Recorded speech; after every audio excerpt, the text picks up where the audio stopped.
I got to play you something that you're going to enjoy immensely. I decided to check out, because it's been a little while, an episode of Opie Radio.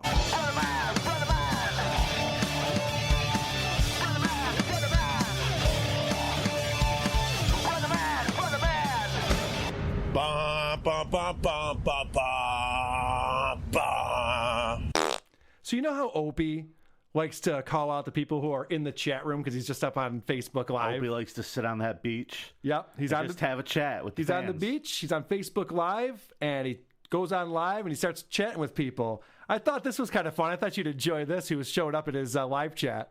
So all the beer I usually drink. Hey, what's up, Billy DeTore? What's up, buddy? Billy. Welcome to the live stream. I like pointing out the regs. I like pointing out the people that support. I like pointing out the people that download every episode of the Opie Radio podcast. I thought you'd enjoy that. You work with Billy DeTore, right? I do. I love little Billy. Yeah.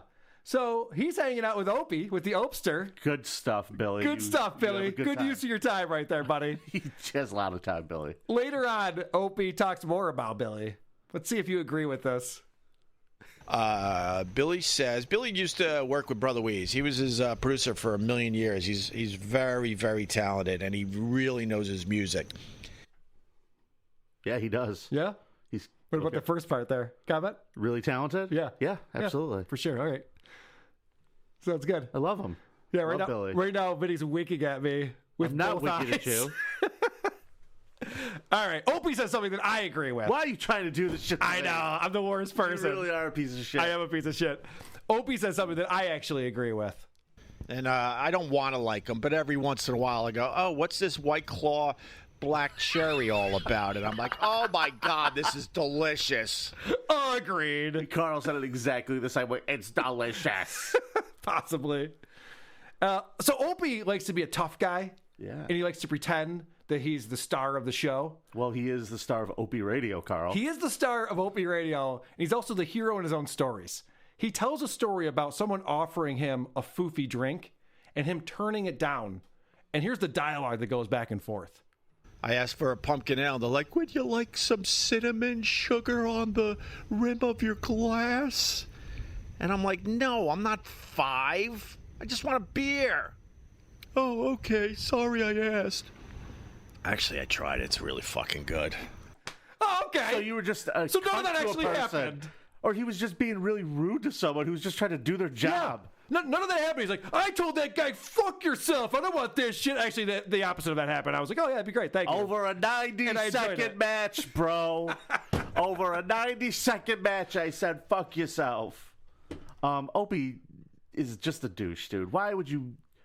What point do you get in your podcast and part where you're living your everyday life and you're like, oh, this is gold that I got to go share? I'm glad you said that. Is there anyone who has fallen lower or is more spiraled out of control from the pandemic than Opie? His show used to do stuff. It wasn't good, but he was like talking to people and he was going places. He was just going around bothering people. Right. Even like bothering homeless people is more interesting than him sitting on the beach. Like he's literally just an old man yelling at clouds. Cakes to smash. There's no cakes to smash.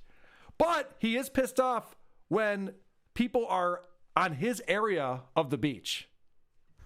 Oh, my God. Look at these people just trying to get a nice spot on the beach in front of my goddamn house. I live here. Move over. Does that sound like someone who's well-adjusted and doing well in life? People are just hanging out on the beach. What do you think Howard Stern yells at people when they walk past his property? Howard Stern's nowhere near a window to even know that people are outside. Good point. I'm just saying, wow, that's really...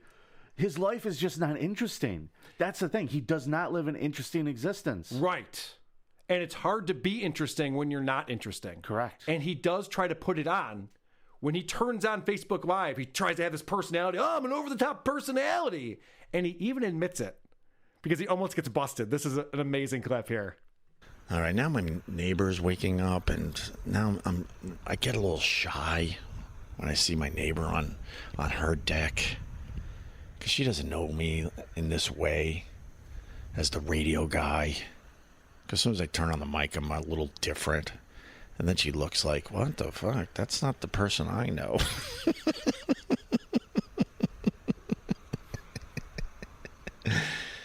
He's masturbating. He's out there jerking it. That's so creepy. Is that incredible? So this guy is just a boring house husband. And he's probably with the neighbors, oh, hey guys, how's it going? Good to see you. And then he gets on his podcast. He's like, what's up with this guy, man? He wants me to put some sugar on my drink. And I'm like, fuck that. What about a child? And he's like, oh, shit, my neighbor's here. Oh, my wife just walked in. Oh, my God. What is he yelling at? What is he yelling about? Right. But that laughter at the end actually reminded me of something else. So I put this together for you. The lunatic is on the grass.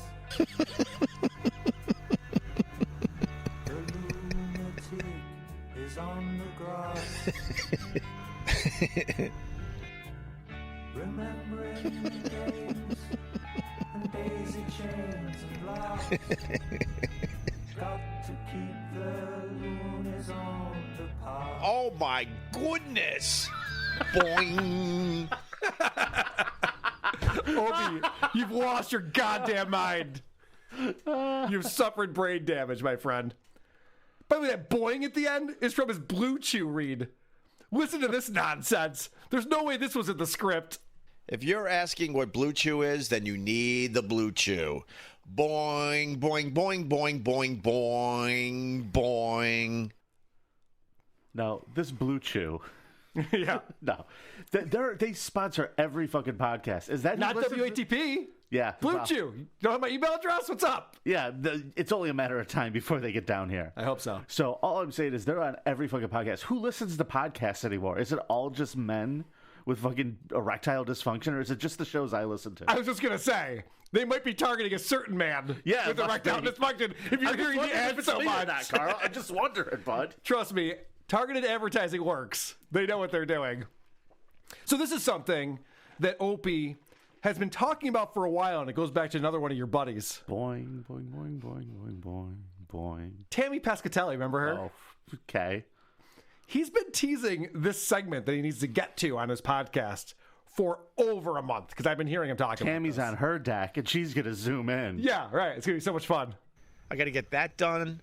I got to get Tammy Pescatelli back on the podcast to talk about how women lived back in the 50s. There was an article in Good Housekeeping magazine, and boy, was it terrible what the women were expected to do before their man got home from work. So I want to go through that with Tammy. Does that sound interesting at all? An article from the 50s? Like, yeah, things were different then. We know. What's Tammy's hot take going to be? No way I'm cleaning the house. Okay, Tammy. I'm Italian. Yeah, right. I mean, does Tammy even have a husband? Yeah. Could she even be talking about this? He had a stroke. Oh, they are old people. She just yelled at him so much. He finally just... They are very old people. Oh, I forget. God, poor Tammy. What an exciting bit that's going to be that always been teasing for a month. I met Tammy's son. Very well-mannered young man. Oh, yeah? Yeah, nice kid. Not traumatized? Nah, didn't seem to be. How old is he? I don't know, young teen. Oh, okay. Maybe like 12. And he's traveling around with his mom to outdoor shows? Yep. To drive-in shows? He got to see how the control room worked. How exciting. Come up on my lap here, boy. And he's like, get the fuck out of here. I know exactly what happened. That kid came up on your lap and you go, let's see that dick. I was thinking, thank God Schubert isn't here. Hammered. Yeah. All right. Something that I think is funny is how far Opie has fallen and those moments of realization that happen when he goes, oh, shit, I don't have the life I used to have. I have no one working for me anymore.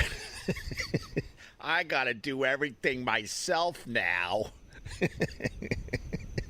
Excuse me, could you get me some breakfast? And I need another cup of coffee. Oh, right, I got to do all that now. I suck. It's a weird way to think that I have to get my own breakfast and my own coffee. You might want to have just been doing that all along anyway. Yeah. I think he says that stuff, and then he just thinks of Caesar leaves and just cries. Like, Yeah. He just thinks of all of his friends who are gone and thinks about the days when people would bring him a fucking bagel because he worked at the radio station. He was such a dick to everyone. He loved bossing them around, and now he has no, I bet in that household, I bet he's like third or fourth as far as who's in command over there. I would imagine so. The only time he's able to yell at people is when he gets on his podcast. That's when he could do his characters. That's when he can do his characters and yell at people for asking about Anthony. Who cares cares about Anthony? I got Billy the Tory watching. Billy the Tory! He used to talk to Wheeze. Oh, Wheeze won't call in. Speaking of Anthony, Wheeze actually goes on Opie's show all the time. Does he really? Yeah. Oh, wow. They both love beaches. Yeah, they do. Speaking of Anthony, Opie brings up something that I actually saw Anthony tweet. I don't know if he came up with that, but I like it. Oh my God! For the people that think I'm woke, some idiot decided my new nickname is Wokey or Wopey or some dumb name like that. Just total hack bullshit. It's woke pee. Notice it's not joke pee. It's woke pee. That's why it's funny, Opie, because your name's Opie and then it's woke pee. He doesn't even know how to pronounce it. But some of these tweets that he's been sending out, I've just seen that Anthony. he was purposely not saying it right, just because it hurt his feelings. I think he's just dumb. I don't think he can read very well. It's Woby, or like he's doing his tough guy character. There. Yeah. You don't think that's what's happening? He goes, "Oh, this isn't even funny." Meanwhile, Anthony is retweeting his tweets with that, and people are retweeting, sharing, liking. It seems to be doing all right. Huh. Are you familiar with Opie from Opie and Anthony? Yeah, of course. I don't know him because I moved to New York kind of like after he was out of the mix. Right. Yeah, I know you're from Canada, so I don't know if they had Opie and Anthony there. If you ever heard. You know what it was? It was Stern was way bigger, but then Opie and Anthony sort of had a second life in like YouTube clips that kind of became the like something everyone talks about. But it was all from like watching the clips with the usual suspects and stuff. So Opie was on a show called The Wide World of Doug's, and this is a show with Doug Benson and Doug Mellard. And he was on there with Judy Gold, which is a whole other thing. But this is Opie trying to fire off a joke that totally bombs. And I just find this to be hilarious. Somebody actually sent this in to me. This joke, he's talking to two guys named Doug, and he tries this joke out. Yeah, well, I was going to say my real name's Greg, and the only name I hate more is Doug. Right? Is that true? Like he thought that was going to get like this big, like, whoa, yeah, that is a stupid name that we both have. Hilarious, Opie. Good one. Judy Gold's on the show, and Judy Gold wrote a book. Opie read the book because he wanted to get Judy on as a guest on his podcast, and Judy blew him off, and it pissed him off quite a bit. Okay, we had an awkward moment because she told me about her book. I read it in a day and a half, and I'm thinking, oh well, now we need to podcast. So I said, when are we going to podcast? And then I don't hear from Judy for like 2 or 3 days. So then the angry oaf came out, and I was like, Judy, what the fuck, man? I thought we were going to podcast and talk about this wonderful book you wrote. And then she hits me with, both my kids have COVID. Even when Opie's telling the story, he's still an asshole. You would think that he would try to make it seem like he wasn't the biggest prick in the world. Did I tell you about how I shouted at this 50-year-old woman for not coming on my show? Yeah, he thought he was going to be the hero of that story. Right, and instead it's like, oh, her kids had COVID. Yeah, fairly reasonable. Yeah, fairly reasonable. And I love how paranoid Opie is as a person, which he proves in this clip.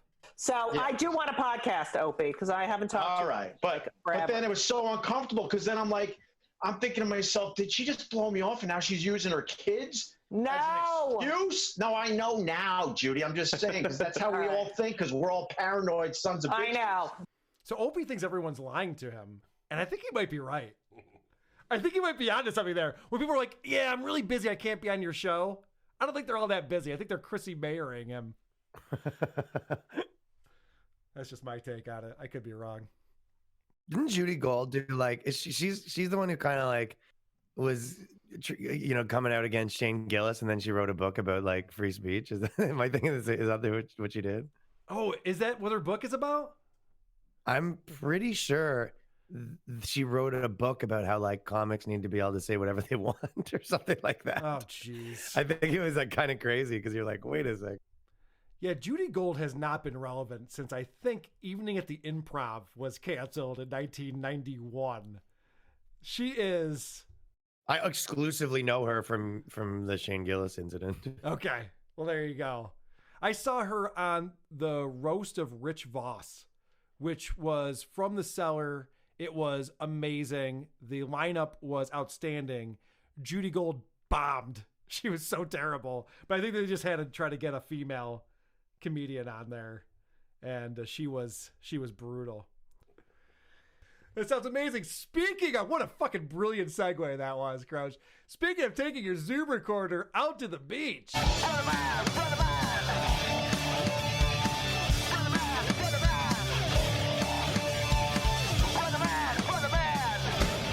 Ba, ba, ba, ba, ba, ba, ba. Opie Radio is a show that still exists. Yeah. Did you know that? Did you know that, Andy? I'm loving the new logo. Yeah, the new logo, action-packed. Keeping Carl within the show.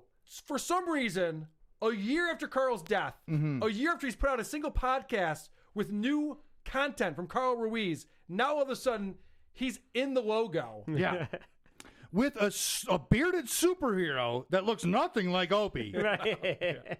He was like Opie if Opie weren't homeless, yeah. I went looking for the show, and I kept going, oh, it's not here anymore. Why is it gone? Yeah. Why is it gone? Because the new logo is just like...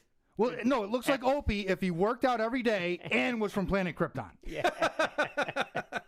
Yeah. Yeah, so, and he's holding a Zoom recorder, and of course, Carl Ruiz is holding a beer, which I don't know how the family feels about that, but Yeah.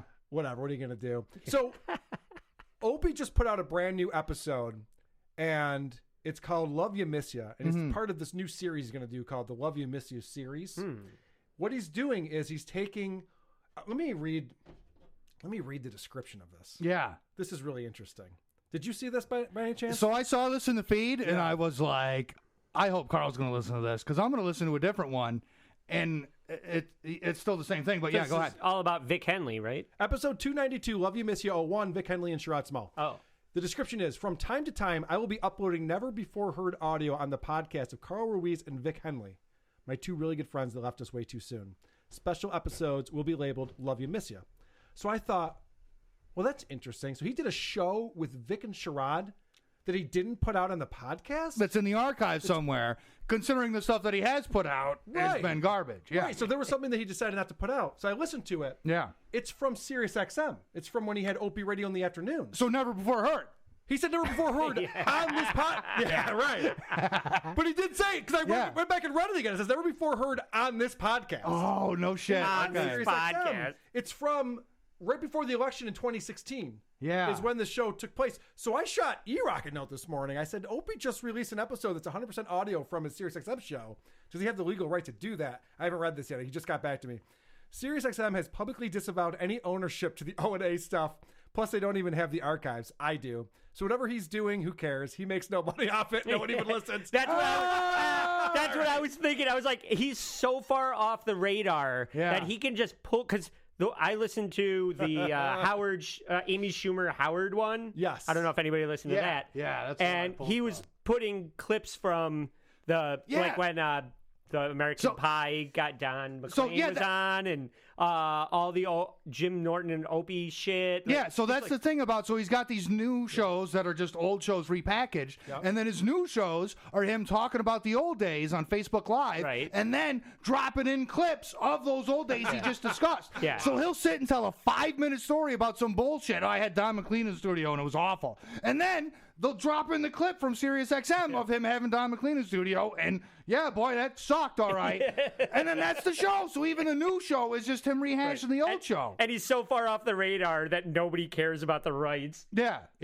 I wonder where he's even getting this from, because like E-Rock said, and he's told me this before, he keeps all of the old tapes. He's got all the audio from everything. So this must have been He walks uploaded. around with the fucking recorder. He was probably sitting there with it the whole time, recording it. No, I mean, this is... That's funny. This is obviously what aired on Sirius XM. I wonder if somebody put this up on YouTube and he just grabbed it like he does the O&A stuff that he replays, like you were just talking about. Yeah. I don't know. It doesn't matter. All right. Real quick, I want to make fun of Vic Henley since he's bringing him back up. Yeah. I thought that'd be a lot of fun. Let's start off with Vic Henley drops a reference that I'm sure all the people listening to a show in 2016 will get. It takes me 5 minutes to get down the hall. This is day 3. He's through. I was reaching down to get dental floss. Tim Conway on the Carol Burnett show, the little old man. Yes, that's exactly right.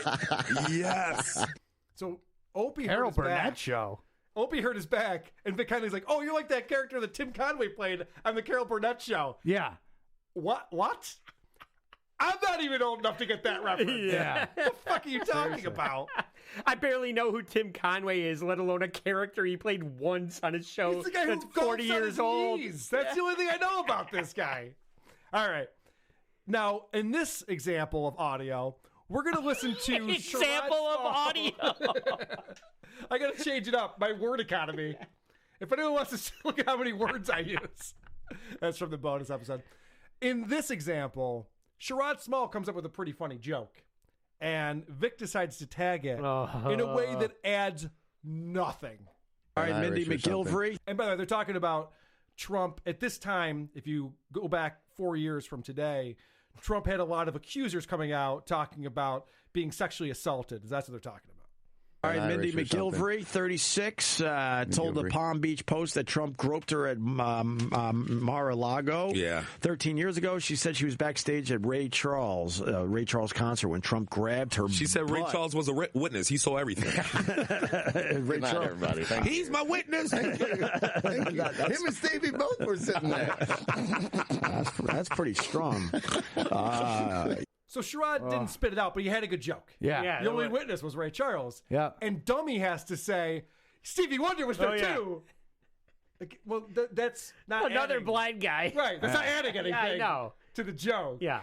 You're an asshole. We got you, buddy. Helen Keller was there too, I heard. Hilarious. Fucking idiot. Hilarious. All right, so this is Vic name dropping.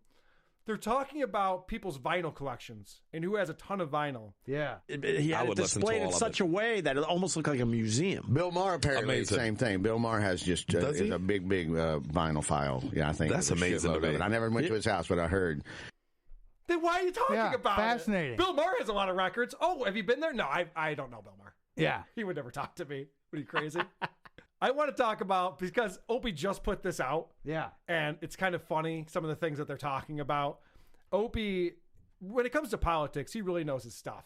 Yes. He's Very sharp predicting. cookie, He's that guy. predicting back in October of 2016 that before the election even happens, Trump's definitely going to get arrested. Let's find out what for. I'm starting to think that this whole Trump thing's going to end with an arrest. No. Not with the women, just in general. As a comedian, hopefully, that'd be the greatest thing ever. What, that he- One of the nominees is arrested. Oh, I think it ends with an arrest. don't even tease me with that. Don't not even tease me. Nixon quit before he got. Yes. You know. And then Ford was like, it's too embarrassing. Yeah, I'm going to pardon you're you. out. I'm Right. pardoning you. Not over the women in these cases Just we just went something over. else. Yeah, because it's getting crazy. Good. Look at the Hillary stuff. We Both got of 2.5 weeks left. Fine. I think he's just going to say something so ridiculous. They're like, we got to arrest this guy. Not for assaulting women. Yeah. I haven't picked up a newspaper in a couple years. Did that happen or It no? didn't. In fact, you can't get arrested for just saying things. Is that true? I guess. Oh, no shit. Okay. Yeah, go figure. Yeah, he's in jail. He's not going to get arrested for assaulting women just in general. Yeah, He's just just- going to get arrested in general. Just walking down the street, they'll just grab. Brilliant Yeah. prediction, Opie. Wow. And then Opie is talking. They bring Dennis Falcone in. And Dennis Falcone is this old school disc jockey that they used to bring on O&A just to goof on him. Yeah. And when you have Jim Norton and Anthony Cumia there, you can goof on a guy and it's funny. Yeah. When it's Sherrod, Vic, and Opie, not so much. So Dennis tells a story that goes nowhere, and listen to how Opie reacts. He's literally saying they barely still have a show on Sirius XM. Why are you trying to sabotage it? In the kitchen with the staff watching the game. Nice. And There was a point to this story. That's your story? Oh, my Really? God. What are you doing? Jesus. Well, We're fighting for our lives here. Did he steal something, or somebody got shot, or pushed down a flight of stairs? What the or fuck are you doing? you saw Trump finger somebody? I thought it was going to end with that. I'm gonna be back at BAB if you continue with this shit. yeah, we're working at an AM daytimer. Opie knew he was going to get fired. Yeah. He knew the writing was on the wall. And you know how he knew that? Because he knew what his show was. It was this. Imagine you're on a national radio show being broadcast to the entire continental U.S., and this is what you're putting out. Wait. He's an actual Alphaville. Yeah. Didn't they have Forever Young, a song that was also in the movie Napoleon Dynamite? Yep. Yeah. Was that Alphaville? Not to be confused with Rod Stewart's Forever Young. I was watching Rushmore the other night. Oh, great movie. I like Napoleon Dynamite reminds me of Rushmore. I like the King song in there. Oh, yeah. Not worrying about that girl? Yeah. Nothing in this world, right. That was a good movie. That's wonderful. Yeah, Rushmore was good. Rushmore's outstanding. That was filmed in Texas, in Houston. Didn't look like that. Was it? I thought it was like in New England somewhere. Yeah, me too. That's what they were going for, yeah. Jesus Christ. God. These are fucking radio talented comedians trying to put out a show, and that's what they're putting out there. Hey, I saw this 18-year-old movie that, boy, you'd love, man. It was so And then great. Westwood One comes around and goes, Opie, we want you to have a podcast on our network. Yeah. Have you not been listening to this guy and what he's put together? Oh. I'm sorry, we thought we had Carl Ruiz's number. Wrong number. Fucking disaster. So I got a new Opie song for the Opie segment. Oh, good. My number 21. This is how I feel when Opie segment starts. Boo, boo, boo, boo, boo, boo, boo. I mean, that sums it up for me. It does sum it up. Now, you know what the history of that is? Carl Ruiz doing would boo Opie because he sucked so bad. So then Opie just pretended like, oh, because we're buddies. Like, no, he just means you suck. Yeah. Stop talking. Well, so as I was saying, Opie starts off, he's doing Facebook Live events, which, as we all know, is fucking fascinating. Nobody's favorite. And he starts talking about, this is him setting up a great story. His dog eats his shoes. Number 22. In a strange way, my old barrels are famous because of Carl, because he used to beat the shit out of those shoes. And his friend Gina from that famous episode. Okay. Beat the shit out of his friend Gina? So then we flash back to the world famous episode. I know you guys didn't forget it because it's world famous. Now, it's really fucking hard to hear because it's an Opie Radio podcast episode, but you're going to hear some chatter, and then Opie comes out with just a fucking zinger when he's talking to these two people, and then the chick makes fun of his shoes. Well, that was the plan, but going out. But she doesn't have the knives. I'm going to wear his Letterman jacket. You 75-year-old fossil. What the fuck? What I was going to say, are you guys going to She go called out? you a fossil. Are you going to go out, get a bite to eat, and then fuck? Oh my God, That's she's what I'm wearing getting like at. orthopedic shoes. It's barrels. That was like a best of clip that he had to play. That was the world famous episode where his comedian friend had a female acquaintance with her, and then he goes, "Hey, are you guys gonna put penis in vagina later? Are you guys gonna fuck? Are you guys gonna fucking have sexual intercourse later?" Because that's really funny shit to yell at people. And then the chick was can't wait to ISO that. Yeah. And then the chick was literally like, "You're wearing orthopedic shoes. You're a fucking fossil. You don't have no fucking way to." And he just considers goes on that like, one of the best pieces of audio from his podcast. Yeah, and he goes on like that, and then he tells another story, and they play another clip, and it's like, holy fuck! He got schooled by some bitch, and then he played it on his podcast. Yeah. Well, my shoes are famous because this woman made fun of me.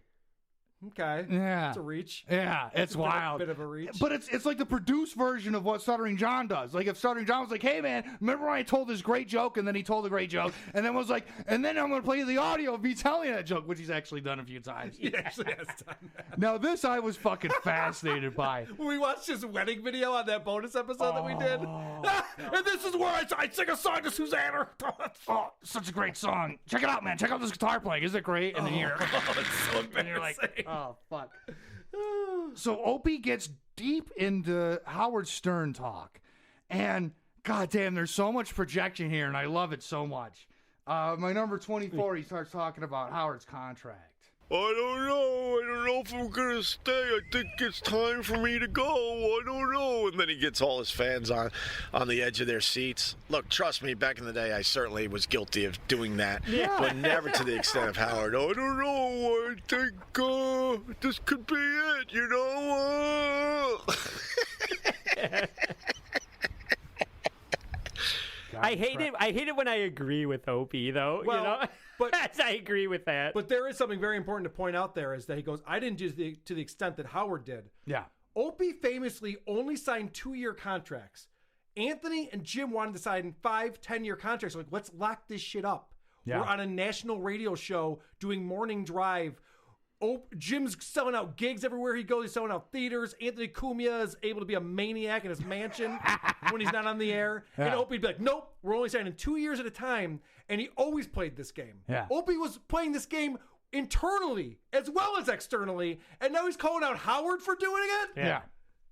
It's crazy. It's crazy. What a fucking idiot. And even in him calling him out, he goes, well, I did the same thing, but not as bad. Yeah. Not as bad. In what way was it not as bad? I mean, Exactly the I same. killed a few native Calgarians, but not as bad as the Canadian government. It wasn't a trail of tears. Well, there was blood and tears. Yeah. And then he makes a strong prediction, which I think is interesting. I mean, you've already gotten into how good his predictions are, so Yes. we can just chalk this up as true. It's my 25. I hope I can bet on it, my bookie. Yeah. Howard Stern is going to die in his seat.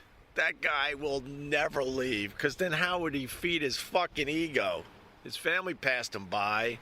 His wife is just whatever. He doesn't have any fucking hobbies. All he knows how to do is this dumb radio thing. He couldn't be more wrong. I know. It's famously like, oh, he plays chess, guitar, painting, a million hobbies. Dude's got tons of hobbies. He talks about his hobbies all the time. He doesn't leave his house. Yeah. That's all he has is hobbies. Yeah. And his wife's passed him by, or what did he say? His family's passed him by, and his wife's like, whatever. Yeah. What does that mean? I don't know. His wife's like, home with him all day, every day? Yeah. What are you talking about? And now here's a guy. Why am I sticking for Howard Stern? Yeah. This is what Opie does to me. But then I don't even like this guy. And here's a guy just shouting his every fucking thought into Facebook Live and being like, what an ego on this guy, huh? Yeah, I know. Like, no, asshole. He does a great Howard and Robin impression, though, that I fucking loved. I think this is it, Robin. Well, you gotta do it. I know, Robin. Oh, well, Howard, we had a good run. I know, but I think it really might be it this time. Oh, shut up. Fucking narcissist. That's like every married couple imitating their spouse. Yeah, you know, exactly. Like, oh, my wife was like, beep, beep, beep, I'm saying beep, beep. And my husband was like, I'm a fucking idiot.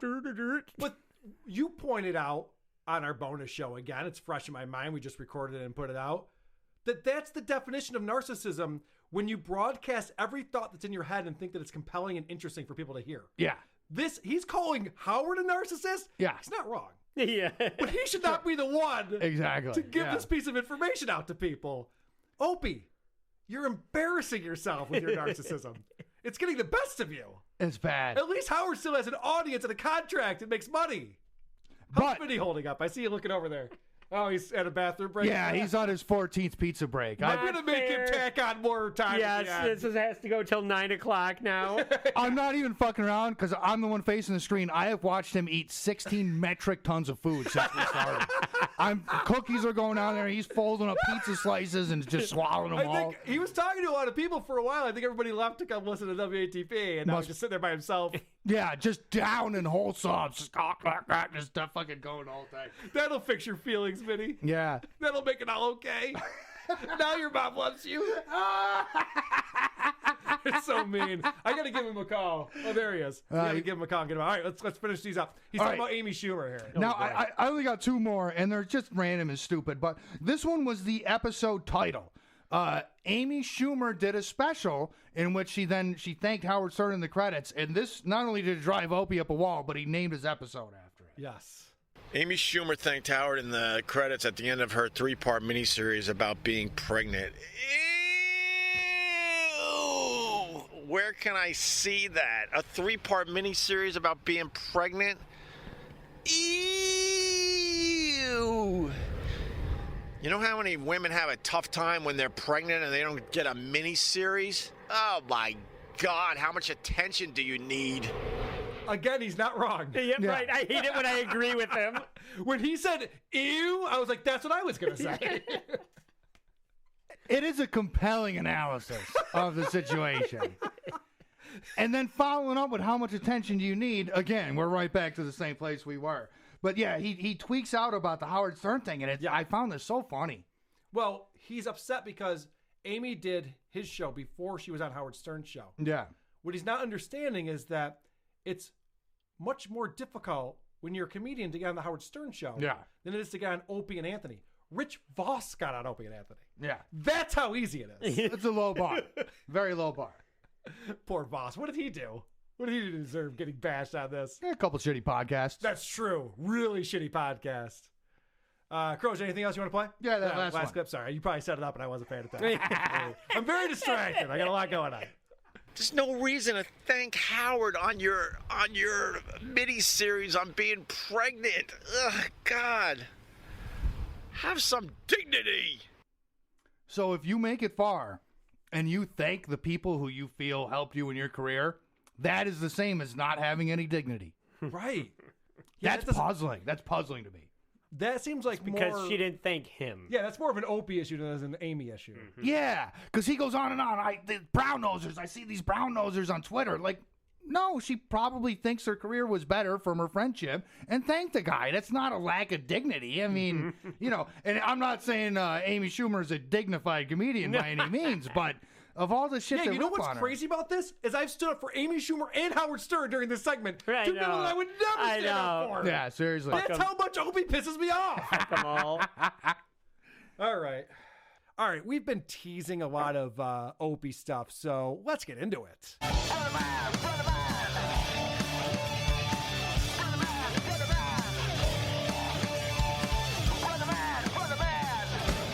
Ba, ba, ba, ba, ba, ba, ba.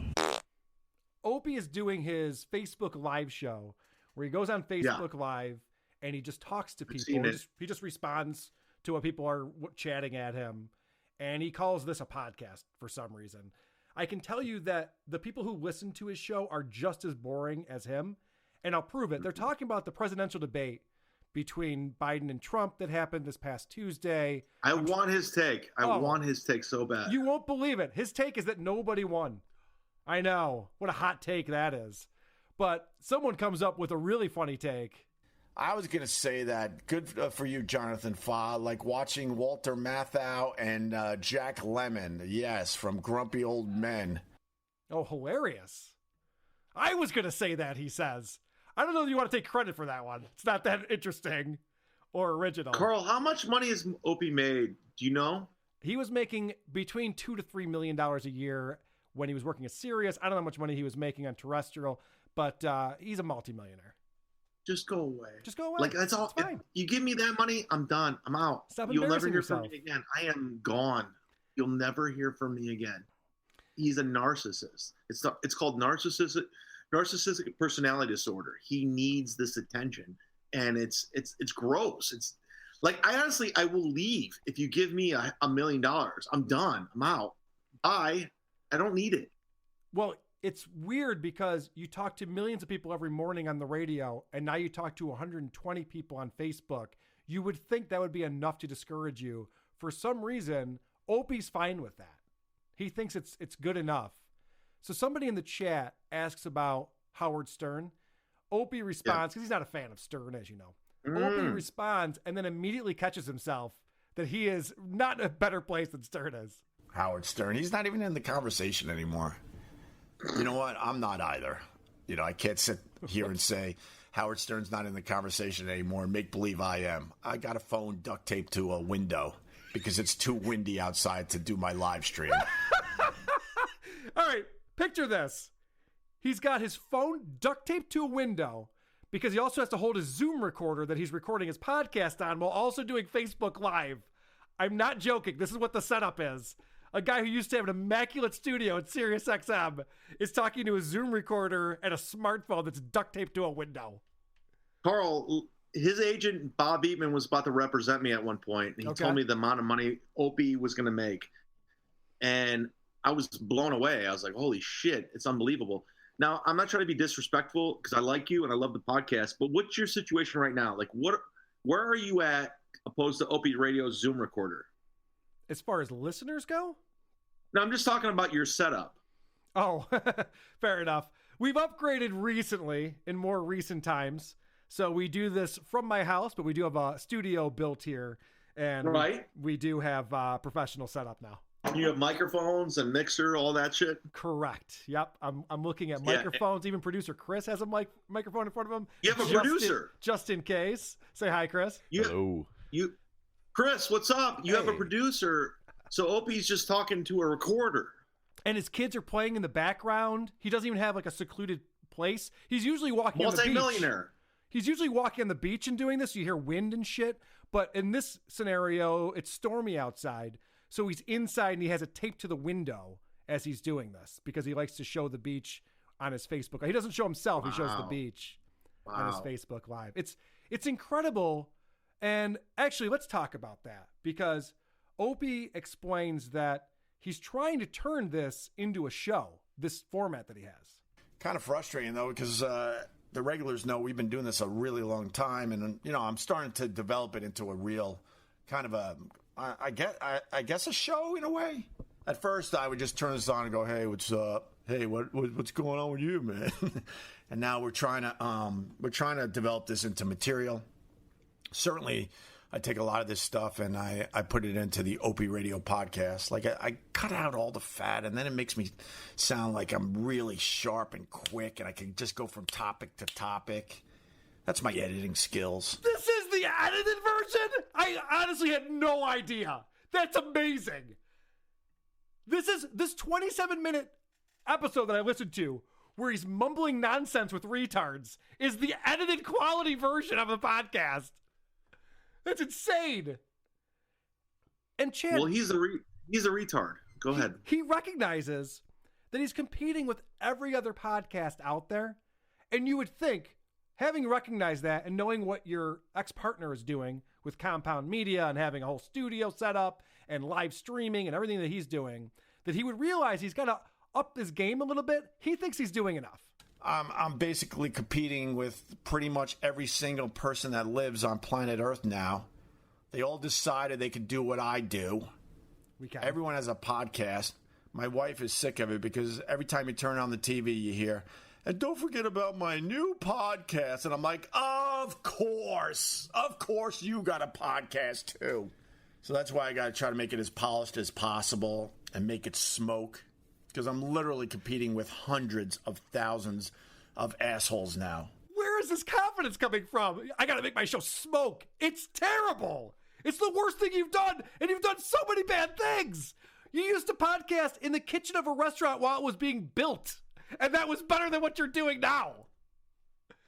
By the way, all his listeners he had the feed, like he still had the RSS feed from Opie and Anthony, so that's why he has listeners. It's not like he's gaining. Dude, he debuted at number 2 on iTunes. When he he was on Westwood 1. He had a ton of downloads. He's lost them all. Yeah, so it's not like he grew this from like grassroots from like a new Lipson feed. Like this is all new. This is terrible. It's terrible. It's bad radio. You'd think he'd be depressed about it. I bet he is. You had mentioned to me that you had a little run-in with Opie. Greg Hughes. Yeah, Gregory. So listen, every comic wants to do Opie and Anthony, everyone, and I'm lucky enough to be a regular on Kumia show, which is great. So I used to go up to Sirius XM. I did Pete Dominic, I did Godfrey, Karen Hunter, and Raw Dog Radio, and I would hang out in the hallways just waiting to go on shows. So Club Soda Kenny, who's a friend of mine, saw me. He goes, "Hey, what are you doing here?" I told him. He goes, "Let me get you on Opie's show." I'm like, "Yeah, it's Club great." Soda Kenny. He's my favorite. Fucking great dude. Yeah. Just awesome. He literally went in studio, goes, "We have a Cleveland correspondent. His name's Chad Zumwalt." And Opie goes, "Who?" Opie knows who I am. I've had conversations. I've had like long conversations with Opie about radio because we had Bob Eatman in common. So he knew who it was. And he said, "Who?" So fuck you, Opie, you cunt, you asshole. Like you knew who I was and you pretend like you didn't, and now your show's gone and you're on a shitty podcast and I'm fucking skull fucking you on who are these podcasts. This is another example. Opie says, "All my friends deserted me. I guess we see who our real friends are now they don't have power." It's like, you were a shithead to people. You big time people all the time. This is what you deserve. And he acts like, "Oh, everyone was just trying to use me for my, I had a big radio show." It's like, no, Opie, you were the asshole in every scenario. Who? Jesus. So I'm guessing you never got on the Opie and Anthony show then? No, I was just in the hallway. I was watching like Sherrod and Carl and those guys. I was like in the hallway watching, like, all right, cool. I was doing another show, but at the time, like Kenny being a great dude was trying to get me on. He was trying to throw an assist, but Opie is a narcissist, and he thought I was beneath him. And, you know, fast forward like 2 months later, Carl was doing a show at the Village Underground. I showed up, and he's like, Zumag, what's up? We started talking, and I knew what he was doing. I was like, hey, what's up? You know, I didn't want to be a dick. But at the time, I'm like, he's a fucking radio. I know these dudes. He's Maxwell. He's Paulie. He's Alan Cox. He's every fucking radio hack of all time. But way more successful, which makes him even worse. Which makes him even more. Yeah, multi-millionaire. Yes. Undeniable. Listen, he should just go away. It's where you're done. So he loves to compare himself to Howard Stern. And someone asks a question while he's doing his show. Oh, the real question is who wins in a fight, Stern or Opie? Wow, that's a great question. That's not a great question. That's the opposite of a great question. That's a stupid question. It's a terrible question. It's a terrible question. All right, before we move on to Stuttering John and his antics, a couple things I want to play, and this is Opie going through the debate and giving his hot takes on it. This is about how he just is watching this stuff for the entertainment value. And the world. By the way, I'm curious on his take because of Cumia. I wonder if he'll take a difference of opinion. I'm curious. Yeah, they don't tend to see eye to eye when it comes to politics. And the world is laughing at us today. But I just look at it as entertainment, and I was so entertained last night. All right, so Opie says, I don't care who wins. These guys are all clowns. It doesn't matter, and I'm just enjoying the ride. And then later on in the show, he says this. To be serious for a moment, it was deeply depressing that's where our politics are at. Well, why don't you just be fucking real with us, Opie? I hate people who say, I don't even care. It doesn't matter. Everyone's an idiot. And then, but to be honest with you, I'm actually really upset about it and concerned that things are bad. It's like, well, you got to pick one or the other. You can't do both. Have a take, dude. You don't even have a fucking take. Yeah. How are you a radio host or a podcast host and your take is, I don't give a shit, and this is really upsetting, and I'm depressed about it? That's not a good take. That's the opposite. And then Opie decides to read questions that are nonsensical and stupid. Who wins a fist fight? I think I think Biden wins a fist fight. I think Biden wins the fist fight. I think Biden wins the, the bike race. Biden is a 77-year-old feeble man. Trump's got 150 pounds on him. What are you talking about? He wins in a fist fight. This shit would be over so goddamn quick. Shout out to the great Anthony Cumia, who's given so many comics, so many platforms with Compound Media. And I'm not a political guy. I'm a middle guy, but I will tell you right now, listen, Opie he's retarded. Howard Stern, his show sucks right now. We all agree, right? Yes. It's not good. It's terrible. But at one point, I'm telling you, he was a powerhouse. Like terrestrial radio, like you couldn't. It was undeniable. Yep. When he was it was a fucking amazing show, and that's the reason why you're here. I'm here. I'm here because of Howard Stern. Howard Stern was undeniable, but it's embarrassing how people just forget where they came from or who made them who they were. Even people in your comment chats, your Reddit, whatever, you can't forget where you came from. You can't forget where you came from. So Opie, you just said he's a retard. I'm going to take it one step further. He sounds like mentally challenged. He sounds like a Twitch streamer. Now, forget the fact that this is Opie from Opie and Anthony, multimillionaire radio guy who surpassed almost every other radio guy who tried to do this morning show format, and just listen to him crack himself up over this. Can you imagine if that's what happened last night? Can you imagine also they said, fuck this, and they went to the center of the stage and just started fucking throwing haymakers at each other? And then Trump said, fuck this, and then just sat on Biden. And then Chris Wallace is sitting there going, what do we do now? And then everyone's side comes running out to help their guy, and they can't get Trump off Biden. He sounds like a child. There's a childish fantasy that he was just having on his show. Give me Patrice O'Neal, Louis C.K., Bill Burr, Anthony Cumia, and Jim Norton. I'll tell you right now, I have the #1 radio show in the world. Right. That's all you need. Right. Give me those. Give me Bill Burr, Louis C.K., Anthony Cumia, Jim Norton, and guess what? I will rule the world. Opie literally had millions of listeners while he was playing Candy Crush on his phone. And why he thinks that he would get fired from SiriusXM and start up a successful podcast is beyond me, like you said, narcissism. It doesn't make any sense. Like, Opie, you didn't do anything. You don't do anything. You sound like Patrice a man-child. O'Neal, Louis C.K., Bill Burr, Jim Norton, Anthony Cumia. You rule the world. Well, it's that simple, dude. Let's not forget another guy who was a regular on the old Opie and Anthony show is Joe Rogan. You ever heard of this guy? Yeah, the guy who signed that fucking I mean, I would do it really well. Opie is so jealous of Joe Rogan because Joe Rogan's the king of podcasting, and Opie is not even in the conversation. He's not even a topic to discuss.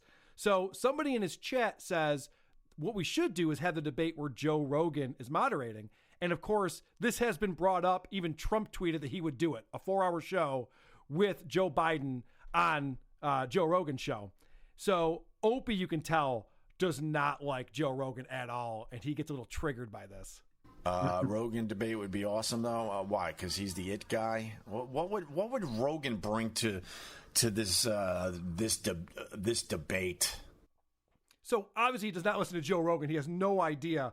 Well, why? Because he's the it guy. He's the guy. No, because he has an amazing podcast. He's the most listened to podcaster, and he does a straight interview show with people. He's already done this with different people who go in there and debate on different topics. He's amazing at it. He does his research. He knows his shit. He keeps the conversation going. That's why you'd have Joe Rogan do this. Why? Because he's the it guy. I'm so tired of hearing people talk about Joe Rogan. Well, get used to it, asshole. He's the king of podcasting, and you suck. Well, I've heard Joe Rogan said I was funny on a podcast, which I will use as credit. And I will be with Tim Dillon October 20th and 21st at Side Splitters in Tampa. If you want to come see me, because Tim was on Rogan recently. So I just want to put a plug in. I was going to mention that because I heard you plug that on your show. Tim Dillon is my favorite podcaster right now. He's fucking hilarious. Killing it. And I love him. That's really cool that you guys are doing a show together. He worked his way up, man, the right way. Like, he was a guy who was just struggling, and he did his thing, and now he's the fucking treasure selling out shows, and I love that. And he's not like a right or left. He's just a guy who's just calling out bullshit like you are. Yeah, he's a really funny guy. His show is endlessly entertaining to me. And you're calling out bullshit. You're calling out bullshit, which is beautiful. That's why I'm here. I love it. Like, I'm attracted to people like you. Like, we are the last fucking Mohicans. Like, you are the guy. Thank you, You're calling buddy. out bullshit. You're calling out bullshit. Yeah, we try to not roast the ones we love, but roast the ones who deserve it is kind of our motto. Yeah, man. Here. So if you've already mentioned that your podcast isn't very good, so when you talk to Tim Dillon, can you tell him to do our podcast? just put in a word for Carl from WATP. He's done mine one time. Okay. And I want him to do mine now when he's like selling out everywhere. Yeah, now he's doing Joe Rogan. He doesn't really have time for that shit. He's been on Rogan like 9 times. So like, I'm like, do mine. So he's been on my podcast. So that's awesome. Listen. Yeah. So there's one episode to listen to from your podcast. I've had guys like, I had Norman on and Bert and all the fucking players for all you comedy fans. They're all been on. Bert Kreischer? Yeah. Did he do this? Yeah, I'm not a big Bert fan. Yeah, I know. Bert's a cunt. It's all marketing. I love this guy. I was opener. I know for the show. Like, what are you gonna do? Like, not let me open for you? We're done. Your wife's a nice lady, but you're a fucking bitch. You're a terrible comic. You're not good. You're marketing. It's all marketing. Marketing. Shirt off, drinks, blah, blah, blah. It's marketing. You wake up every morning going, oh, how do I market this? How do I market this? That's it. That's your life. He's not a bad person, but he's marketing. I will say this about Bert Kreischer. He has the machine story that is hilarious. And he does not really. If you look at the machine story, it's not that good. It's pretty. Not that good. Hold on. Let me get through my fucking point. Can you yes and for a half a second over here? And punt. And punt. Oh, I still have that on the board. I just like that. And punt. No, he has one story that's entertaining and funny, He's milked that. What's surprising about Bert is that you can't get away from him. He's on everyone's podcast. He's on 3,000 podcasts that he hosts himself. He's constantly putting out content. I reviewed a show recently where he's eating peanut butter on a podcast, which is, by the way, eating food on a podcast sucks. Eating peanut butter is the worst thing you could possibly eat on a podcast. And this is what he's putting out his content, and somehow he's still very popular. I cannot figure it out. I will tell you this now. I used to open for Bert. I'm a guy. I know him. I know him very well. I have his phone number. He's not fun to hang out with because he's just looking at his phone the whole time. Like that, he's recording himself or looking at Twitter. So funny like that's what that. it is. I'm sorry, guys. I know you. I'm raining on your parade about the machine. And listen, he's not a bad guy. He's not. But he's a fucking narcissist who wants to be famous. That's all he wants to be. It's not about comedy. He doesn't care about the comedy vehicle to get you there. He pretends he does, but he doesn't. Because Dave Attell is the best comedian of all time. Agreed. He is. Yep.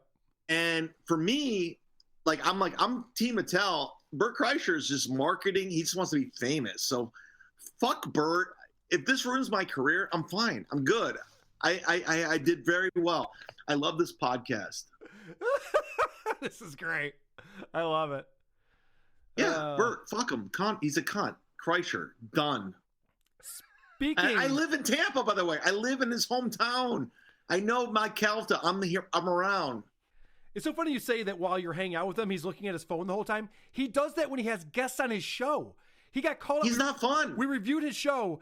His guest was talking. He goes, are you just going to read your text this whole time? He's like, oh, yeah, sorry about that. It's like, he's not fun to hang out with, dude. Like, he's not drinking beers and doing shots. It's all, like, marketing. I'm like, what the fuck is going on, dude? Like, I'm trying to party with you, and you're not partying. We're in Nashville. We're in fucking Nashville with the staff, and he's looking at his phone. I'm like, let's do some shots. Let's party. It's all marketing. It's all bullshit. All right. That's enough of our babble. It's time for...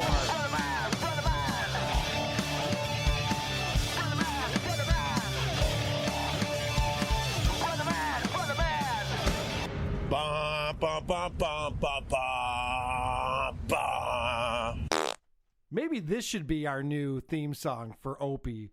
This came over from Eon Force in our Discord.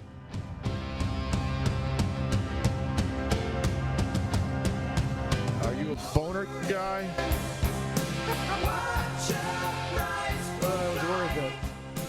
That was worth it. All right. Opie did a show with Bubba the Love Sponge. Oh, this okay. week. I've heard of him. Yeah. So it's Opie and Bubba the Love Sponge. I think Opie's probably on Bubba's show because Bubba still has a radio show, unlike Opie. Okay. And Bubba decides that he wants to do a pitch with Opie because Bubba used to be on Sirius XM. Right. And Howard brought him on. He was on the Howard channel. Yeah. He was on Howard 101, I think. Yeah. In the afternoons, maybe. So Bubba, ever since he was let go from Sirius, has been trying to get back. That's kind of been his mission. Okay. Because otherwise he's just a local DJ in like Tampa or something. Right. So Yeah. I'm sure that if Doug from Who's Right is listening, he'll tell me I'm saying all of this wrong. He's a Bubba fan. I'm not. I don't know. So this is Opie talking to Bubba, and Bubba's got a great idea. You want to hear a good fight story? After I tell you my idea of you going down and going to talk to Scott and saying, Scott, if Howard leaves, like, what the fuck are you going to do? Like, you guys got to think about life after Howard, and Bubba loves Howard, and I respect Howard. You got to say that part. And me and Bubba want to do a show together. Ooh, I would think about that. We have some weird fucking chemistry. Yeah, we didn't do this years ago. I know, and we can fucking pull it all together. And I don't hate you like Anthony did. I fucking actually like you. And if you want to hate me, that's fine. But we could go in there and be like, listen, Howard's gone, but this, I mean, you know, this is kind of like the next thing, you know, Bubba and Opie, or Opie and Bubba. So this is interesting. Bubba wants to get back on Sirius XM with Opie, who was fired from Sirius XM. Yeah. And has done nothing since then. And Bubba's is like, you know, you and I should team up. And if Howard doesn't resign, now you got the Opie and Bubba show. Who wouldn't keep their subscription with that? Could be the next DLR. Right.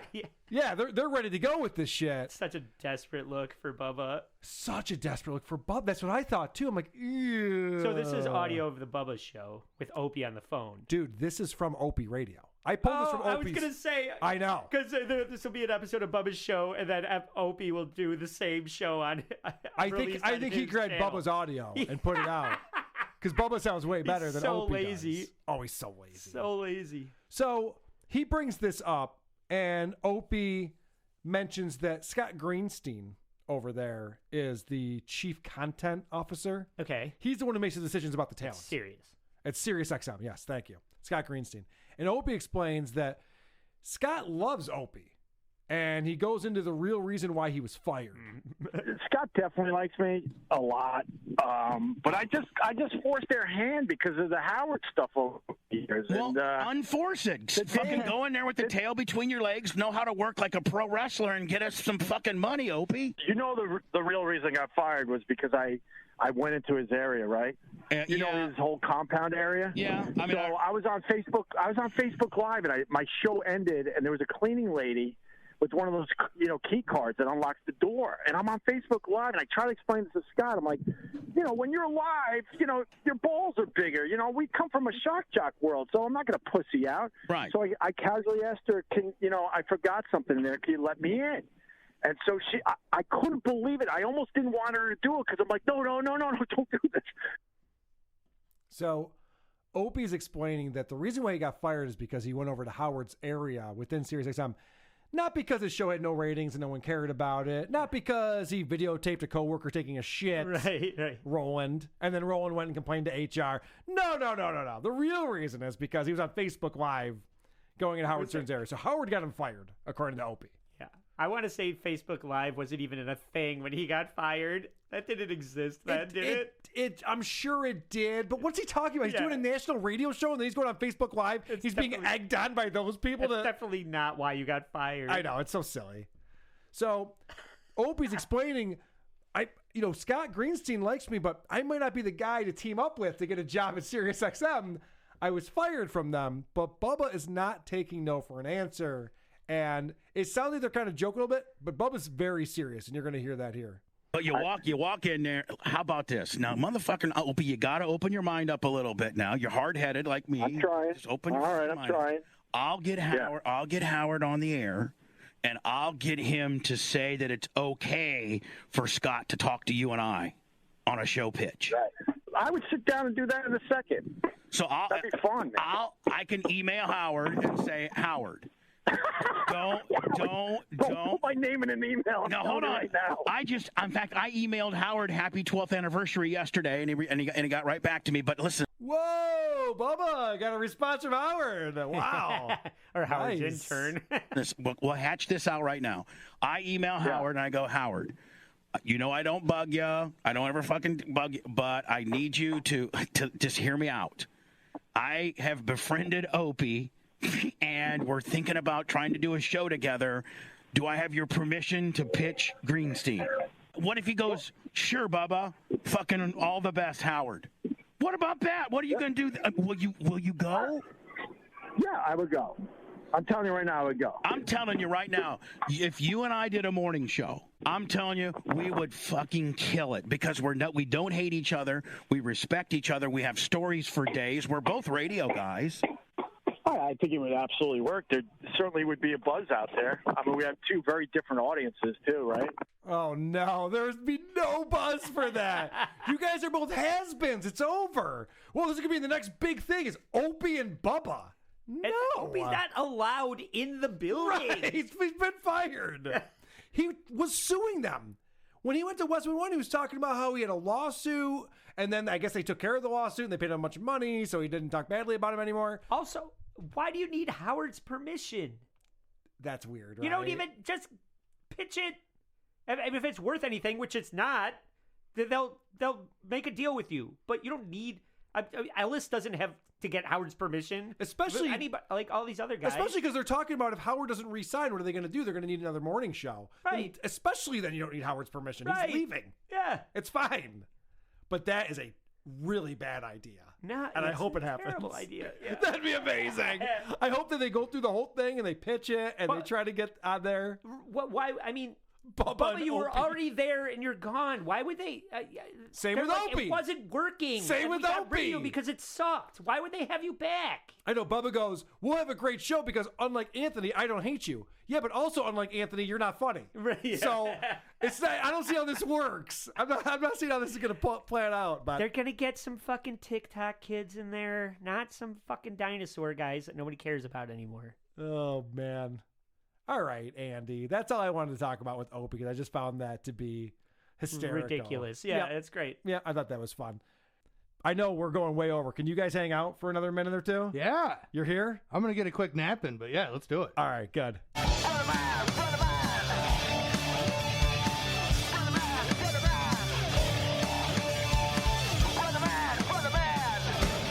Bum, bum, bum, bum, bum, bum, bum. I have to talk about our buddy Opie, and I wasn't planning on it this week, but he just dropped a podcast yesterday that was fascinating. Oh, boy.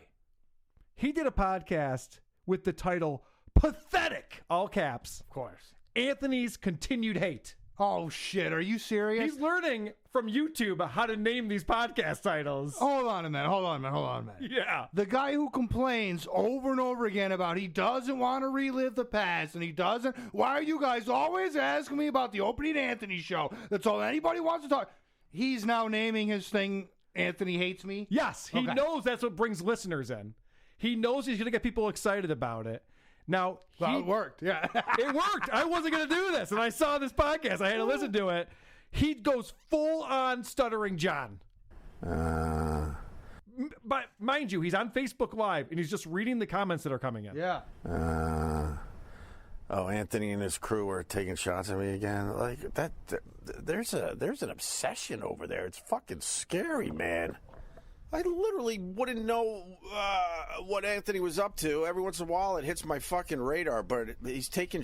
Why the fuck is he taking shots at me? Why does he need me in his stupid fucking life? All he read was that Anthony and his crew are taking shots at you again.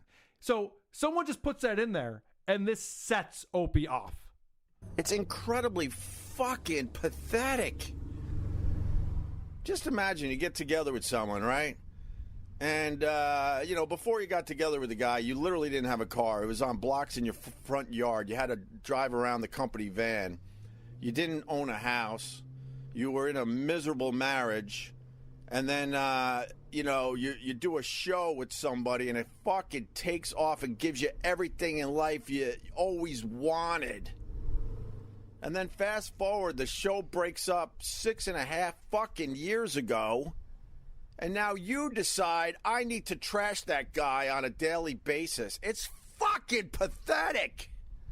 It is incredibly fucking pathetic. Translation, I made Anthony Cumia who he is today. Right. How dare he speak ill of me? Wow. And the word pathetic is overused in this segment. All he heard was he said something about him, or him and his crew said something about him. Yeah. And he's freaking out about it. This is so pathetic. What a chip on this guy's fucking I shoulder. know.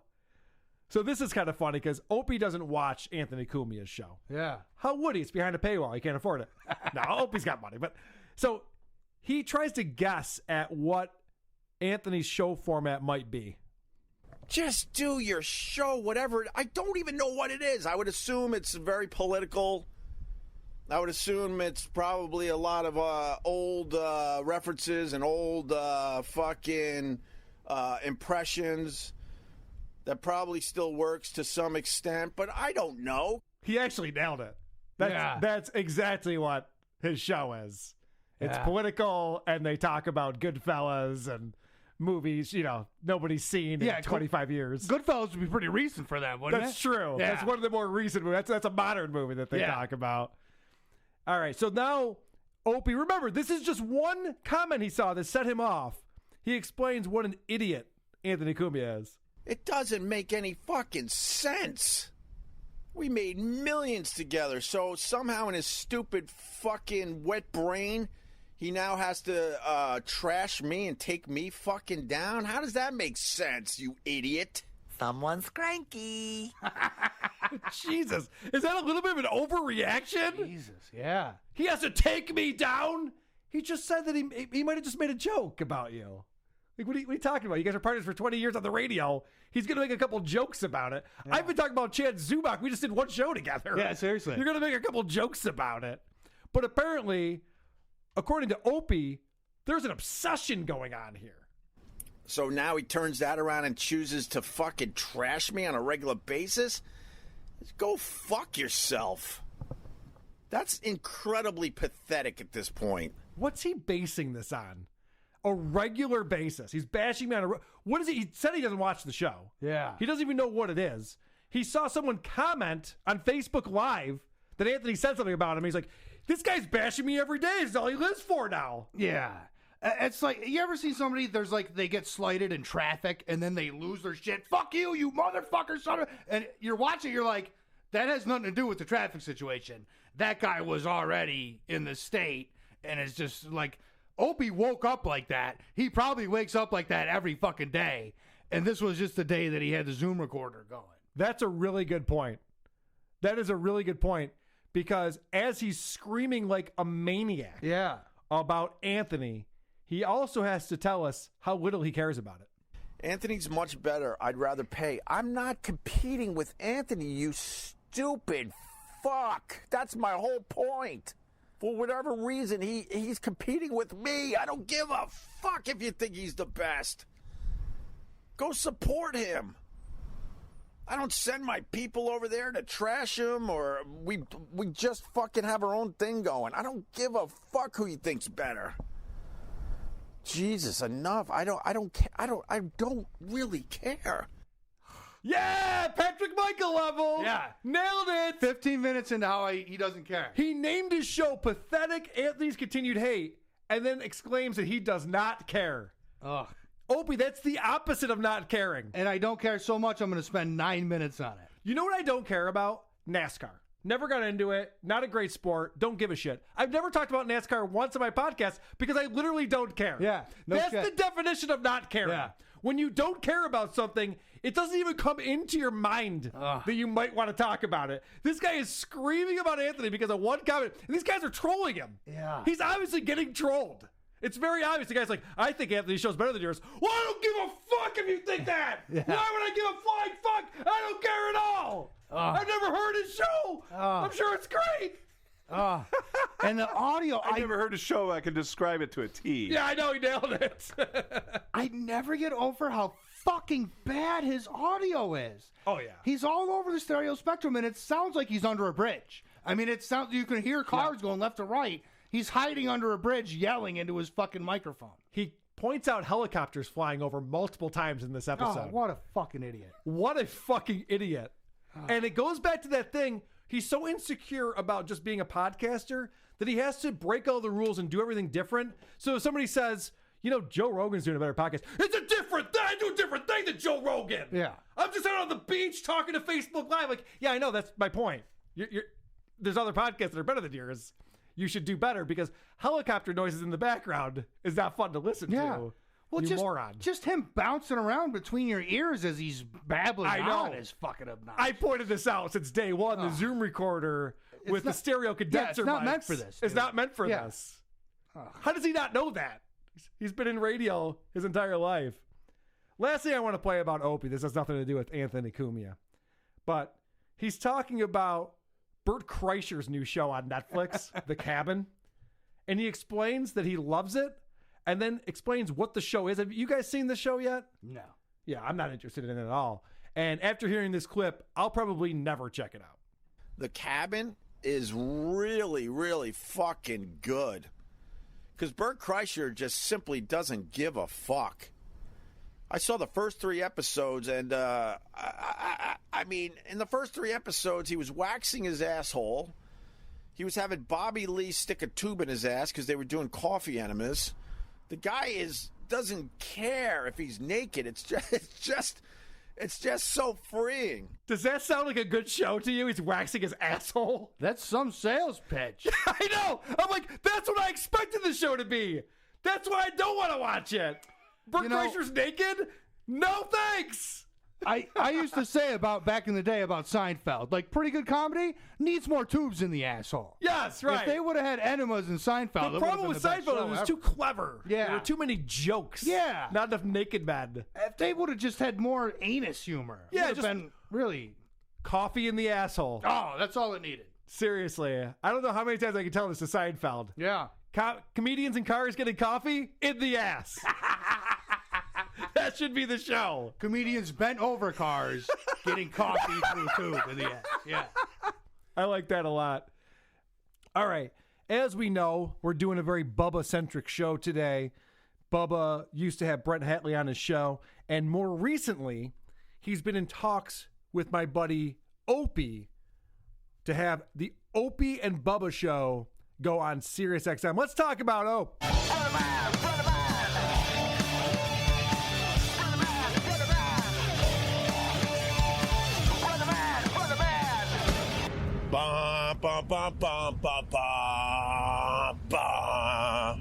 So Opie's doing the show now. It's exclusively Facebook Live, where he's just chatting with people. And he's actually standing underneath a bridge on the beach somewhere and just yelling like a lunatic. He was actually, this last episode I just listened to, this newest one, is semi-entertaining because he's out of his mind. And one of the things that comes up is somebody asked him about what's going on with him and Bubba teaming up. Did you hear about this at all, Doug? I did. I heard very little bit This about is it. great because he was on Bubba's show and Bubba was like, sales pitch all the way. Opie, you and I got to team up.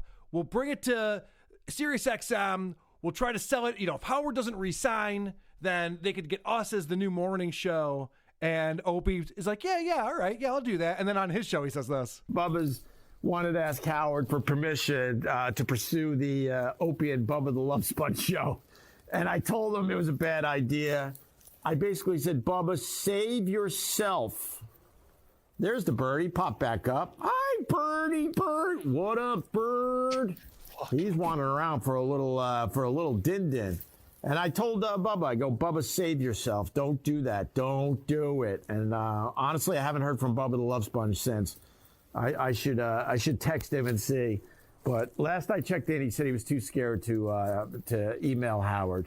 All right, so this has changed a little bit. I like that Opie's like, I told him it was a bad idea. I don't remember that. I listened to that show. But maybe that's true. You know, we both used to be on successful radio shows about 20 years ago. We should go to somewhere and do a show together. There's no way that this could be bad. Yeah, we'll call it Has Been and Has Been. Be a lot of fun. And so another thing that I've documented on the show is that Opie has discovered when he brings up Anthony Cumia, people pay attention. And he does this where he puts the name of the show a few weeks ago was like Pathetic, Anthony talking shit or something like that. Like he just loves to bring up Anthony because he knows that gets people's attention. And he actually admits it on this episode. It's really cold up here. I just want to have a call Anthony. Go fuck your mother, you jackass. Sorry to my aunt out there. Anyway, my puppy is doing well. He's been shitting all over the place because it's a bit problematic to have a puppy at the beach when it's fucking rain. Oh, that gave me some stars. All right, if I say fuck Anthony some more, maybe I'll get some stars. Get the stars flowing in to keep the podcast free. So there it is. That's the business model now. So he's got that mindset that you've got to give me money to keep the podcast free. Yes. Like national, or what is it, public radio or yes. whatever. He's constantly saying, guys, I want to keep this a free podcast. But he even said in one episode, he pays thousands of dollars a month for bandwidth and hosting. It's like, that can't possibly be true, Opie. If it is, you're getting ripped off. That's not how that works at all. Well, it's like $30 a month for Libsyn, right? That's the thing. There's free things out there. You can pay $30 for a really good one. And he says this shit as if there aren't thousands and thousands of people who host podcasts who know better. You can't lie to us about this, Opie. We're doing it. We know. So he says that the problem with the hate that he's getting is it's all because of Anthony. Yeah, stupid trolls, Brian Bernard. Absolutely. The sad part is they come from Anthony's camp, which I find incredibly pathetic, considering what we accomplished in our 20 years together. You know, we obviously didn't get along. At this point, I don't think I could even consider Anthony ever a friend of mine. But the fact remains, we accomplished a lot. We were almost bigger than Howard Stern. We were right there for a while.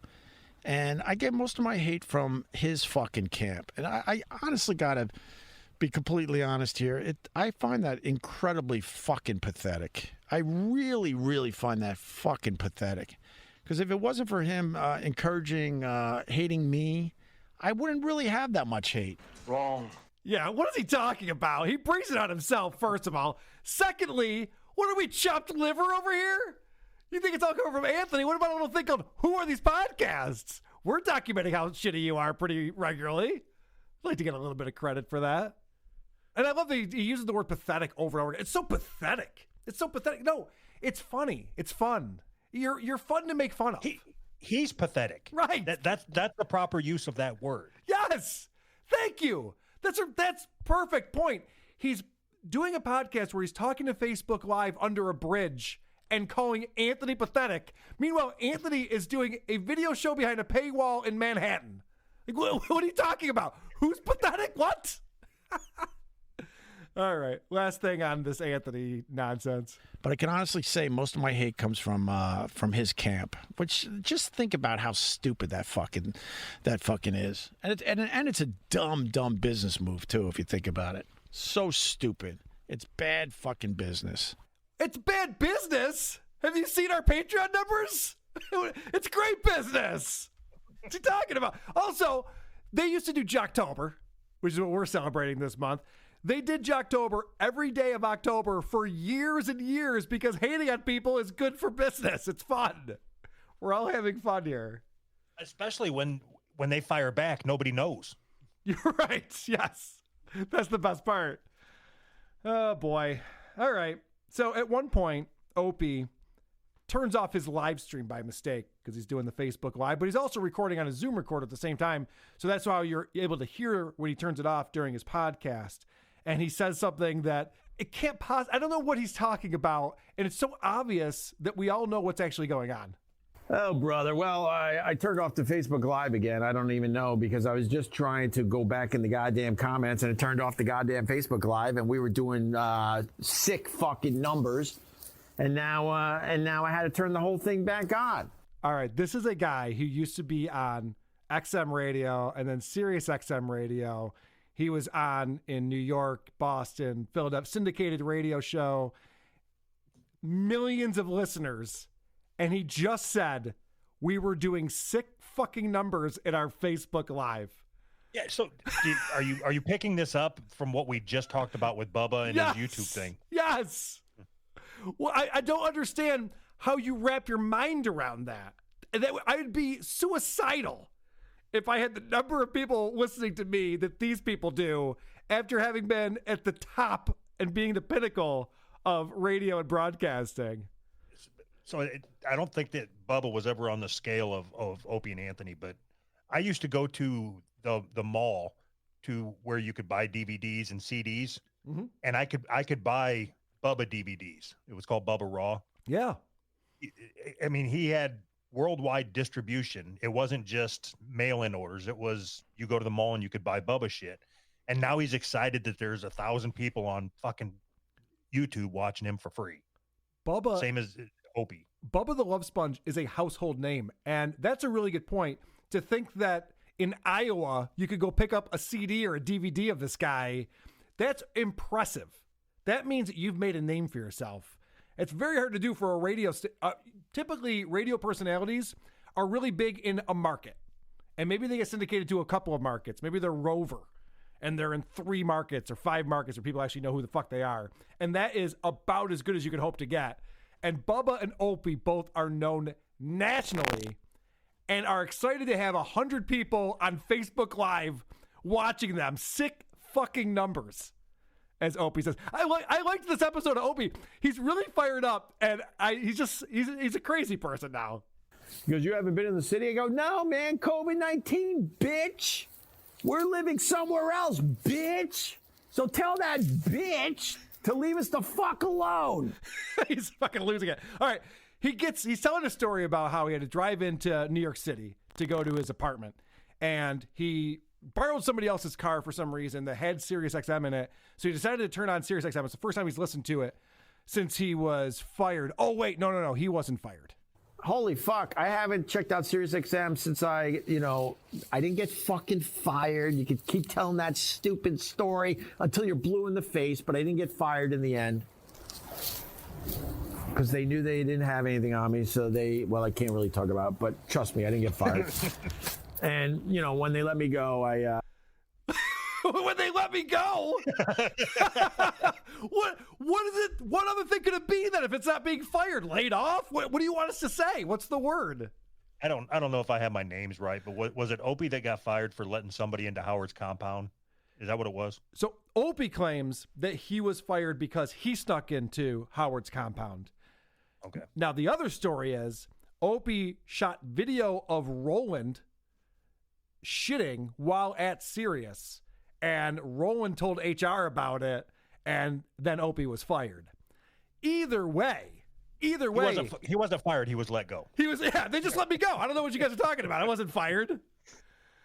So I love this because Opie just starts blasting everybody, including Jim and Sam.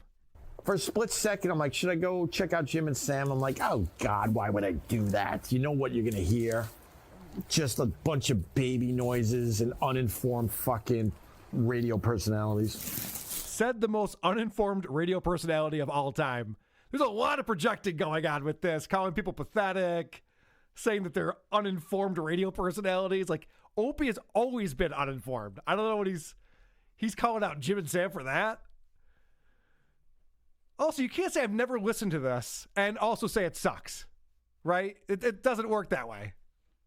Like if I had you on the show and I said, Doug, do you listen to this Bubba show? No, I didn't listen to it. It sucks. All right, great. Fun. Good time. Carl, that's who's right every week. Anthony, everything sucks to Anthony, whether he's experienced it or not. Yeah. It's not a good argument. It's really hard to describe or provide some rationale if you haven't even experienced it yet. So then he goes on to say that he listened to Howard Stern for a couple of hours. This is how he sums up Howard's show. And Howard was talking about all this gay sex stuff. I guess something with Ralph. They're going to find out if Ralph is gay or something like that. But they need Ronnie, the limo driver. I'm just proving I was listening to this. Ronnie, the limo driver, if he says who he's voting for, then at that point, Ralph will either say he's gay or not. And it's been a work on the show for a while. But hearing Howard talk about gay sex, and he said cock a lot and blowjob and dicks in the ass, he sounded way too fucking old to be saying all that stuff. He was talking about blowjobs and gay sex, and then they went into like poop humor and stuff. I gotta give it to him. He summed this up very well. That is the current Howard Stern show. He nailed it. Right, but the only thing, so that's fine. Howard isn't what he used to be, and now he's what he is. But worse than that is Opie's show is just commenting on what Howard isn't doing right. That's a good point. That's also a good point. And I would say that this is a little bit of the pot calling the kettle black too, right here. It just sounded completely out of place. And I felt for the first time that Howard is getting fucking old. It just sounded like uncomfortable to listen to, you know? Yeah, I do know. I know all about that. When old people keep hanging on and it just gets uncomfortable to listen to. I challenge Opie to come on WATP and sit through one of these Opie segments. Talk about uncomfortable.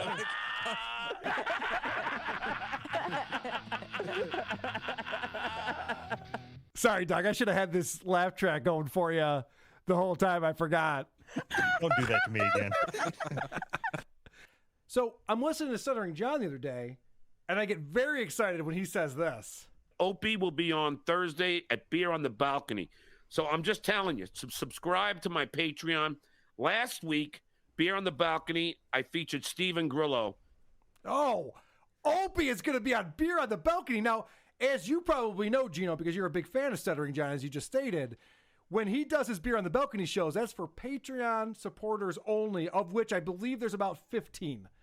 So, quit bragging. Sure. Yeah, so if you want to hear Beer on the Balcony, you have to give him $5 a month. Oh, except for the fact that he doesn't know how to make a video on YouTube private. He makes them all public, so it's readily available for anyone to watch. I love it. I didn't realize that was why it was so easy to get to. Yes, that's why I sent you that link, and I was like, I recorded it right away just in case he realized that it was public, but he didn't. It's still up there. He's a fucking idiot. So this is him introducing Opie. Opie comes on the show. Did you watch this video, Gino? I watched it twice. It was so, because he's terrible. And remember, like, I watched it and I texted you and you're like, let's not talk about it till the show. I'm like, I don't give him enough credit. I couldn't stop laughing at him. Then I listened to the reply guys. I'm like, oh no, she's just terrible on every level. And then I went back and I was listening to it this morning, cracking the fuck up again. That was when I caught they never, my son didn't ask to be a celebrity. Yeah, you keep asking to be one and you're not, you fucking idiot. So yeah, I dabbled in it. This was amazing because this is John on his balcony in sunny LA, and Opie is in his Zen room, he calls it, with candles lit. He looks like a Sith master. He looks like an villain from Star Wars in this video. There's very little light coming on him. His hair is all long and shaggy. He brags about how he hasn't gotten a haircut since March. This is a multimillionaire we're talking about. So this is John introducing Opie, and this couldn't be a funnier introduction. I mean, if I had Opie on my show, I wouldn't think to do this. This is so funny. Soon we will find out when we talk to my next guest, host or co-host of the Opie and Anthony podcast. Ladies and gentlemen, say hello. He's a dipshit. Greg He's a fucking dipshit. What do you mean the co-host of the Opie and Anthony podcast? What's wrong with you stuttering, John? Well, I don't know. How would you say, the host or the co-host? I don't know. I'm not with Anthony anymore. Epic fail. Opie still didn't, or John still didn't get it. It's like, well, what did I say wrong? All he wanted to do was bring Opie on to trash Anthony Cumia. That was the only point of the show. They do over an hour. They talk about Anthony Cumia, and he doesn't realize that there's no such thing as the Opie and Anthony podcast. How is that possible? Yeah, it was never a podcast. So he was dumb to say he's the host of Opie and Anthony, but that wasn't wrong enough. He added podcast. Yes. It'd be like saying Donald Trump just got elected president of Cambodia. No, neither. No. So later on in the show, near the end, John makes it very clear he does not listen to Opie's show, and Opie gets offended by this. And now who's your co-host now? Is it Bubba? No, it's not Bubba. Someone tweeted me that. You don't listen to my podcast. That's hilarious. Nobody listens to your podcast. In John's defense, nobody listens to your podcast. Gino, I got to apologize in advance. I have a million clips from the show because there was nothing I couldn't clip from the show. I understand because I'm like, let me take a note when he said something funny. I'm like, let me take a note after 3 minutes of trying to switch over from my phone to write it down. I'm like, there's too much. I'll just have to wing it because there's too fucking much. Did you get the clip of when he called him Ant? Yep, and I got it right here. Opie? Yep, here it is. Hey, Opie, is there any way that you could turn any light on? Because you're very dark. What a dummy. That was right out of the gate. Yeah, he's got Anthony on the brain. These are two nobodies. He's trying to fucking neg him. These are two nobodies. Like, could you turn up the light? I like it dark. It's like, I don't care enough about your podcast. You're not winning. You're not winning the battle of fucking. It's like winning Alaska. You're not trying to get 3 electoral votes here. You're done. No one gives a fuck. Oh, you got him. You're definitely the alpha dog here, dude. You ready for the understatement of the year right here from Opie? Yeah. I've moved on with my life and my career, and I really enjoy what I do now. I'm not as successful. I don't make as much money, but oh, you think you're not as successful as you were when you were the host of a national radio show? Oh my God! Like this is what they do. It's like, well, I'm gonna be honest with you. Yeah, they act like it's a path they've chosen. Right. I mean, it's like, well, I'm really, because it seems like you're so insecure. You pushed everyone away from you, dude. I love the part when he says, yeah, it was my idea to hire Jim Norton. No, it wasn't. No, just stop it. Just fucking stop it. So real quick before we move on from that clip that I just played, I want to zoom in. he says the word career. He's talking about his career, and listen to the cognitive dissonance happening in his head. He realizes he does not have a career anymore, and it fucks with his brain, and he stops talking for a minute. Down with my life and my career, and my career. I don't have a career. He doesn't even have advertisers anymore. He's just doing a Facebook Live show and then putting it out as if it were a podcast. He's another one that oh my God, he goes like, this is what it ties back into the thing I'm saying about Kate. They live a lie. They believe their lies. What's the word you use? Echo chamber. And he literally says, he's like, when he's talking, he's like, I've really phased it back. I'm enjoying the pod. No one listens to the podcast. No one does. Nobody's you sit there and say, we had this guest like, oh, they want me to do the old ones with God bless them, Diaz and fucking God forgive me, I can't remember the two guys that passed away. It's just too hard to dig them up and put them. There's nothing worth digging up. Stop it. No one cares. No one cares. It was you just flailing it. Let me bring in guests that people that will make the podcast look relevant. It didn't. The talent there, it's no question, were Jimmy and Anthony, not necessarily in that order if you ask Jimmy or Anthony. It's just sad that this is what they do. It's like, well, I'm just going to put out a pod. Why? Well, the saddest part is because podcasting has leveled the playing field. Yes, if you have a celebrity name, you're going to get more listeners out of the gate. And I think Opie debuted at like number 2. So out of the gate, Opie Radio, people are listening to it. It has steadily fallen. Well, actually, it's quickly fallen since then because people heard the content and went, this is not for me. But what's so funny is that Opie is doing John's show because he's hoping to get more listeners from it. Now, I don't know if Opie realizes that Beer on the Balcony is supposed to be for 12 people at most, but he says this at the end of the interview. And I'm going to check the numbers to see if my numbers go up after this, you son of a bitch. Hey, look, thanks so much, man. I really appreciate it. It's been a great time. It's at the very end of the show. I'm going to check to see if my numbers go up. Guess what, Opie? They won't. Nobody's checking out Stuttering Johnny going, oh, who's this interesting fella he's interviewing this week? That's how that works at all. All right, let's get into the Anthony talk. By the way, and he never does fix the lighting. He never does. No, he doesn't care. I mean, it should be called, this podcast should be called Ghost Stories because it looks like he's telling one, and that's what their careers are. It's like, it's awful. And by the way, you have to suffer the best, the even funnier than all this insanity is the first 5 minutes when he's literally talking with his fucking headset plugged in through the mic. It's like, who wants to listen to an hour and a half of this? Thank God that stopped. I have that too. Somebody tells him, because he's looking at YouTube live and people are chatting, and somebody tells him his audio sucks, and his immediate response is to disagree with them. Cheers, everybody. Horrible audio. This is always my balcony audio. I don't know how it could be any different. So then he realizes right away that he's wrong. Hold on. Fucking terrible. Oh, I see what's going on. Sorry about that. All right, now it should be fixed. So it's funny that his first instinct is that he's the one who's right. When has that ever happened? He doesn't know how to work his equipment at all. Admit it, as much as it was so grating to listen to, you were a little disappointed that he found out how to fix it. I was a little disappointed. Just a little bit. It would have been more fun. I'm not going to lie to you. I was a little disappointed. All right, so the only thing John wants to talk to Opie about is Anthony Cumia. So let's get into that. You know, most people that get trashed by him, they honestly don't know why it's such an avalanche of hate and abuse. Yeah, look, this is how weird it was. I did Anthony's show, like I always did. Yeah. And then he came to my stand-up show. Yeah. And my brother sat right near him. Anthony was laughing the whole time. Yeah. Tells me I did a great job. Goes back on the air and trashes me nonstop. And I was like, I couldn't believe it. All right, so Gino, I think you probably picked up on what I'm going to talk about here, and this is He said he laughed every single time. Yeah. 4 fucking times in this podcast. Yes. And he didn't. He didn't. And let me tell you, I believe the part where he goes up after the show and he's probably like, watch you be John and be like, hey, how was my set? And you're asking me because I never laughed once, incidentally.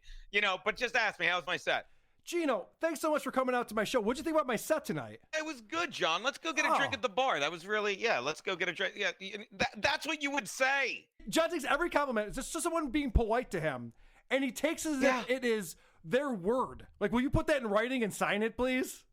And whenever you're hanging, and I don't know where this show was because it wasn't at the Cellar. I mean, I guarantee. I'm starting to realize he's lying about even going on stage because there's no place Stuttering John gets. I'm going to text Anthony right now. There's no place in New York Stuttering John gets on stage. There's none. There's none. I think he was saying it was at Governor's. Is that possible? Oh, that might be possible. You're right. I'm gonna text him. So go on. Okay. But yeah, that's the thing. It's like, but he keeps saying, he says it 4 times. It's like, do you understand? Let me tell you what I just said. I just said, yeah, I do really well, but I got to tell you about this story. I told you a story about where I bombed on stage, and it's fucking funny. Imagine, watch this. Ask me what I'm doing tonight. Ask me what I'm doing tonight. What are you doing tonight, Gino? I got a show. I'm going to do great. It's going to be so funny. I did a show at this place a couple months ago, and they loved me. It was hilarious. I'm so funny. And the guy called me up, and who cares? Yeah. You sound like you're not real sure of yourself when you have to keep repeating how amazing you are all the time. Yeah. I have another example of this. He's talking to Opie about when he left the Howard Stern show. Howard took him aside and said, you know what, John? I wish I had kept you. I should have put you in the Jackie chair. And oh my God, I wanted to reach it. What a lie. Anyway, I'm sorry. That was galling. But this was galling. This is, again, when someone's just trying to be polite, this is what you say to someone who's leaving. I've had people leave my company. I always have polite things. I'm never like, yeah, get the fuck out of here. You know, it's always, I'm so sorry to see you go. This sucks. But let me tell you something about Howard. He's miserable off stage. Back then he was miserable. So, and I'll tell you, I've never met him, so you can take this with a grain of salt. But I can tell you, everyone that's ever talked to him off stage, they don't say, what an asshole. They're like, he's miserable. Shuley says it all the time. Florentine says it all the time. Levy says it all the time. But suddenly, Stuttering John, who betrayed him in his mind, betrayed Howard in his mind, fucking betrayed him, he's going to say that to him. That's a lie. Howard didn't even, when Artie sat in the Jackie chair, he didn't call it the Jackie chair. He never wanted that to happen again. He's like, that was Artie. And then when Artie was gone, he's like, we're done with that. He doesn't even like the phrase Jackie chair. Right. Why would he use it? It's a fucking lie. Listen to Opie laugh out loud at John when he tells this story. And he goes, you know, John, I'm not mad at you, but I should have put you in the Jackie chair, and you know, I should have had you in the studio full time. He's thinking of it as he goes along. I'm sorry, I'm not letting you play this. I should have. Yeah, I apologize. I do have to play the part where Opie openly laughs at him for telling this story. It's okay. I could give you 3 of the greatest compliments I've ever gotten in comedy, and I would fucking gush as I said them. I wouldn't be like, but go on. I apologize to the listeners. Go on. No, you picked up on something that's key in that, where he's not even sure what he's going to say when he starts saying it. That's a really good point. I didn't even pick up on that. Yeah. And I'm usually astute, but I did not pick up on that one. All right, let's listen to this again. Had you in the studio full time, and he actually was feeling bad about his decision. And Opie goes, yeah, okay. Because my God. Think about this, Gino. According to Stuttering John, when he left to go on the Tonight Show, Howard Stern was like, damn it, all I have is Artie Lang in the Jackie chair, and I could have had Stuttering John. Boy, did I fuck up. Like, no one's better than Artie Lang in that chair. No one. He still gets work because of what he did in that chair, and he deserves it. By the way, he was on DePaulo's podcast this week. People always ask me how he's doing. And I always say, and I was right. And it wasn't like a prediction, but it was so obvious. He was holed up with his mother. His mother's an old Italian broad. She's like, you're not hanging out with any of these fucking people. You're coming home with me. And he's doing great. So that was good to hear. But that's what goes on. Like, Artie is what we talk about. Like, I'm lucky because I have an addictive personality, but Artie is such a slave to comedy. All he worries about is the next joke. At his own peril, in a way. You know what I mean? I was going to bring that up. It was great to hear Artie on Thursday. It was on Nick DiPaolo's show. Artie's doing well, but yeah, he's following the program. He's just trying to stay sober, and he claims he's 2 years sober, which I, for some reason, kind of believe, which is hard because he's always lied about that. But he seems like he's doing really well, and apparently his show is coming back. They have a new platform that they're going to be launching, so that's exciting because actually the last podcast that Artie was doing, Halfway House, was really good, and there's a 2-parter with Anthony on there, but he was I'm doing trying a good to think job. Who was episode 4. It was me. Gino is also on Halfway House. Don't he was miss so that. good. He literally said, he's like, look, I want you on the first week. It'll be like a home game. I'm like, oh, Wait, let me say it again. He said, I want you on the first week. Wait, you're the he funniest- paid you a compliment? Let's talk about that for a half an hour. Oh, he did. Dude, here are some of the compliments. I'll tell you, Chrissy Mayer and Kevin Dombrowski, another great young comedian, when they first started their podcast, both of them basically said, can you do the first show? It'll be so All right, easy. shut and Artie the fuck up. That's I'm enough. not kidding. That's enough with you complimenting yourself. That's all we do here, Gino. We're not here to talk about how great we are. We're talking about shitty other people are. That's the whole point of this. Do you understand? Like, you remember these things, and they come up in conversation. It's not like you steer it that way and you say, trust me, I have so few compliments. There's no I've got all 5 fucking memorized, Carl. I know them by heart. I watched you on Chrissy's very first show, and we made fun of it here on WATP, but that's beside the point. That's not what we're talking about. I listened to it. You actually made fun of her more than me. And I'm like, are they making fun of me? Like, I think they're on my side. It was funny. We love you, Gino. Oh, and you called out In Hot Water, and you said, you're like, it's a dumb show, but we love it. It was, dude, I see the compliment and everything. Maybe these weren't compliments, but go on, dude. I love it. That's perfect. If you think everything that I'm saying is a compliment, then we're going to get along famously. This is working out very well. We're doing well. We're doing well. All right. This is great because, as you know, John does a political show, right? Yeah. Why? He's terrible at it. So why? It's almost like that's what's popular. So he did a political show. It's almost like he couldn't do a show on real estate after he quit. I can't even. These people are insane. Go on, buddy. So he starts to talk to Opie, Opie's politics are bizarre. He has no stance on anything. When he gets into politics, it's always hilarious. And yet, Opie is better at talking about politics than Stuttering John is. I don't believe Biden's going to make my life any better.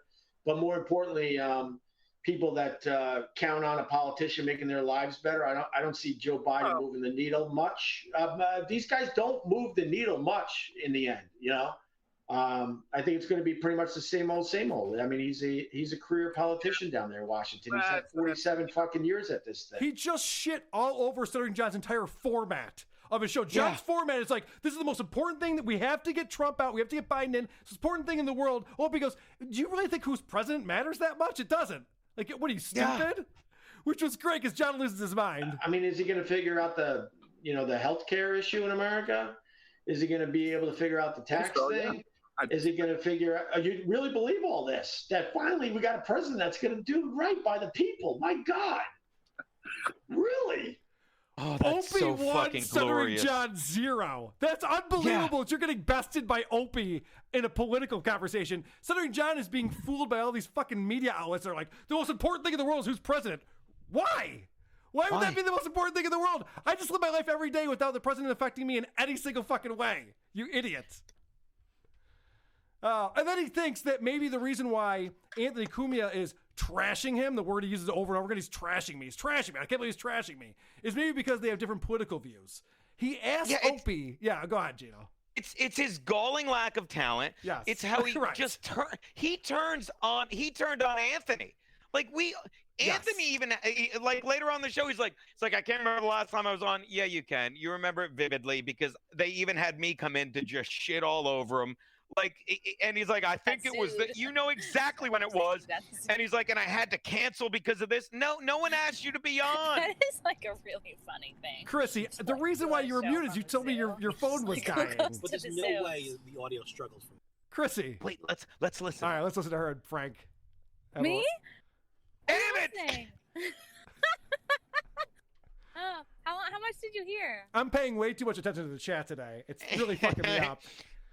I thought your phone was dying, Chrissy. That's why we let you go. It was dying, and then I came back in the car to charge it. Now I'm back, baby. Did you have a comment about this Stuttering John Opie debacle? By the way, this was a Super Bowl for WATP. Stuttering John and Opie together. I'm pissed that we're 3 hours into the show already because I have so much to talk about. So what happened? Stuttering John was on Opie's show? Well, the funny part is that John's show. Opie was on Stuttering John's show, but what Opie does is he records the shows and then puts them on his own podcast anyway. So you're always on Opie's show, no matter what you're doing. You can be at the grocery store and you're on Opie's show. Wow. He deserves to get zooed. All right. I've seen a lot of zood talk over here. I don't even know what zood is. Nobody does, Gino. It's when you do a podcast from a zoo. Oh, there you go. I got it now. Joe Biden is Yeah. one. Fuck that. All right. So what happens here is John is trying to figure out why Anthony Cumia doesn't like him, and he thinks maybe it's because they have different politics. So he asks Opie this. Could it be because, I'm a liberal and he's a conservative that he's angry with my politics? What John's not understanding is that Opie would have no idea why Anthony doesn't like him. Opie and Anthony do not talk to each other anymore. Nope. It's And been hadn't for years. Yeah.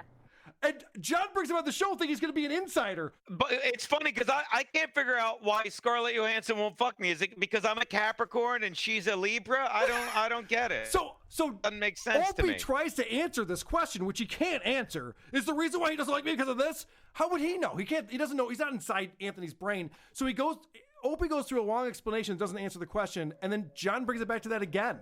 Well, yeah, but so what I'm asking, is that why he's fucking beating up on me because he doesn't like my politics?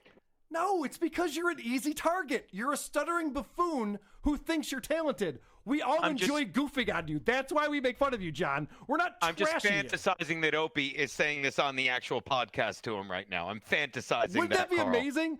Like, John, It'd be great. The reason why we people trash you, they're not even trashing you. They're goofing on you. You're easy to goof on. It's actually great fodder. That's why we're Here's doing the thing: this. we've all lied to ourselves. We've lied to ourselves before. I think he honestly doesn't understand. Like that's how sad it's got to be him. He's lied to himself so long. He honestly believes that he did a show and Artie couldn't stop laughing, and that that Artie called him up and said, "Excuse me," and Anthony couldn't stop laughing. That Anthony called him up and said, "I want you to be in this seat," but Artie talked him out of it. He believes this stuff. He believes his own believes bullshit. it. I mean, in what world would you rather have the guy that was the greatest second seat in the history of radio? The greatest second seat in the history of radio. When would you want fucking to replace him with the guy that was in that same studio and couldn't fuck? Don't you think if you were better, you would have taken that seat from him? Don't you think if you were better the second he left, you would have taken that seat from him? In what world do you believe that someone said, look, I'm not going to ask Art, I'm going to ask you because you're better? You're not. And by the way, in this hour-and-a-half podcast, he didn't stutter once because I said he never had a stutter. He fucking tripped on his word once and then said he was stuttering, but he never had a stutter. Another thing that drove him nuts on that podcast was I said, if you want him to lose his stutter, ask him to do his plugs. Never fucking tripped on a word there. He is the COVID of comedy. He's a fucking hoax. He's a joke. And what's funny is that they think Anthony's the guy who's not happy. I know he's just simply not a happy person, Yeah, well, why? I don't know.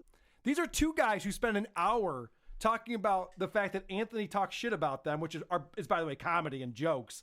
And they're obsessed with this, and they're like, the guy's obviously not a happy person. Project much? I think you guys are the unhappy people in this scenario. I spend time with Anthony. Our shows cross over now. Me and Aaron in Hot Water, 2 to 3:30. He comes in at 4 with Dave Landau. And there's so many times I'll be like, dude, thanks so. And he's like, no, dude, thank you. Like he is like, we go out drinking afterwards. Sometimes I mean, he gets angry. Like, I think I'm a very happy person, but I get angry because life is so easy. Like when something goes wrong, yeah, I'm going to yell, but I'm happy enough. Like I don't sit there and tell everyone I'm in a great mood all the time, but I am. But when I'm shitty, it. These guys are just, they live their life just fucking wishing what could have been, living in regret. They're fucking unhappy, miserable people. And you said it, they project it onto other people. Let me tell you, Anthony's miserable. Why? Because he lives in a mansion. He fucks a chick half his age, and he fucking gets to do a podcast as a hobby and make money doing it. Really? It doesn't make a lot of sense. I've spent very little time with Anthony. I've hung out with him very, very few and far between incidents, and he seems extremely happy. He's living his best life. He used to be a tin knocker, for Christ's sake. God. Dude, we sit there just laughing at how insane this is. Do you think you'd be happy if you were what you just described, or if you were a guy that it's coming out more and more that you were the asshole in the trio that was Opie and Anthony and Jim, and you never liked it, and you wanted Ron and Fez thrown off the station? Do you think you'd be unhappy if you were a guy that's doing a low-level podcast that no one listens to? You failed at everything in between. Remember, he was selling real estate. Remember, he said he was running for governor. Yep. Like, you have no fucking compass, and you don't know. you're miserable. Like, I'm grounded by the fact that no matter what I do, I've said that my niece and nephew think I'm hilarious. You know what I mean? Like, my family and friends are fantastic. I get paid to tell dick jokes. I fucking love sports, and I got hired to write a sheet at night for radio. So the shit I'm bitching about, instead of bitching at people and driving them nuts, them insane, I put it in it, and they give me money for it. It's insane. Well, you won't believe this though, Gino. Even though they talked about Anthony for over an hour, they don't care. Yeah. Oh, I don't really care if he goes. Honestly, dude, he's not in my universe. Like, I don't really care that much. I don't even care like that much. It's Carl, just what that, timestamp is that in the podcast that they don't care? How long have they been talking about him now? Probably a minute. What's that? Probably a minute 20 that was. No. At this point, we're 30 minutes into the show. And he's still explaining that he doesn't care. Like, that much? It's just that, like, I'll get people saying, oh, Anthony's trashing you again. And I'll be like, why? What the hell did I do this time? Isn't it funny? When you say you don't care about something and then talk about it for an hour, that's the opposite of not caring. Well, let me take it in a different direction, and we'll use what's it called? Logic. Yes. No one tells Anthony that that John's bashing him, because no one that likes Anthony likes John. No one is saying, should I listen to Anthony Cumia and Landau today, or should I listen to John? No one. But obviously people would go back to John and be like, hey, I'm listening to Anthony, if that's even true. But no one is going to Anthony saying John's bad-mouthing. Nobody. Well, no one listens. The funny thing is, I've seen this unfold, is John just reacts to shit. So people just make shit up, and they'll be like, oh, Anthony's talking about your kids again. And he goes off for an hour. This fucking guy, next time I see him, I'm going to murder him. And then like 2 days later, he gets on, he's like, I guess that wasn't true. I take it all back. That's why people say this shit to you, you moron. Because you fall for it every fucking time. Here's an example of him talking about when Anthony bashes him. Anthony must not have a very good reach because he only gets like one tweet about it. Even if he does, believe it or not, as popular as he thinks he is in his own head, it's only like one tweet that'll say Anthony trashed you again. It's like, but why? The reason why it's only one tweet is because that one guy is trolling you, you moron. They're trying to get a reaction, and it always works. I mean, maybe Anthony hired someone to troll John like he does. What a douche. He literally does that. Listen to this. Opie is talking about the fact that he knows for a fact Anthony sets up Twitter accounts just to troll him. You have to let this play through, and then we got to discuss this. I got a person that's well in the know that basically told me that he starts Twitter troll accounts to attack me on a regular basis. I'm like, and that's why the recent rant, I'm like, just leave me the fuck alone. Opie is saying Anthony is setting up Twitter troll accounts to attack him. He has it on good authority, Gino, that this is what Anthony's doing with his time. I'd love to hear your take on this. You know what Anthony's Twitter account currently is? I do, yes, Compound Boss. It's Compound. Well, it's not him. It's run by him because Anthony's banned on Twitter. Now, I too am banned on Twitter. I'm under Diamond Eugene 1 now. It's like my 5th one because we've become Anne Frank on Twitter. They fucking look for you, and the second they find you, they're like, you're banned, and they take you down. You know, literally, I'm on Twitter now because a fan of mine made an account under his email. Whenever it's like verify your thing, I have to email him. It's a pain in the ass. But Anthony, who's banned on Twitter, would go through all of that trouble, all of that fucking pain in the ass trouble multiple times to troll John. According to Opie, yes, that's what he's doing with his free time. Whatever. Are you insane? That shows that I could see if he had a regular account, you could believe it. You understand? But he's banned, and it's nearly impossible. It's not nearly, but it's such a pain in the ass to set up he'd have to open a new phone line. He'd have to buy a new laptop just to do that. Well, that's the funny thing. So you were talking before about how these guys convince themselves that they're not that bad. Opie thinks there's no way there's dozens or hundreds of people who all think I suck on the internet. It must be one guy setting up multiple accounts. No, it's really that many people who think you suck and want you to hear about it. Yeah, that's such a great. It's like that's the delusion. It's like obviously it's Anthony. He's the only one who hates me. So many people hate you, and they don't want to hate you. You make yourself hateable. If you had just gone away, it would have been fine. But you're like, it wasn't my fault. It was them. It was your fault. It's a fact. If 99% of the industry is saying you are hard to work with, like I heard this story one time. There's a story that they got rid of Ron and Fez because they wanted to, because Opie wanted to be just Opie and Anthony. It's our station because they were good. back before Fez was insane. They were so good, it was stealing their shine. And, Jim and Anthony don't care. They just show up, have their drink, or whatever. And did you get to the clip? Are we covering the clip where he's like, obviously we're covering the clip when he goes, can you believe this douchebag won't even look at me, or whatever it was? That clip, do we have that? I don't, only because he's told that story so many times. I but feel here's like it's the well thing: documented. he says in this podcast, he's like, and then he throws Jim under the bus, saying, it was meant for Jim. He's not throwing Jim under the bus. He knows Jim can take a joke. He knows Jim is so self-aware of how good he is on this show that it couldn't have been for him. But you're dumb enough to believe that lie because you believe so many lies you tell yourself every day. But when you say, yeah, he threw Jim under the bus and said it was him, how is that throwing Jim under the bus? Saying, thank God Jim will play along with this because Jim is on my side. How's that throwing him under the bus? Yeah, that's an old story that we all know about. Apparently, so Opie and Anthony got to a point where they wouldn't even look at each other in the studio when they were doing the show. Anthony tried to text Jim Norton, the little cunt won't even look at me, and he said it to Opie by mistake. And that was really a big undoing of the show. It's so perfect, but that's the delusion they live in. It's like, well, obviously he threw Jim under the. No, Jim. He just looked at Jim for a life raft with this classic gap that's partly responsible for my career. So I thank God for that moment every day. So they talk about Jim Norton for a second because, as you know, Stuttering John loves Jim Norton because I went on Chip Chipperson and bashed John, and then of course Norton called John to give him a heads up on that. He didn't take it down, he just gave him a heads up on it. So Norton's the best. Opie hates Jim Norton, so they trash him for a second, and then they get right back to Anthony with this question.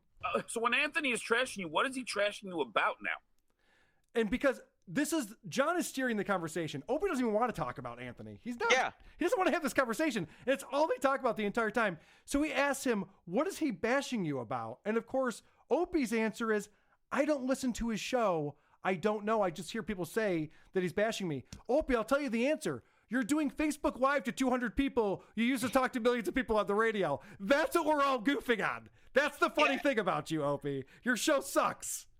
And when he tells you that, he's like, he acts like it's a plan. Not like he's out of options. He's like, well, I really just focused on my Facebook Live. Well, congratulate. Yeah, you can't even say that. Let me say it again. I'm really just focusing on my Facebook Live. That's not a thing. No, that's just you fucking killing time in the morning, trying to validate that you have a career when you don't. Well, I'm glad you brought that up, Gino, because many times Opie has pretended that this is what he wants to do. He started out in podcasting, working for Westwood One. He thought it was going to be this big show with Carl Ruiz as his co-host. Obviously, it did not become a big show. It lost ratings or lost listenership, and Westwood One kicked him off the network. So now he's just on his own, and now he's just talking to his Facebook Live group. And he pretends that that's what he wants to be doing, which no one could possibly believe. And this is him explaining, and every now and then the truth comes out. Every now and then. This is him explaining that he does want to be better than this. What we accomplished is simply amazing. I know it's amazing because I'm trying to do it again in a way, and it's not easy, man. No.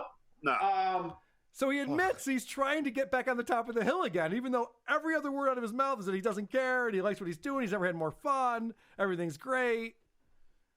I mean, I love it when that shit like that slips out. Yeah, and it's so, like, the thing that made me laugh is when he's just telling stories.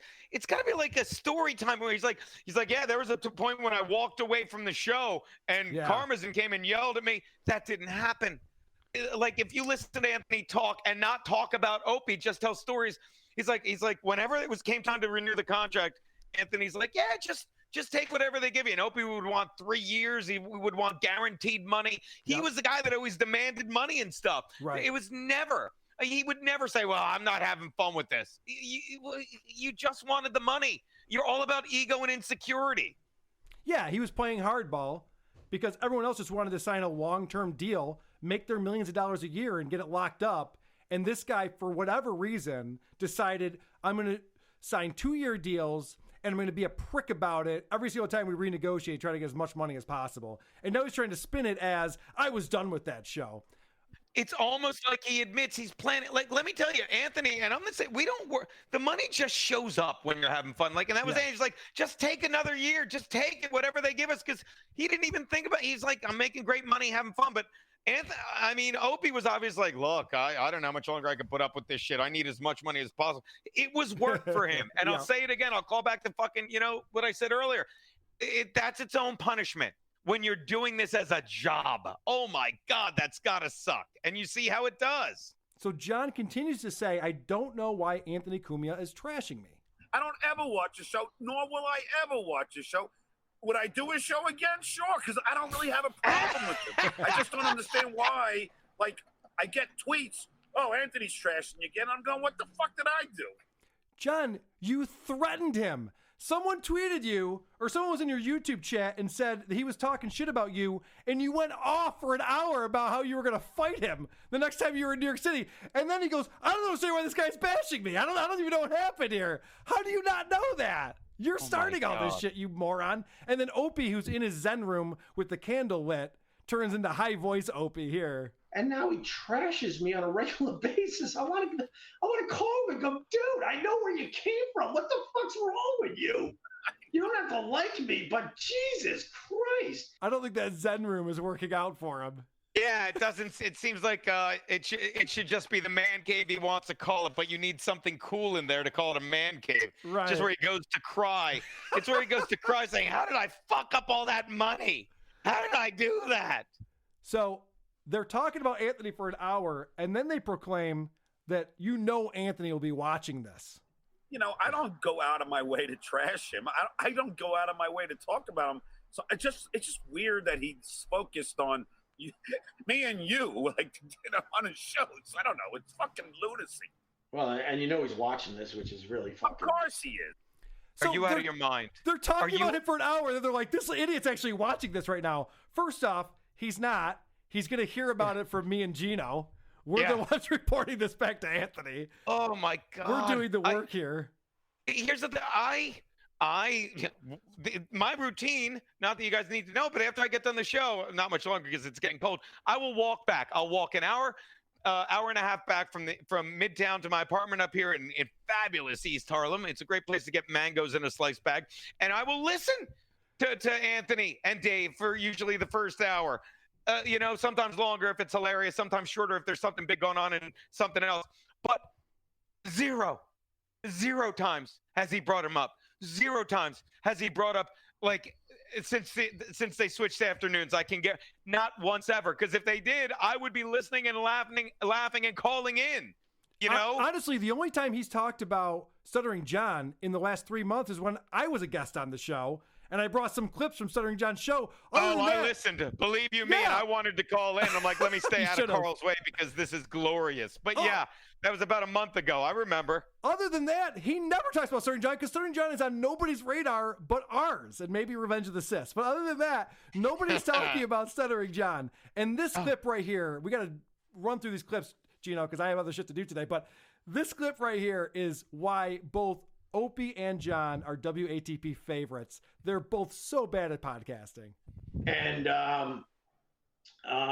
what were you saying, by the way?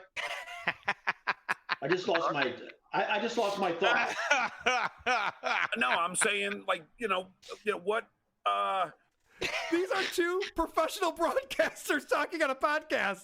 That's funnier than anything we've done today, and I've been laughing all day. That is so because it's one thing when those dopey broads are doing because we know they don't have talent, but these guys, you want to believe there was a time, and that's what galls me about John as well. Like Opie, and you said it, Opie's good enough at broadcasting where John was so awful, Opie didn't come off as terrible in this, but yes. The thing that always got me about these Stern guys, and let me tell you, Jackie the Joke Man, I love him. Like, I used to bash him. Be like, he's not a comedian. He just tells jokes. But you meet the guy once, and you're like, oh, I get it. This guy loves telling jokes so much, people made him get on stage and do it, and he made a living doing it.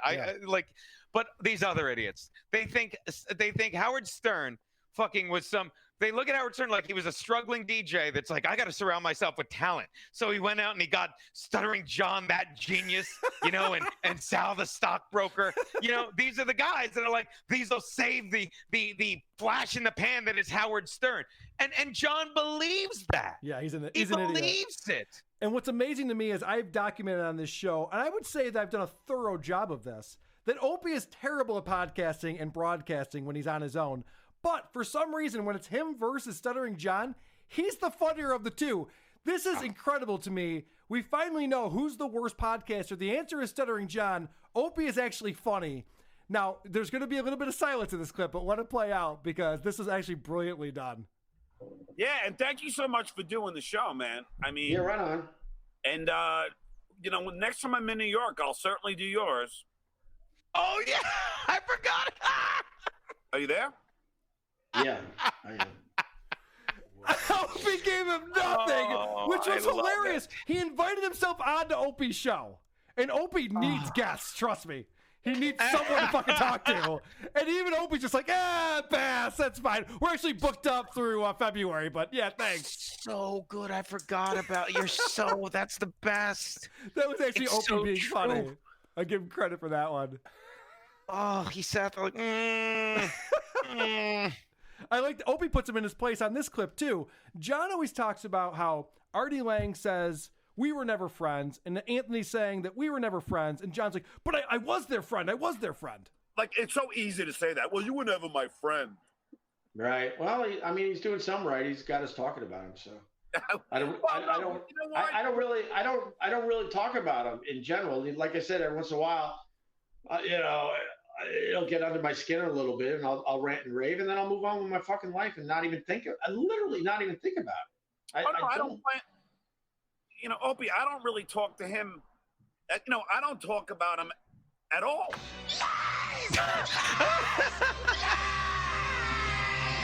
John, even when he was promoting that Opie was going to come on, he promoted the fact they were going to talk about Anthony Cumia the whole time. That's all he wanted to do. Opie at one point gets fed up. He's just like, John, I don't talk to this guy anymore. I don't really talk about him. There was that one show I put out. Can we talk about anything else, please? Yes. I just fucking was so numb to him saying I don't talk about it anymore. It's like I missed that. And that's the end of the podcast. So this is Opie talking about what he does now because John is oblivious to what Opie is doing on the Opie Radio show. And I just have to point this out because it's fun. Yeah. And I record it with a professional mic, even though I'm on Facebook Live through my phone. And he records his podcast on a professional mic. Producer Chris, do you know what kind of professional mic Opie is using? The same one I bragging. have. Yeah, a Zoom recorder. It is a Zoom recorder is what he's using to record his podcast. Why would you even say that? That's not impressive. It's like you're trying to impress me. Like, I'm going to be 5.5 years old. Well, who can't? Obviously, you're using a professional mic. I would hope so. You're a multi-millionaire. You might be able to buy a decent microphone, I guess. The only time to point it out would be if it's the opposite in both ways. If you have a nationally syndicated podcast, and you're like, and by the way, I'm doing this on my fucking phone headset, which John actually was at the beginning of this fucking podcast. Yes. And John's talking about Opie with Bubba the Love Sponge because, as you know, Bubba asked Opie to team up and get a show back on Sirius. And of course, John has to make this about him. This clip is 5 seconds long, and there's two things going on. John can't pronounce words, and he has to make it about him. It's so funny. I had Bubba on my show.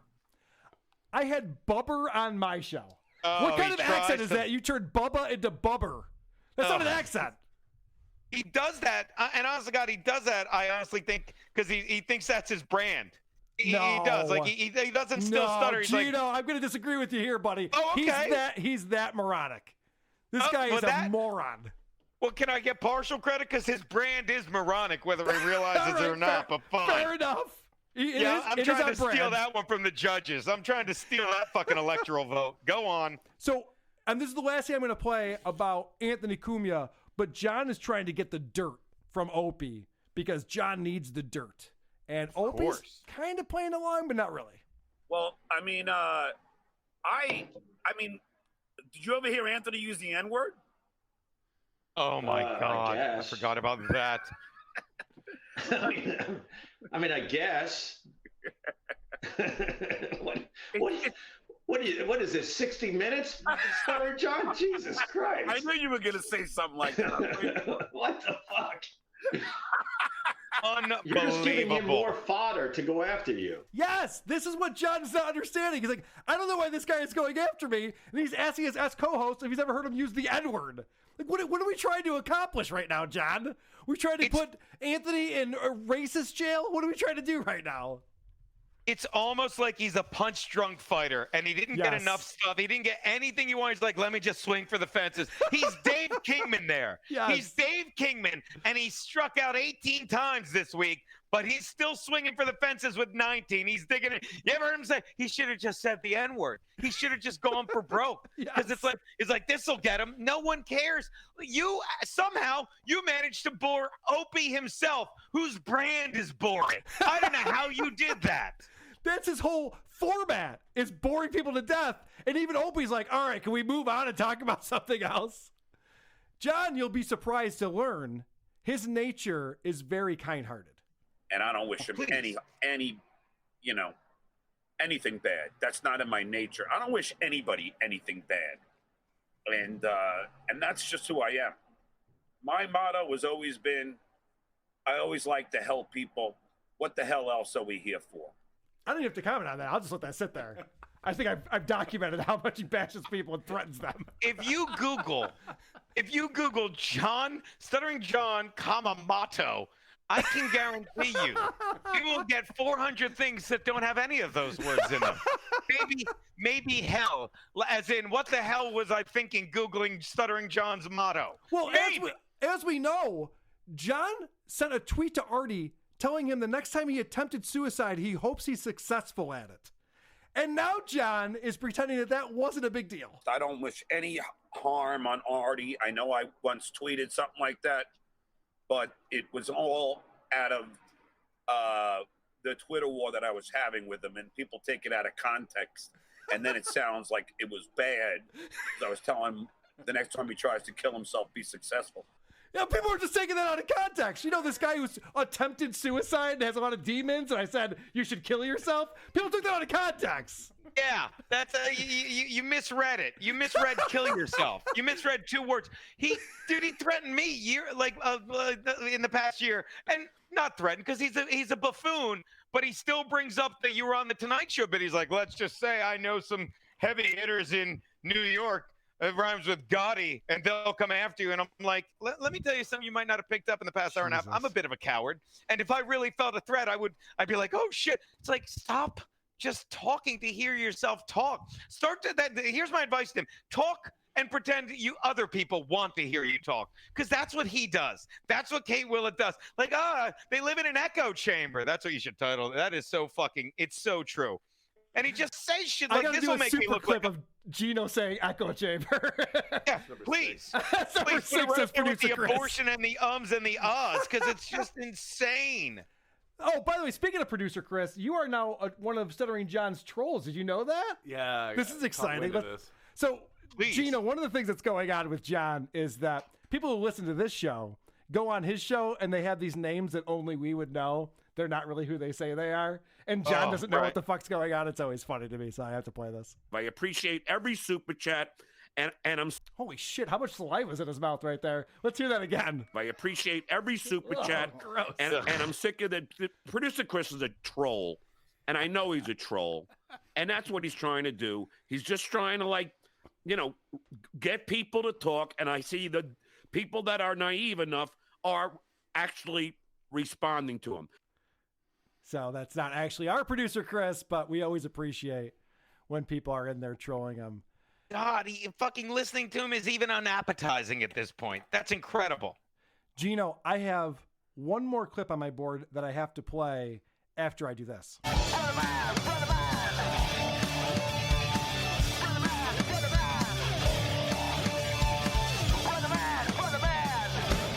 Bum, bum, bum, bum, bum, bum, bum.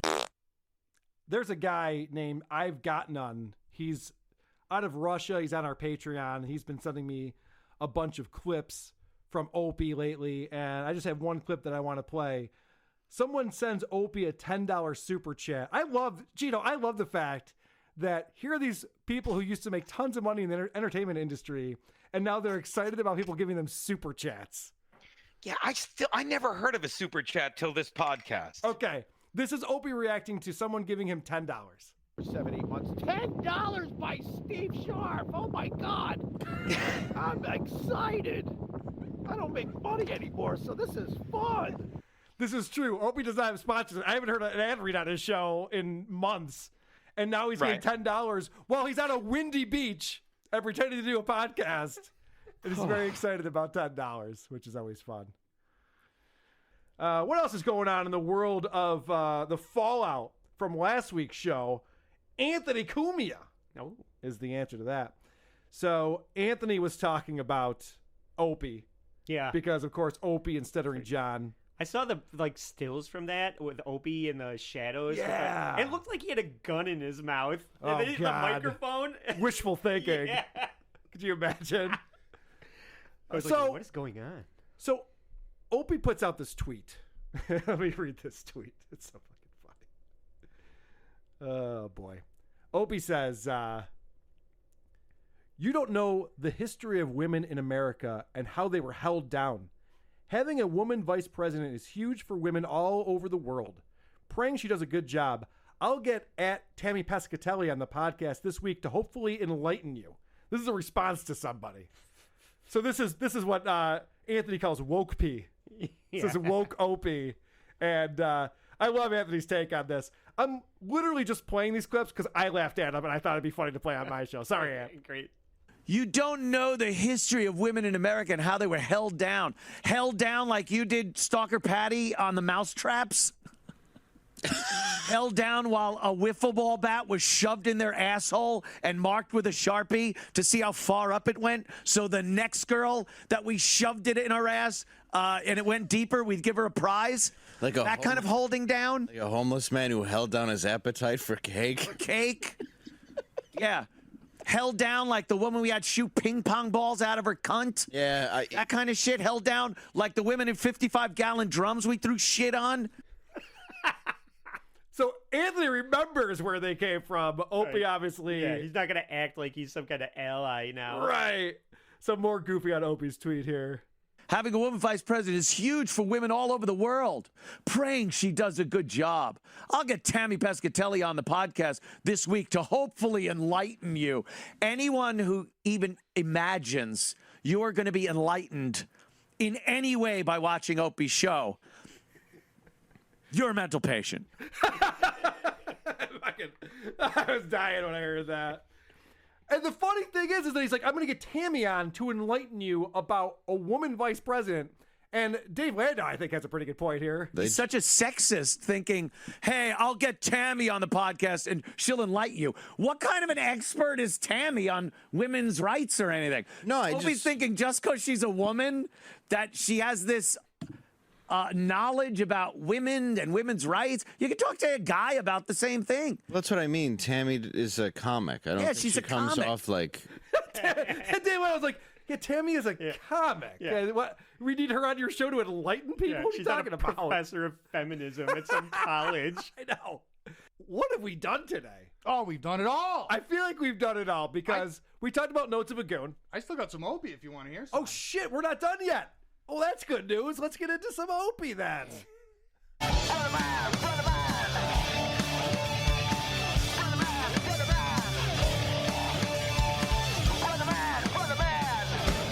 Ba, ba, ba, ba, ba, ba, ba. Real quick. But I just want to apologize. I'm not used to co-hosts who bring as much as you do. I'm sorry. No, I love it. I couldn't appreciate stop. that. I'm ready to wrap things up, and you got more to talk about. Let's all do right, it. real quick. Yeah. We joined Opie just after Thanksgiving as he's looking back on his holiday. Okay, good. So here's his opening story. I'm going to take a nice long walk down the beach with the doggy. Hopefully it won't eat a fish head or anything like that.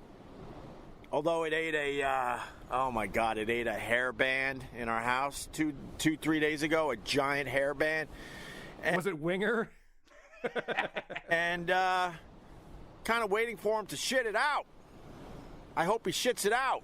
So I'm in checking the shit mode, where I take my pointer finger and I poke it. I'm poking shit right now. My dog's poo. Again, that's the opening story. That's after the 2.5 minutes, I swear to God, 2.5 minutes of thank you, Sally, thank you, Bill. And, you know, he goes through the fucking he does all that shit. So can I ask a quick question about this? Let's say you're a millionaire. Yeah. You own a giant apartment in Manhattan. Mm-hmm. You have a beach house and some other home that he talks about as well. But you still have to stick your finger in dog shit. Can you, like, hire someone to do that for you? Because I don't have as much money as Opie, and I would hire someone to do that for me. Yeah. That's a task that I'm not pulling off. And then why open your show with it? You know what I mean? Like, oh, you guys are going to love this. Let's talk about dog do. Croche, Opie is a boring person with nothing going on in his life. Oh, really? That's the most exciting thing going on in his life. I'm going to change your mind about that, Carl. Sounds good. Let's hear it. What you're about to hear is 2 clips that happen 1 minute apart, and it might be the most opiness that ever opied. And then I put the poo in a bag because you don't want to leave it laying around on the beach. Although my dog has peppered this beach quite a lot with his poo. Because, you know, every once in a while there's no one around who's looking. There's a couple people out here that get really, really mad if you don't take care of the dog poo. Oh, that's right. That would be me.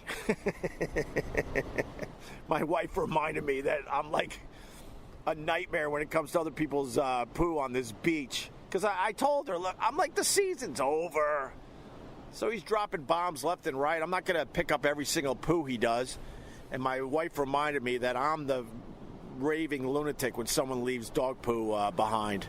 I have been known to chase down a dog owner or two on this beach, yes. What a hypocritical fucking asshole. If you leave dog shit on the beach, I will chase you down and get in your fucking face, clean up after your fucking dog. But my dog leaves bombs left and right. I mean, what are you going to do? You know? Yeah, it's a beach. It looks like a litter box. What's yeah, the what the difference? fuck? I mean, you know, walk a dog, takes a shit. What are you going to do? Pick up every piece of shit that your dog leaves? What, are you crazy? You know, even if I was that hypocritical and that much of a douchebag, yeah, I don't know that I would declare it on my show. Why would you say that? I think it's because he knows no one is listening. No. I think that's why he says he can say anything he wants on this show, unless Croge happens to clip it for WATP. No one will ever fucking hear it. Yeah. So then this leads him into a story about the glory days, and we go on and on about a thing that happened to him on a radio show he used to be on. And this might be the worst fucking story he's ever told, combined with the worst clip he's ever played. I go, yeah, man, if someone comes by with a baby diaper filled with poo, I will make a baby diaper mustache right here, right now, right on the radio show. And lo and behold, I said that, and 10 minutes later, Rich Voss walks through the door with a baby diaper filled with his daughter's poo. And then, look, I wasn't going to back down at that point, so I did the baby diaper mustache on the Opie and Anthony show. So you're saying you would take baby... But here's the beauty, Rich. I just surprised people out of nowhere. It turns into baby diaper mustache day. Today happens to be one of those days. And the odds of it actually happening are slim. You know, here's the thing, though. I mean, there's so many rules to this thing, you know. The bottom line is you would take baby shit and put it under here. Yeah. Get the hell out of here. You make a little mustache with baby shit. Oh!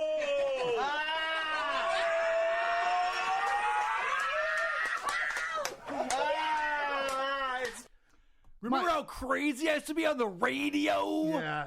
My apologies to all the rubber dicks, cuzzaroos, and bag slappers out there, but good God, that is some awful fucking radio. That actually does sum up his talent on that show very well. Well, imagine if I was like, Carl, you remember back in the good old days? Remember when I wiped that fecal matter on my lip? No, that's fucking retarded. Like, you're a fucking idiot, dude. Well, you're not a shock jock, Raj. Apparently not. So anyway, and then we start talking about... That's when radio really sucked, by the way. Oh, when the guys had to be so outrageous. And that sounded like shit. That clip sounded like shit. It was awful. And it went on. It was like a 10-minute clip, and it's mostly just dudes going, oh! It's awful. Eric Nagel, will you send him the original audio from that? Because he's pulling it off of YouTube, and it sounds like garbage. No, it just... anyway, So then we join Opie and his happy family as they go to find a Christmas tree. Either way, we'll do it. I mean, that'll be better than when we live in New York City and every corner has Christmas trees just piled up. And you pick one and they're like, that'll be $120. I'm like, what the fuck is wrong with you? $120. I'm going somewhere else. And then you realize that it's not like a small business. So they go, I don't give a fuck. That means I don't have to cut your stupid tree and tie it up so you can carry it to your apartment. So good luck to you. And then you go to the next guy. That'll be $115. I'm like, this is insane. They shouldn't cost that much. Dad, can you just buy the tree and we can go home? Can you stop arguing with the fucking Boy Scouts that are selling Christmas trees? What the fuck, dude? And you know makes himself look terrible in every anecdote. And you know that's a real story. You know what I mean? Of course it is. He goes to buy shit. He's like, $4 for a fucking coffee? Are you out of your... Like, no, the price is on the board. You want a fucking coffee or not, dude? What's funny about that is that he should have felt shame when he realized that that's the going price of Christmas trees wherever he fucking lives, which is the Hamptons, which is where rich people live. Yeah. So he's going around, he's like, $120, that's way too much. The next place is $115. I guess that's the price of Christmas trees, and I should just get over it. Instead, he fucking rants like that's an interesting anecdote on his show. Dude. It just makes him look fucking poor. Those things take years to This is grow. something Patrick Michael would say. They take years to grow. They're huge. They got to ship them in one piece and keep them alive and then have them in a... Get $150 a fucking bargain for that. Are you fucking kidding? They grew a tree just for you. You're going to fucking take 12 years worth of wood growing and put it in your apartment and you want it for what, $20? What the fuck are we talking about? But this is literally what Patrick Michael would say. Like, I can't believe they're charging $40 to get into Dollywood. That's crazy. How is That's that possible? crazy. And then we continue the Christmas tree journey. That was a callback. Yeah. No one was impressed. They hire good-looking people, women and men in that mid-20 range where they got all their shit still nice and tight. Their coloring is all good. Their skin coloring, their hair coloring, everything's all nice and tight. Nothing has started to erode on them yet. And you being the customer, you're like, oh, wow, there's something kind of sexual about this. This is wonderful. I think I'm attracted to the Christmas tree girl. Listen very fucking closely to me, Opie.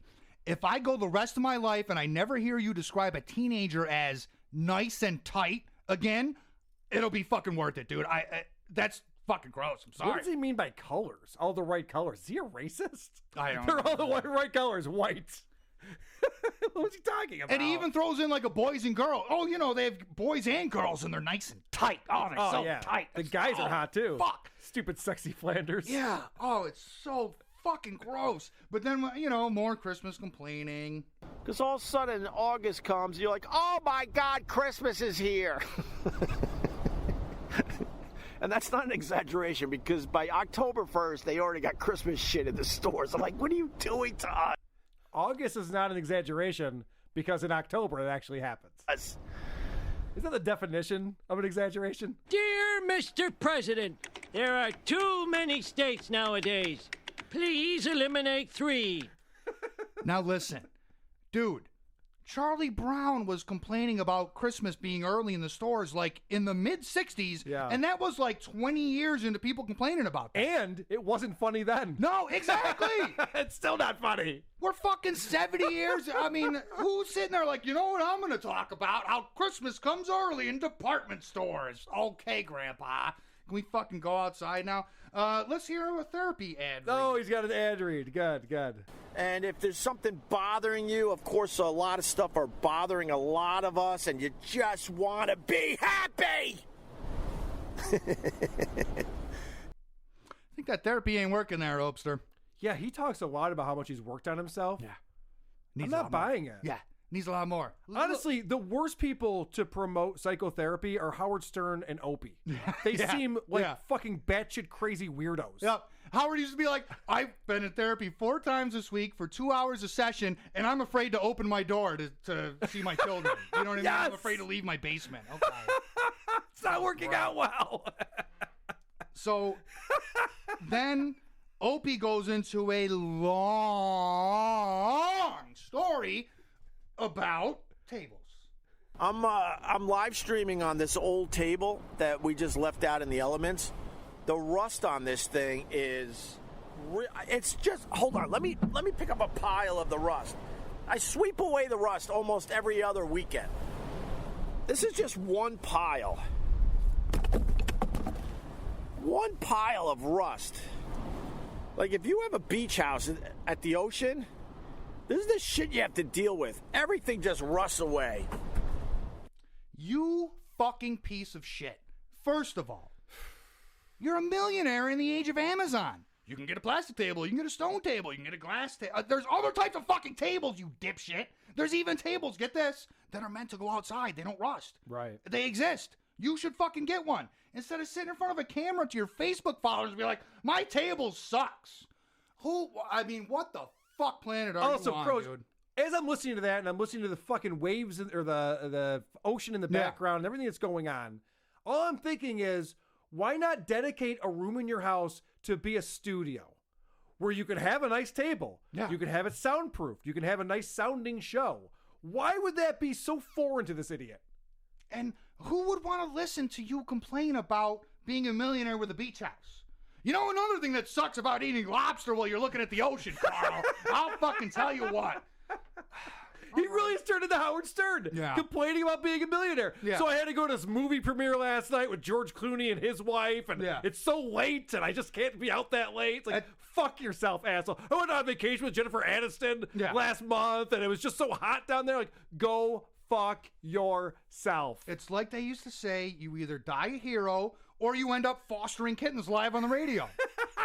It's true. That is the saying. Let's hear Opie on Twitter. So if you can, donate to your local food bank. I tweeted that, and that was a problem. Then all of a sudden someone has to tweet me jumping on a homeless cake. I'm like, you don't even know what that was about. Yeah, it was about it was about fucking up the food of a homeless person, which was hilarious. Yeah, what a talentless piece of shit. That sucked. I didn't enjoy listening to Opie at all.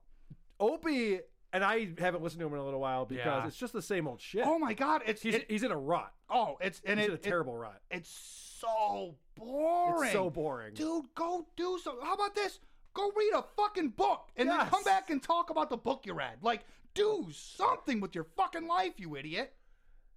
And who is going on his Facebook Live and chatting with him? Like, who wants to get his hot take on whatever the fuck they're asking him questions about? Yeah. Who would possibly care about that? Hey, Opie, you got any more stories about your dog's shit? I wish people could see Crozier. This is the one time we should be a video podcast because this is no longer fun. Crozier's not having any fun right now. I think he's literally going to flip this table over. Bullshit. All right. We have to get into something very quickly.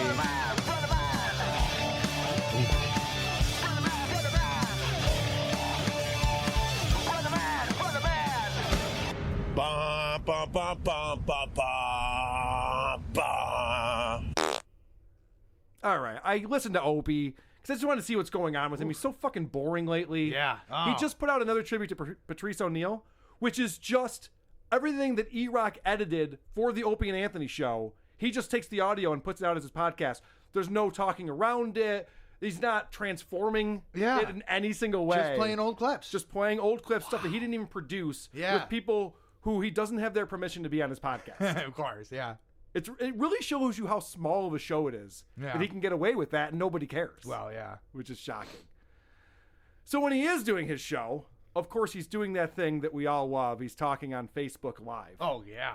And this is my favorite thing that has happened to him. This is a guy who used to make millions of dollars on the radio. This is what his podcast has become. I listen to shitty podcasts. I've never heard this happen before. He's interrupted by a phone call. So BlueChew.com, promo code Opie, OPIE. Oh my God,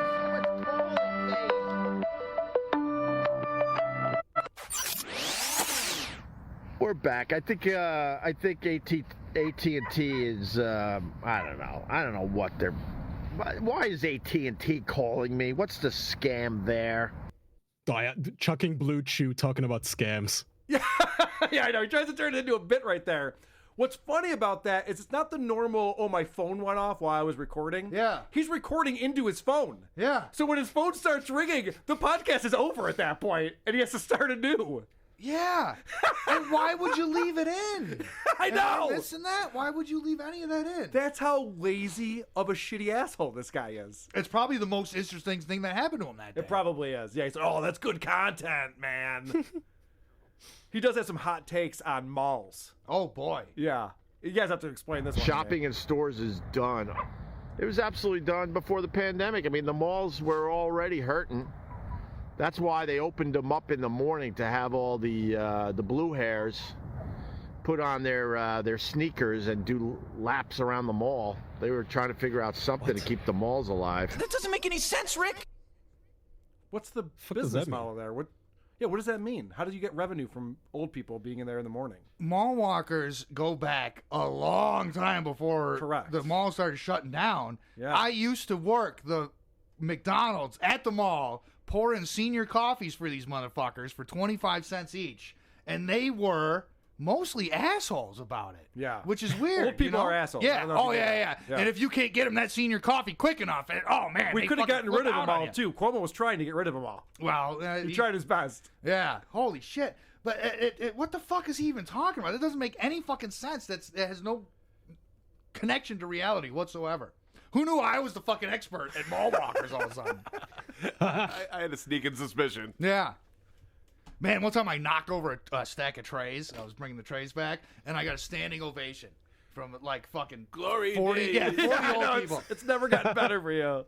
So I went and made an 8-minute podcast crying about it. if only you could have.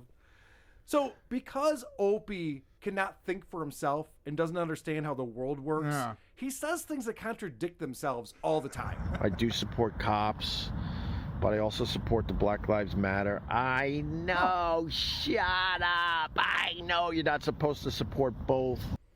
It's not that you're not supposed. So it's not that you're not supposed to support both. It's that it doesn't make any sense. Yeah. Do you want to defund the police or do you want to support the police? Because one side wants to defund them, and the other side wants to keep funding them. Carl, I just want both sides to have fun. I know. I wish both teams could win. There was one podcast where he goes, "If you guys must know, I like Bernie Sanders, but I also like Marco Rubio." You're like, well, what And why? Trump. Yeah, it's like none of it makes any sense. Like one person wants bigger government, the other one wants smaller government. Like what is it? What's the thing that you think? He has no idea why he has these opinions. Yeah. But at least, at least he podcasts in front of a barking dog. And in this clip, he's bragging about how smart he was in college. Oh, yeah. He was a math whiz. Yeah.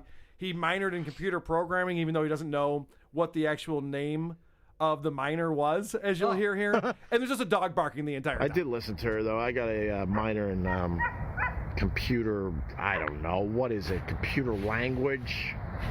I don't know what the minor was called, but I did it. I was taking all these advanced computer programming courses in Geneseo with all the other eggheads. Oh, yeah, he's an egghead. Wow. Scientist OP over here. So bad I just spilled tea all over myself. He doesn't even know that it would be like computer science or computer programming, computer language. Computer language. He could have dedicated his genius to working at NASA, but instead he decided to go into comedy. Sure. Yes. All right, last clip that I want to play from Opie, because it's just an example of him failing miserably. He's reenacting a conversation that he's having with his dog. Oh, boy. Because everyone now is addressing that there's a dog barking throughout the whole fucking show. So now he's reenacting how this would go down, and then just this epic fail at the end is great. Oh, what are you eating over there? Give me some. No, it's not time to eat. Go do something else. Well, can we go for a walk then? No, we can't go for a walk right now. I'm editing a podcast. Well, when are you going to take care of me? I don't fucking know. My dog wouldn't even pass kindergarten. Man, I was going for a line and I stammered through it. I'm an idiot. Jeez. Wow. He's really, I don't know if Will Noonan is doing a better impression of Opie or if Opie's doing a better impression of Will Noonan and doing an impersonation of him.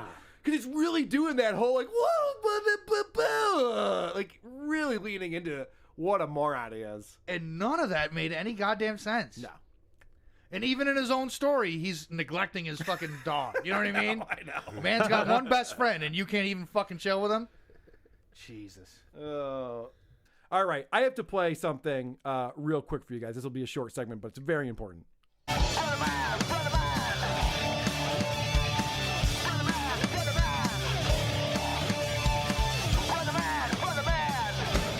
Ba, ba, ba, ba, ba, ba, ba.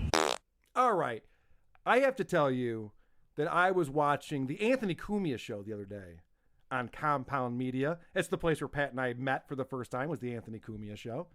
Pat has been a guest on there a number of times. I'm sure you'll be back again soon. I have to just start saying the N-word again to let me back on. That'll be fine. That's the formula. I'm kidding. They're wonderfully racist people. No, they're great. So Anthony brought up a tweet that Opie put out there. And this is really amazing. I just want to play. Everyone should subscribe to Compound Media because it's a lot of fun. This is Anthony with Dave Landau. And they're talking about somebody tweeted at Opie saying, why aren't you as big as Rogan, or you should be as big as Rogan? And Opie replied in just the most Opiest way possible. Rogan would be very easy to beat. I haven't ruled it out yet. So with everything Opie's done since he was fired from Sirius, he could at any time get on some platform, I don't know what, and get a podcast and beat Rogan. Why would Opie tweet that he would be able to beat Rogan easily? I, because of you, follow Opie. It's the only reason why. So I can I can hear it first and go, I can't wait till Carl talks about this. And I read that right away, and then I heard Cumia talk about it too, and I was like, even for Opie, that was delusional. Like, that was insane. Well, the guy was given a chance to be successful at podcasting by Westwood One. They said, we're going to hire you. We'll build a studio for you. Whatever you need. Opie Radio is now a podcast. And last I checked, Westwood One has 100 different podcasts on their platform. Opie could not make it a year with them. He's always blamed whoever his sidekick was. It's always their fault. It's always something wrong. That was back when Carl Ruiz was still alive and he couldn't make it work. Okay, so Anthony explains why Opie would not be able to overtake Joe Rogan if he tried. Opie is a boring guy. He's a boring guy. And when he's interviewing someone, for whatever that is, I don't even think it's an interview. It's just this inane rambling that he does. It's not interesting. When it's him alone, it's really not. It's this off base, just fucking whatever he sees. Hey, bottle cap, dude, a bottle cap, and then a pen. I saw a pen. That's the Opster. So to even say that he would beat Rogan, why don't you start with fucking start with a little bit of a lower profile show. Yeah. Start with 1000 Comics podcast. I can do better than Matt Heath. Like, okay, yeah, all right, let's try that first. You know what though? Opie with Matt Heath could be the show that does it. Oh, that would teamed up together. Hey, you know Dave Coulier, Opie? Do you know him? I could not have said it better. Anthony Cumia breaking down Opie perfectly. He's a boring guy. And he didn't used to always be this boring. It's the reason why we don't really talk about him as much anymore is because all he does is stay inside his house with his family and go on Facebook Live and read comments from people. It's a very boring existence. He has no life experience, nothing to talk about. He doesn't want to talk about the Opie and Anthony days unless it's on his terms. So there's nothing going on there. He doesn't talk about Jim anymore either. Anything that was ever funny or fun in his life, he does not talk about. Joe Rogan, on the other hand, is a very interesting person. Say what you want. I know JRE's fun to shit on these days, and we all want to say he sucks at podcasting. He is a very compelling and interesting person. He lives a fascinating life, which is why he's good at podcasting. I don't know if people know this, but there's this small company called Spotify that donated a couple bucks to Joe to own his rights. He thought he was pretty good. I mean? Just the most ridiculous amount of money. He's basically the Tonight Show of podcast. He's become that level. So that's it. When Alyssa Milano said that a while back, like, I can match with Joe Rogan, we all laughed at her, but I still believe she could do better than Opie. Oh, for sure. I'm sure she's doing better than Opie. Check the charts. I bet we can figure that out. But to your point, though, Dave Landau also brings up a similar point. He just made up $100 million. Yeah. He was very easy to beat. You should jump on that I would do it in a second if I knew I could beat him. That way, you would be offered $100 million. But Opster, he don't care, man. I'm just doing what I like now, dude. That's why it's so absurd to say I'm better than Joe Rogan. It's like, okay, then get the contract. Why wouldn't you want to make $100 million? What's stopping you from doing that? If you can't do it, then you're an idiot if you don't. If you're just sitting on the potential, which is the greatest show of all times, but just don't feel like it, but want to let people know you could, you're a fucking moron. It's baffling that he puts this on the internet so that we can make fun of him. I do appreciate that. So because they're having this conversation about Opie, Anthony gives us a quick shout out, which I really appreciate. But then he asks a question that I actually have the answer to. So Anthony, this is for you specifically, my friend. So that was the Opster today. I can't wait till Who Are These Podcasts get a hold of that. Do him and Sam have the same? Do they not like each other? Opie? Opie and Sam? Opie has never really unloaded on Sam. I don't think he likes him. That's for sure. Right. He's sitting in his fucking seat. He doesn't, I don't think he likes that. Because you saw the intern dynamic, but I don't know if they evolved from that. No, but they were off mic friends. Or at least their girls were. Their girls were. That was always a thing with the Opster. His girl would be. And then that ended quickly once Sam took over. Yeah, that did end quickly. Yeah, I don't think Opie appreciates Sam Roberts. So that voice you heard was Garrett, who had a little behind-the-scenes knowledge about their relationship. And apparently when Sam took over the morning show, that relationship fizzled. Now, the question was, Opie talks shit about Jim Norton all the time. He talks shit about Anthony. He talks shit about Roland. He talks shit about every single person he's ever worked with. How does he feel about Sam Roberts? And I have the answer. He doesn't talk about Sam Roberts very often. In fact, from what I've documented, this is the one time that he's brought him up. And because of my amazing filing system, when Anthony asked that question, I was able to find it right away. This is from probably a little over a year ago. I honestly could tell you that I think Sam is the worst out of all of them. The guy went on vacation with my family. He was at family functions. He was in the hospital when both my kids were born. And for him to do what he did a few years ago is just unforgivable, to be honest with you. I think he's a very, very damaged person. So that's interesting because Opie hates everybody, and Sam is the worst of all of them. And he doesn't really talk about it very much. He's the Hitler. You could tell he's very upset about that. That's the one time he brought it up. He does not want to talk about Sam Roberts. He feels betrayed by that little twink. Yeah, he was there for both his children's births. Well, which is funny because he's pissed at Sam, who was there with him on vacation when his kids were born. He's pissed at Anthony because Anthony never came over to his house. Why doesn't Anthony come to my house? Like, which is it? What do you want people to do? Can't win. He's tired that Sam was there too much and then took an opportunity when handed to him. Can't fucking win with this guy. What an asshole. What an asshole. All right, I want to get to something we haven't done in a little while. Quick update.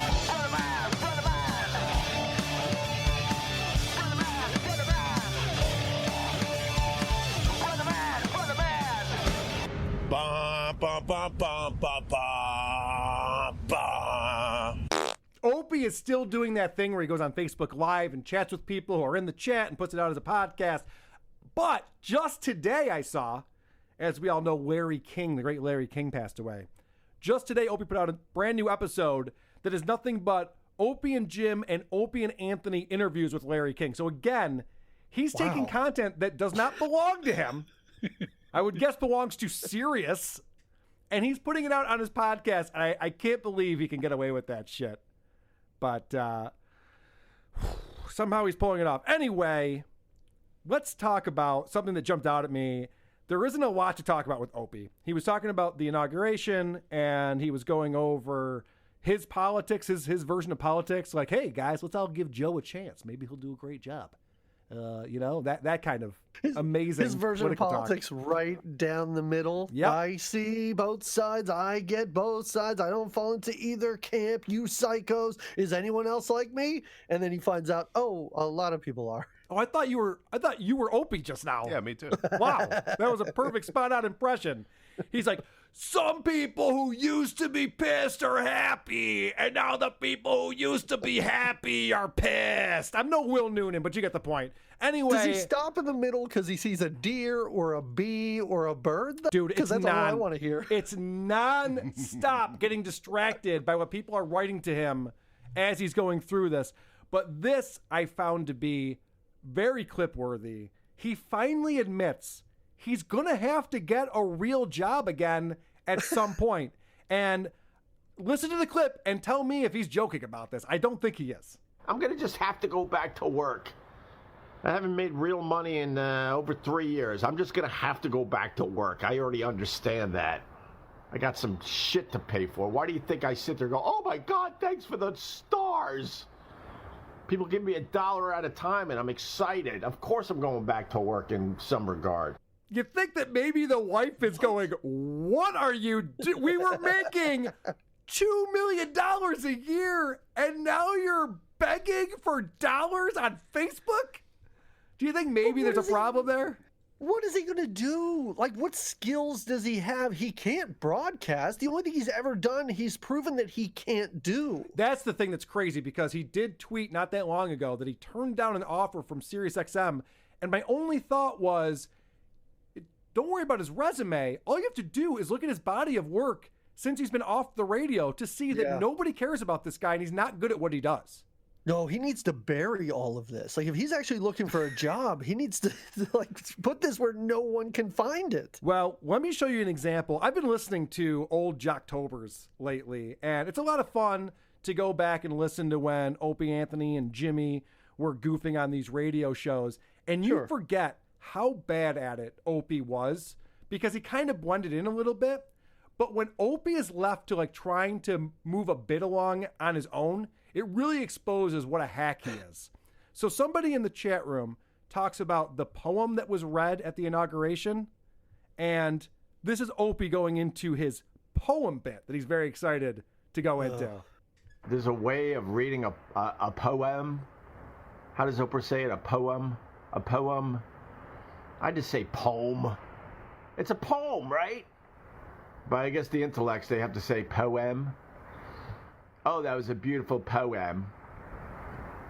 Like, their speech has to, like, slow way down so they could say the word poem right.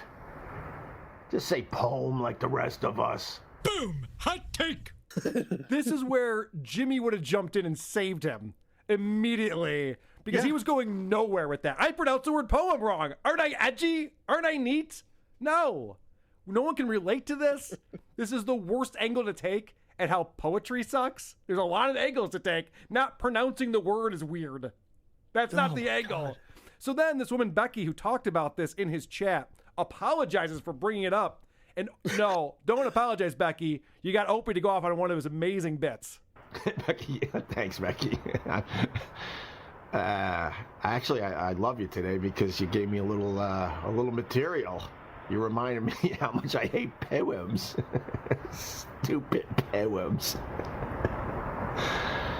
And anyone that says that to you, you're like, you son of a bitch. You're trying to show that you're smarter than me. Speak the language. We decided a long time ago that it's poems, not poems. So proud of himself. He goes back and hits it again. Not even tagging it, just the exact same thing again. Not even a tag. It wasn't interesting or funny the first time, Hope. My question is, how can he possibly sound worse than he did when I was on your bonus episode? How has his sound quality gotten worse? Yeah. That sounds really, really bad. I don't understand it. It's January. He's on Long Island. It's cold out. Go inside. Why? Close the window. What are you doing?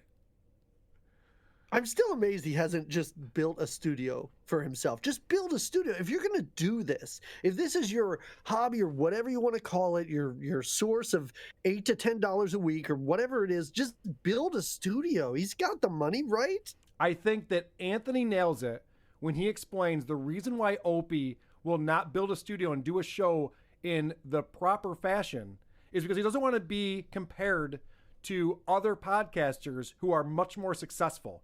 So he wants to be able to fall back on, yeah, man, but I do it different, man. I put out a show whenever I want to, whenever I'm feeling like it.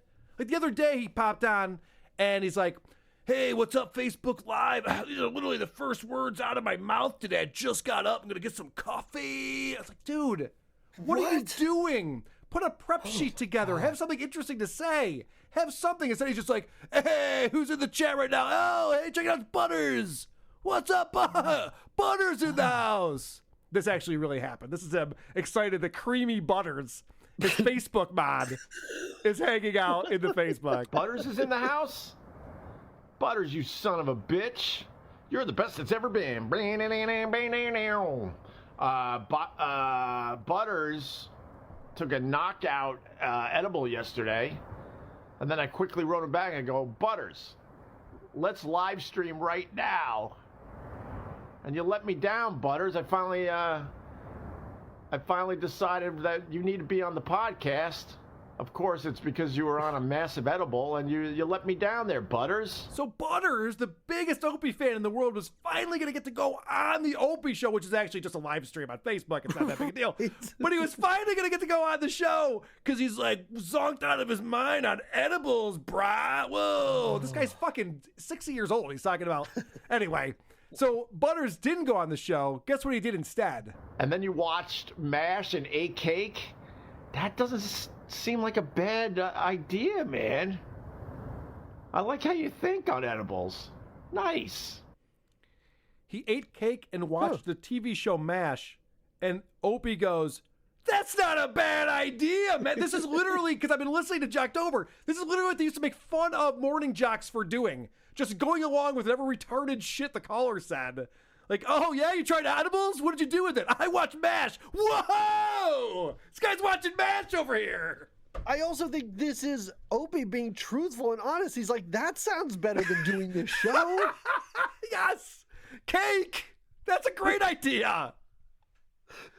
This is so terrible. I mean, he might be looking for work. So I will say that I think there's an opening for a manager at Panera Bread in Arizona if Opie's interested. I think it's Sacramento, yeah. Oh, okay. I fumbled through that anyway. Who cares? No, somebody posted the very first time we had our friend Vic on the show in the subreddit, and I had forgot. I thought his name was Nick. You were on the show, Doug. It was you and me. I thought his name was Nick. And that's when it was actually Vic explaining that it was Vic from Sacramento. I miss those times where we weren't sure if it was a woman or a 12-year-old boy. Oh my gosh. I really do miss that. After seeing the cow pic, I miss that too. Last thing on Opie. Now, you know that Opie likes to sell t-shirts on his website.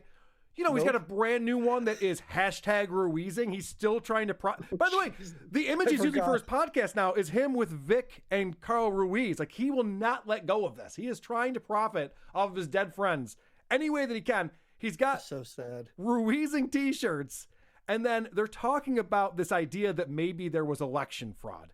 And Opie decides that could be a t-shirt that I sell. It's a great slogan, Stop the Steal. It would be wonderful on a t-shirt. Maybe I should sell them at opradio.com. Why not? Make a few bucks on the Stop the Steal movement. But the fact is, where's the evidence? He's going to put Stop the Steal t-shirts on his website? Opie, that ship has sailed, my friend. You missed it by about 2 months.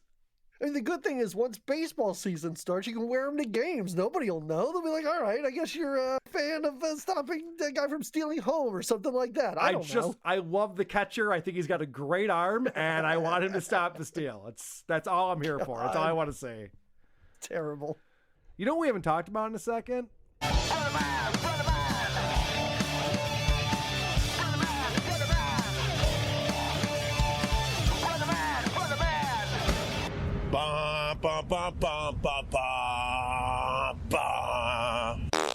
Speaking of people paying so that you can keep your podcast going, yeah. Opie starts off his show. Now, I listened to this episode because it's called Creamy Butters Joins the Show or something like that. I was like, yes, Creamy Butters is on the show. I'm all excited. This is how he starts off.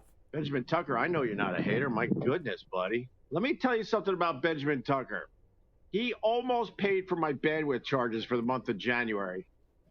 I appreciate Benjamin Tucker. If he goes bye-bye, I think I have to shut down the podcast because the advertising dollars is not covering the bandwidth charges. But Benjamin Tucker alone almost covered the bandwidth charges for the month of January. So Benjamin Tucker, I love you. That doesn't make any sense, Rick.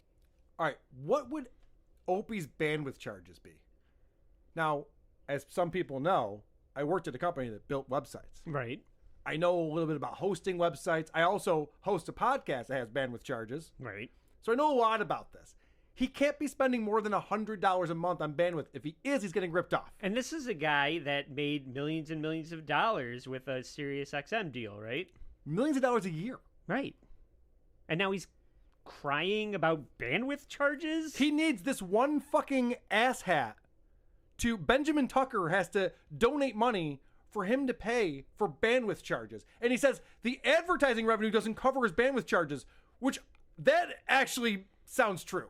That I believe. I don't think Blue Chew's paying him that much money. Well, yeah. When he's talking to 120 people on Facebook Live.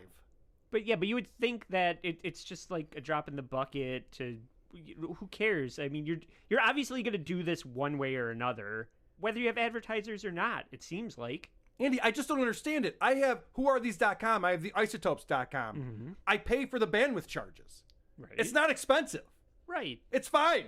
And you make a lot less than Opie. I've made a lot less than Opie over the years. I really am starting to wonder, especially with like Stuttering John, what we were just listening to with that. Yeah. And Opie, are they just like pissing away? Pissing their money away. Pissing their money away. I'm just like full on MC Hammer, like destitute. Well, one of them's MC Hammered. Yeah. Stupid. Don't laugh at that. I see what you did Don't there. laugh at that.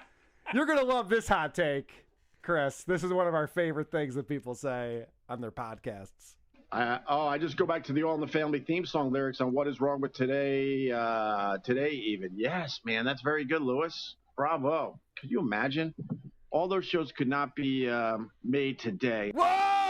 You can't make All in the Family today, guys. That wouldn't fly in today's climate. Next week, we're going to talk about Blazing Saddles. We got some hot takes on Blazing Saddles coming up next week. Could the Wonder Years be made today? John from Virginia. What was wrong with the Wonder Years? All right, I'll tell you something, but I got to whisper. A few of you might want to go earmuffs on this. But, I rubbed one or two out to the sister. And it didn't hurt that she was faking the American accent and that she was actually English. Who's the sister? Winnie? How would that affect your boner? I don't understand that at all. He thinks he's being shocking and funny. But no, Winnie is the chick that Anthony's still rubbing one off to. Oh, okay. All right. It's very different. The sister. I don't remember the sister in any was way. older. No one talks about the sister. It's stupid. So Opie is typically on Facebook, which is a closed group. And so the people who come on are friendly towards him. Oh. For some reason, it's on YouTube. And YouTube, who knows who's going to show up in your chat room on YouTube? Potentially haters. Wow, it just seems like the haters are on YouTube, unfortunately. You're not good. Why am I not good? Why am I not good? I'm not good at doing this? Is that the slam you're doing today? Dude, I was hilarious during this live stream, just making it up as I go along. I fucking crushed it. You idiot. Go obsess somewhere else.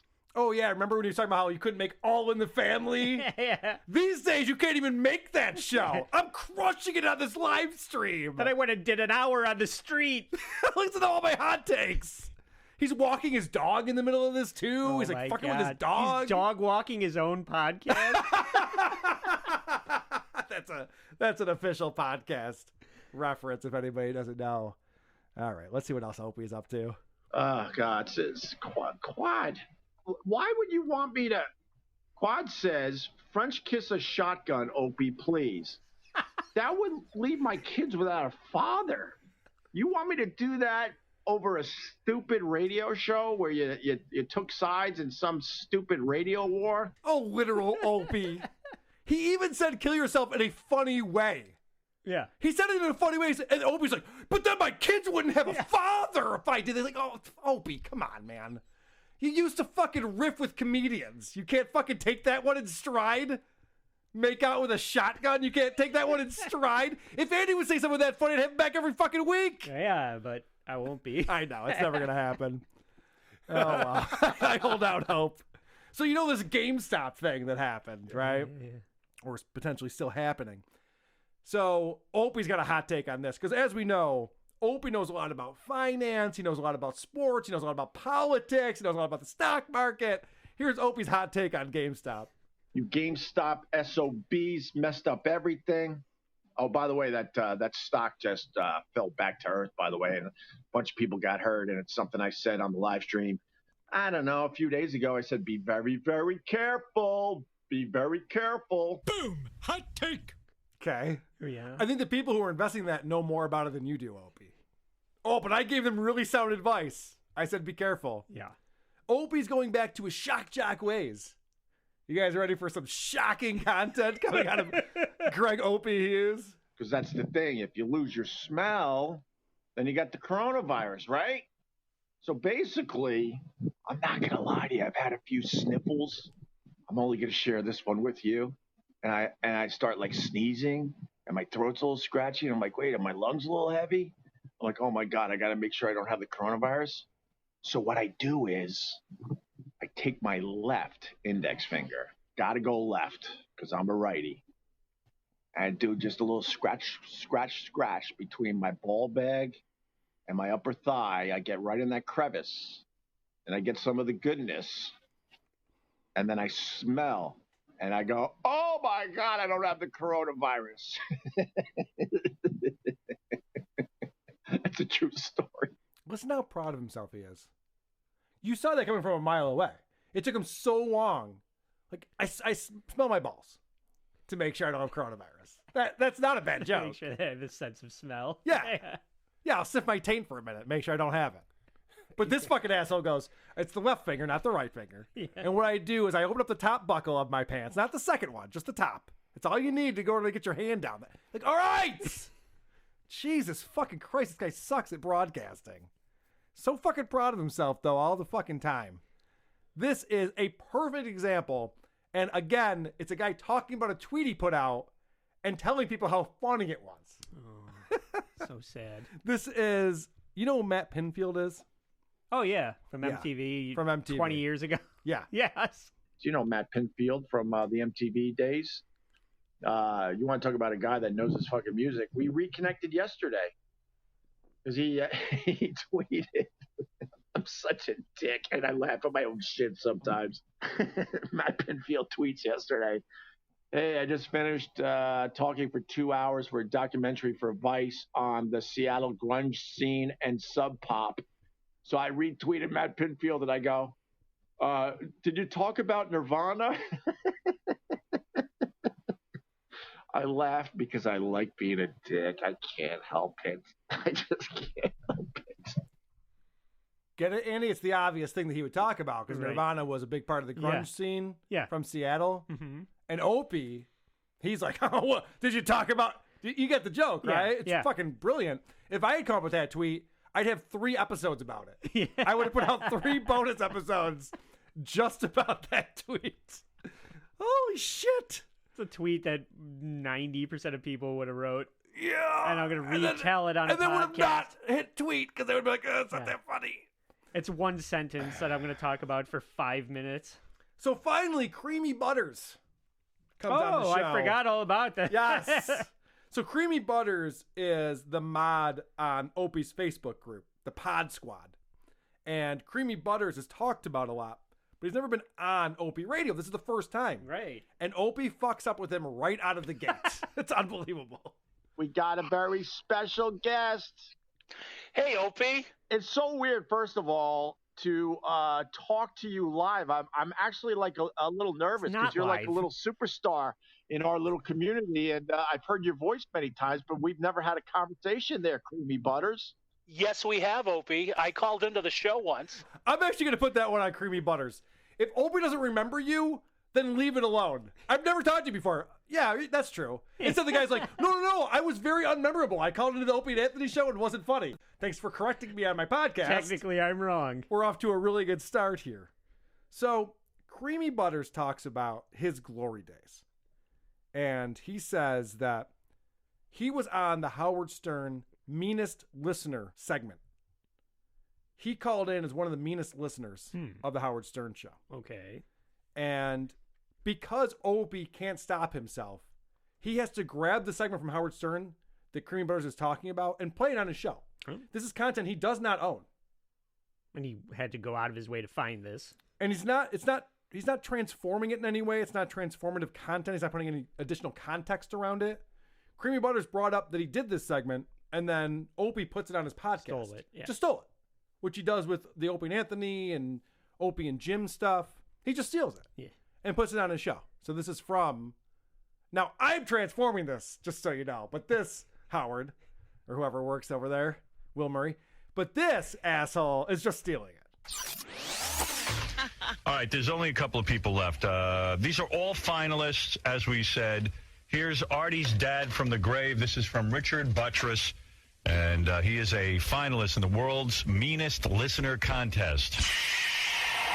Artie, this is your dad. I wanted you to know how proud I am that you're on the Howard Stern show. But actually, this isn't your father, because your father's dead. And you're going to be dead, too, if you don't stop chowing down those chocolate bullion Big Cat bars and sucking down those double chocolate quicks. You know, I didn't want to pick on you, Artie, because we got a lot in common. I'm a big, fat, emotional train wreck, too. I overeat, drink way too much, and oh, yes, just like you, my father's dead. So keep laughing, funny man. Your cholesterol and your blood sugar are killing you slowly. That was the entire call. Mm-hmm. As a finalist of the Meanest Listener contest, before Opie played that, this is how Creamy Butters remembers it. It was funny. I mean, not to toot my own horn, it was funny. No, it wasn't funny at all. It didn't land at all. You made it about you. Yeah, he did. He made it about him. Creamy Butters is a fucking hack. He goes on there and he goes, "Hey, Artie, this is your dad." Not really. It's actually just this guy. And I'm also fat. Yeah. And nobody knows me and could care less. Yeah. Great. Artie didn't react to it. And Robin's like, oh, because Robin laughs at every fucking thing. It was terrible. Oy. So Creamy Butters at the end of the show sucks up to Opie. And they're talking about how the Republicans right now have to defend other Republicans. Like there's that one woman, Green, in Congress who's like a QAnon supporter. Right. And they're talking about that. And they're saying, well, I'm sure the other Republicans are coming out. Ted Cruz is probably calling her out. Like, no, the Republicans all stand by each other. So Creamy Butters finds an opportunity to suck up to Opie. Can you imagine how your career could have gone if your people just had your back the whole time? That would have been crazy. Which people? The people that you worked with, if they had your back instead of talking behind it. What are you going to do? They arranged a coup behind my back, and it was quite successful, my friend. But they didn't get much out of it in the end. So Opie has proved once again he's learned nothing. He says he's working on shit. He's seeing a professional. He's working through his stuff. And he's learned nothing. They had a coup against him. This is what he should have said. I guess I needed those guys more than I realized. Yeah. I wish I would have handled things differently. If I could do it again, I would have handled things differently. Wouldn't that be a smart answer to that instead of like, yeah, you're right, everybody was fucking against me, and that's why everything's gone to shit. Wasn't my fault at all. Just fucking Jim and Ant. Yeah. And if I could go back and do it all over again, I wouldn't change a thing. I went from making $2 million a year to thanking Benjamin Tucker for paying my bandwidth fees. I've done everything right, says Opie, the fucking moron. Will, since we have you here, we got to talk about this.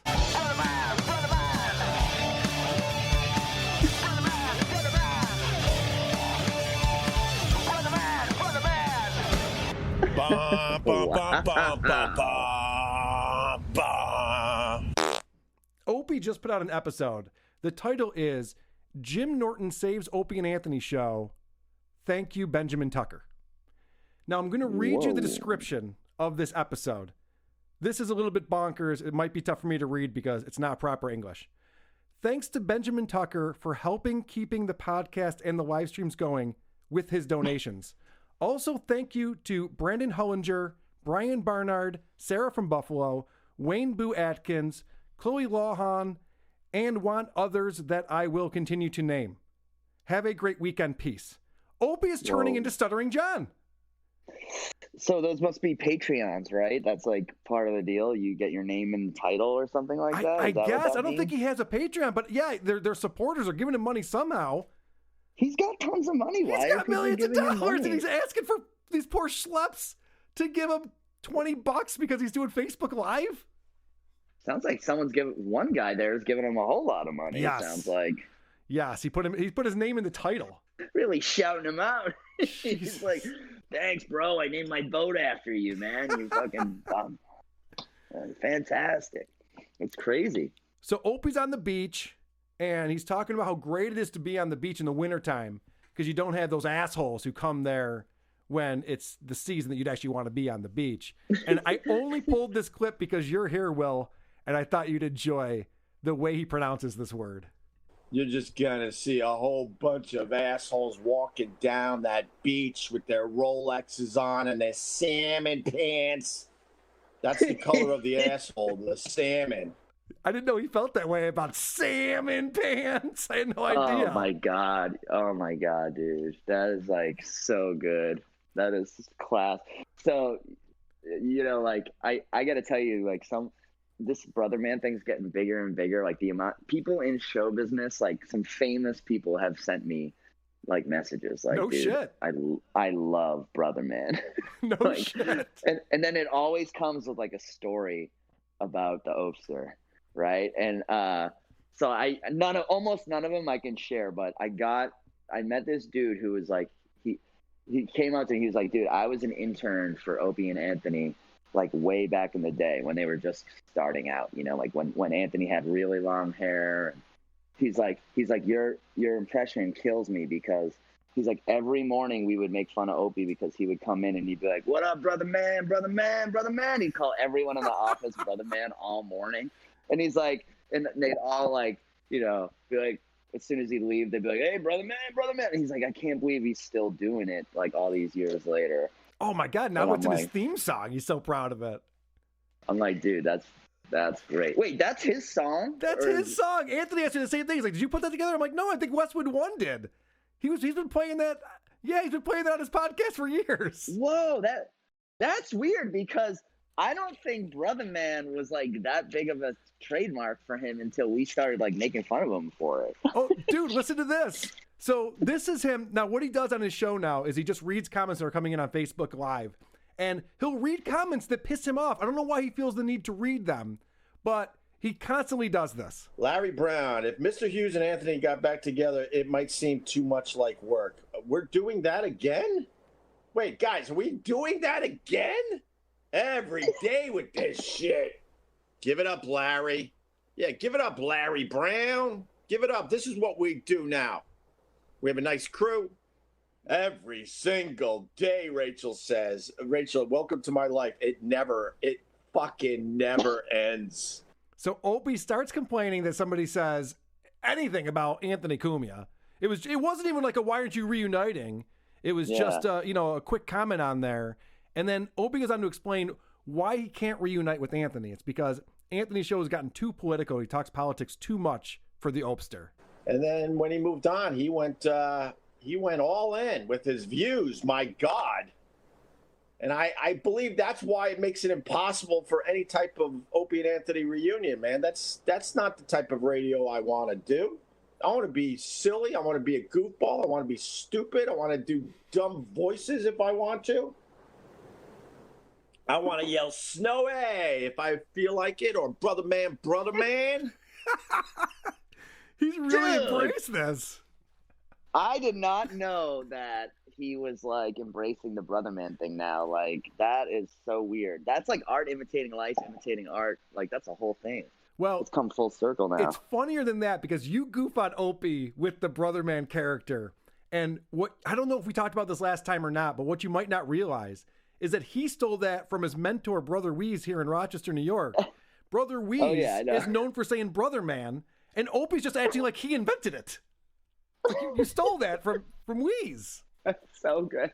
It's amazing. I just love that he's embracing it. Because I haven't listened to him in a little while, and I'm not like allowed to. He like has me banned from like all of his like. I'm blocked on everything. Yeah. So I kind of like, and I've been busy. I've been busy filming Super Bowl commercials and stuff like that. You know what I mean? I haven't been listening to Opie Radio, but it's like, yeah, that's the Opster. That's who he be. So Opie explains the type of listener that he wants on his current show, the Opie Radio podcast. I want more people like Rachel, people that either don't give a shit about the Opie and Anthony years, or they do, but they also like what I'm doing now. Rachel's one of those people. Who the fuck would be that person? Yeah, that's. If you don't know about Opie and Anthony, you're not going to discover Opie. He's not doing anything. And if you are an Opie and Anthony fan, you wouldn't like what he's doing now. It sucks. I have this one guy inside me. He likes the Opie radio show, but he hates Opie and Anthony. Yeah. He only likes this one type of Opie. It also makes me laugh that Opie said, I just want to do silly radio. I just want to goof around. His biggest gripe about doing the show with Jimmy was that the show was too silly and it was not like enough hard-hitting like radio interviews like Howard Stern used to do. Good point. So it's because kind of funny says, that he's saying that. He even says, I just want to do silly voices, and then he hated that Jimmy was always doing his characters. I'm like, the last thing you hated Anthony and Jimmy for doing silly, fun, goofy radio. And also, like, when I go on Anthony's show, it's like the funnest time I have on like any show ever. So like, that is fun, goofy radio. Oh, we listened to my band recorded in Buffalo this week, so we were listening to Anthony on the way there, so it's a long drive. They were talking about TV shows from the 50s and 60s, as they do, for an hour and a half straight. It wasn't anything to do with politics, even though there's an impeachment trial going on and everything else. Like, they're still just kind of shooting the shit on there. It's not like this crazy right-wing conspiracy show that Opie thinks it is. No, and a lot of people, it's not just Opie who think that, too. It's like people in the business sometimes will think that. Like, because, you know, Anthony is famous for his bigger moments when he is political, and then the whole Gavin McInnes connection, it doesn't help anybody either, you know what I mean? Right. So it's kind of like, I remember like every time I hear Proud Boys like on like you know, out of like a senator's mouth on like the floor of the Capitol, I'm like, how did it get this far? So funny. I know. Proud Boys are on like the FBI list or the CIA list. They're right up there with Al Qaeda and ISIS.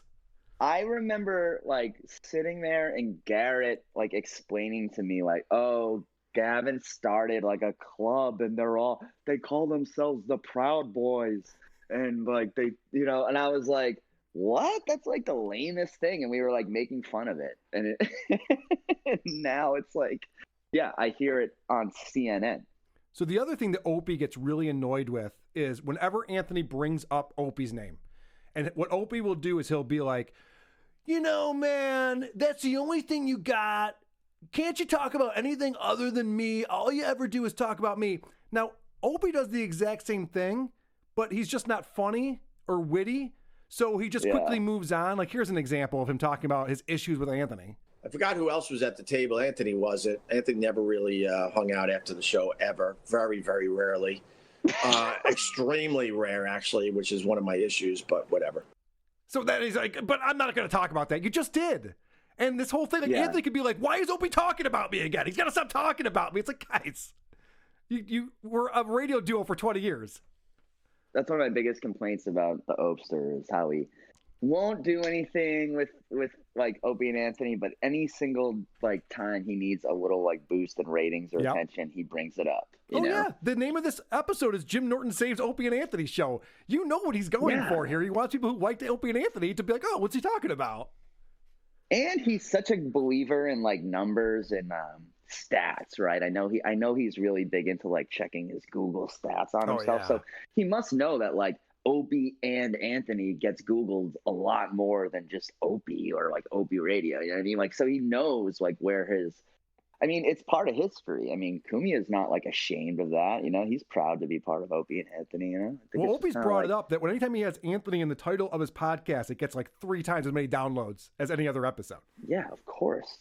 I mean, it makes sense, right? I mean, it's like the Dean Martin and Jerry Lewis like kind of thing where Right. one of them was like, I don't need that guy. It's like, well, or why does everyone always bring him up? It's like, well, because you guys were connected and branded together for like decades. You made millions of dollars like together. People are always going to remember that.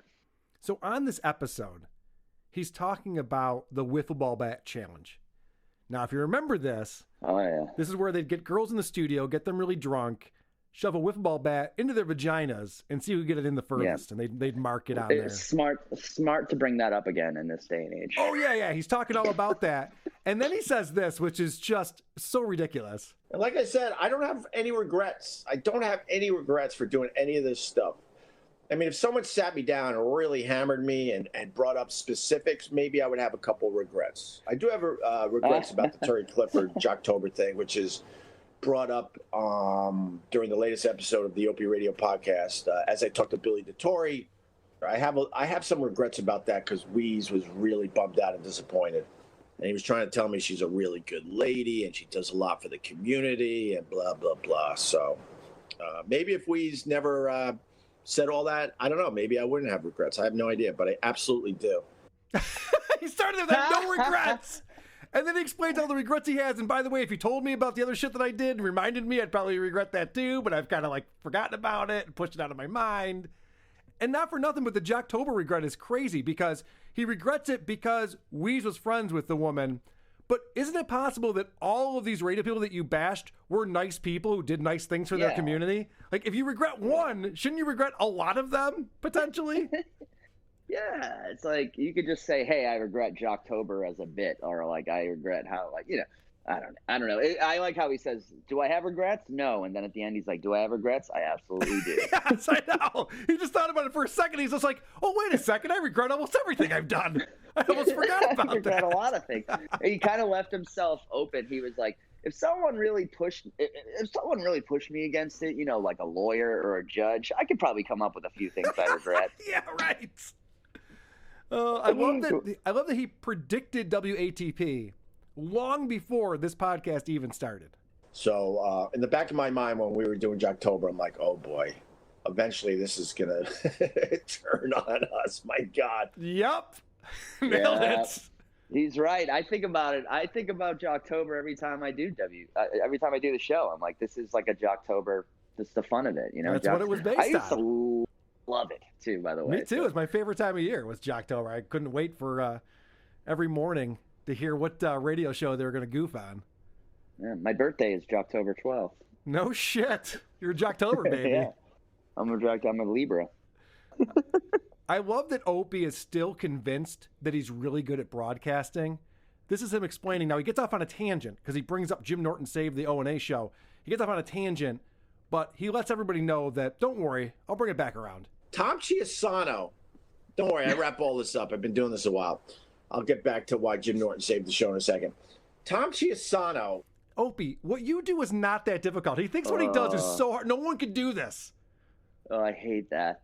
Oh, I hate that. I'm a so digital much. marketer, and I'm better at this than you are. More people listen to my show than your show. This guy's like, don't worry, I got this shit. I know, I'll come back around. I'm really good at broadcasting. That reminds me of like this thing stand-up comedians do where like, you know, I'm in the store and I see this guy looking at a book and it's a cookbook and he's a pretty fat guy. So I think, oh my God, you know, I'm a comedian. I gotta say something. Right. You know? Yeah. You know me. I'm the guy who makes all the jokes. So I go up to the guy. Yeah, the guy, he's fat guy with a cookbook. It's like Opie's like, just take him. Don't worry about it. Or when someone goes, it's like a heckler line. If the heckler says something like that, I'll take it from here, buddy. I saw Kevin Pollak one time. He was getting a fake standing ovation because he was doing a taping. It was like one of those, the crowd's been paid to cheer for you. And he goes to the crowd. He goes, you guys need to take a knee. I'm like, wow, you want to give the crowd more shit for giving you a fucking standing ovation, you asshole? Well, Opie, being as delusional as he is, lets us know the last time that he was really successful in radio. When that show split up and I was finally able to do the show I really wanted to do with Carl, Vic Henley, and Sherrod, that was the one. And that proved right there. I'll stroke my own ego. That proved right there what I'm capable of doing. We crushed it. That's fucking hilarious. Honestly, wow. I've heard them on podcasts together before. I don't know a single person who ever listened to that show on Sirius. Nobody I know ever listened to Opie Radio in the afternoon. I think I definitely tried it out. I tested it because I wanted to hear. That show was really what he wanted to do without Jim. You know, it was like, what would, because he really like loved Vic and Sherrod, like loved them. Which is funny because they have so many great comics in there, and I think those guys are great comics. But it was just weird how Opie liked them so much more than other stand-ups. He just wanted to have them in every day, over and over and over again. Well, there was all just a giggle fest. These guys never say anything funny, but they're all laughing at each other. So Opie's like, "That was good radio today." It's like, no, you guys are just giggling at nothing. And by the way, Will, I know you're a stand-up, so you got to say that. Vic was never a good stand-up. He's passed now. You could be honest with everybody. Honest to God, I swear to God, I never met him or saw him do stand-up. He's terrible. He's the worst. But I remember thinking, like, because I was listening a lot, like, to Opie and Jim. I thought it was because it was a good show, but it was also a train wreck because they were fighting a lot. And I remember thinking, like, Vic is on so much, he's like practically third mic, and I'm like, he's getting comfortable. He was like taking Jim on more and more, and then you could kind of tell that it was like. So then when Opie was like, I'm doing my own show, and it was Vic Henley and Sherrod, I was like, shit, that's like a line in the sand. You know what I mean? That's like saying I chose Opie, like in the divorce. Right. And now he's dead. So. Everyone gets their comeuppance eventually. That completely got by me, by the way. Like, I think I heard that news on the air last time, like, because so much shit happened this year with so many different things, and I was like, someone was like, Vic Henley's died like months ago. I was like, what? I had completely. Wait a second, you didn't see the 1 hour special on CNN about it? Really? It got by you that the very famous Vic Henley passed away? I'm being a dick. I'm just being a dick. I guess the New York Times text like went unread that day. Right. But. So my buddy Doug from Good Times Great Movies was listening to a podcast that had an ad in it and reminded him of our buddy Opie, so he put this together for us. Hey, Carl. It's Doug here. I was listening to a podcast, and the host started to read an ad for this app called Babbel. It's an app that teaches you a foreign language, and I couldn't believe my ears because he enlisted the help of none other than Greg Opie Hughes. It is crazy. So I got home, I clipped it, sent it to you. I thought you'd get a kick out of it. Here it is. When you learn a language with Babbel, you start a journey that takes you further and further. Anytime and anywhere you wish. It's easy and fun. Broadens your horizons and keeps your brain fit. A journey into new thoughts, new cultures, new adventures. Sorry, I just saw a fucking deer. Sorry about that. So what are you waiting for? Start your journey with Babbel. Now, go to opie.com or download the app. I'm an idiot. Oh my gosh. Will. Wow, he did. What a good job he did. What's his name again? The guy who made that? That's Doug from Good Times Great Movies.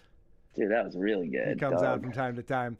So this is surprising. There's someone who's calling into the show right now, a very famous gentleman, and he thinks that Opie is on the show right now because we're playing so much Opie and he has something to say to him. So can you just humor me and pretend that you are Opie? Sure, I'll do the best I can.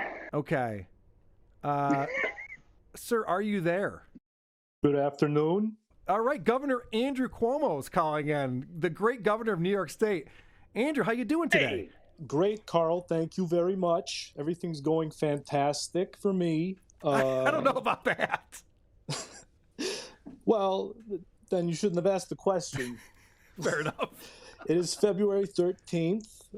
It is day 350-something of Operation Enduring Clusterfuck.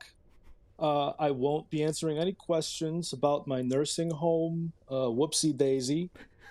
So please refrain from that. So Mr. Cuomo or Governor Cuomo, we have the great Greg Opie Hughes, another New York City resident here on the show. Cuomo, God, what's up, dude? It's been forever, man. I'm a big fan. Used to come into the show. It was me and Anthony Cumia. I don't know if you remember him. But... Yes, very big fan of both of you. However, we have a tax problem now because your more talented former co-host is leaving New York, and there's a deficit now, so we need to tax you at a higher rate because you still have your Hamptons house. So I hope your super chats are enough to cover the increase. Yeah, I mean, yeah, we work something out. It's Gov, don't even worry about it. I'm happy to be to help you. I'm a man of the people, brother man. I just want to help the people out. I'm woke these days. I don't know if you heard them. So if you need anything, Governor, if you got anyone, and you need anyone to host the inauguration or anything like that, you'd be the perfect choice for my inauguration. However, you are the most non-essential of workers, I would believe, in the state. But there's another issue. There's another issue I need to discuss with you, Mr. Hughes. You do your podcast while walking on the beach, and I've noticed that you do not wear a mask. That is a safety concern for your tens of listeners. Yeah. Well, listen, I already got the Rona last year. I remember taking my car to this car wash, and the guy, he was Chinese, Japanese, Korean, some crazy shit. And I was like, hey, lick me in the face so I can get rid of this shit, huh? I was in bed for 2 days. It was a battle, but I'm here now, and I don't need a mask because the Opster's breathing clean air, brother man. Yeah, but you got to set an example. I mean, you have this huge audience who's watching you on Facebook Live. Listen, I know every member of my audience by first name, and I make sure that Diane is wearing hers. I check in. First of all, Joe, he picks up his kid at 3 p.m. from daycare, and I'm like, brother man, put your mask on. Opie, you need to wear more than one mask moving forward, please. Not doing so is arrogant, is disrespectful. All right. I even hate fake Governor Cuomo. All right. Thank you for calling in, Governor Cuomo. Jesus Christ. Wow. And scene. I want to point something out to you, Will. Have you Not seen... as awkward as the Zumach episode, just saying. Yeah, that's a good point. Have you seen, Will, the deepfake Opie video that was put out on Twitter? The one of me and Opie? Yeah, where you look like Opie? Yeah, I have seen it. This is the guy who did that. Oh, dude, thank you, man. I love how many people were like, dude, you and Opie are starting to look like each other, man. Yeah. People thought it was some kind of plastic surgery you had done or something. But yeah, more where that came from, man. Anytime you make more, let me know. Oh, please, man. Thank you so much. That cracked me up, man. I send those to my family, like when they're at work. I'm like, look at this, man. Look at this. They put Opie's face on my face. You really can't tell the difference. As soon as the face is there, you're like, oh, this is just an Opie video. All right. It's been a pleasure. Thanks, man. Thanks for stopping by. That's good. Absolutely. All right. Take care. There goes my Westwood One career. That's never coming back. Croge, I got to talk to you about this guy.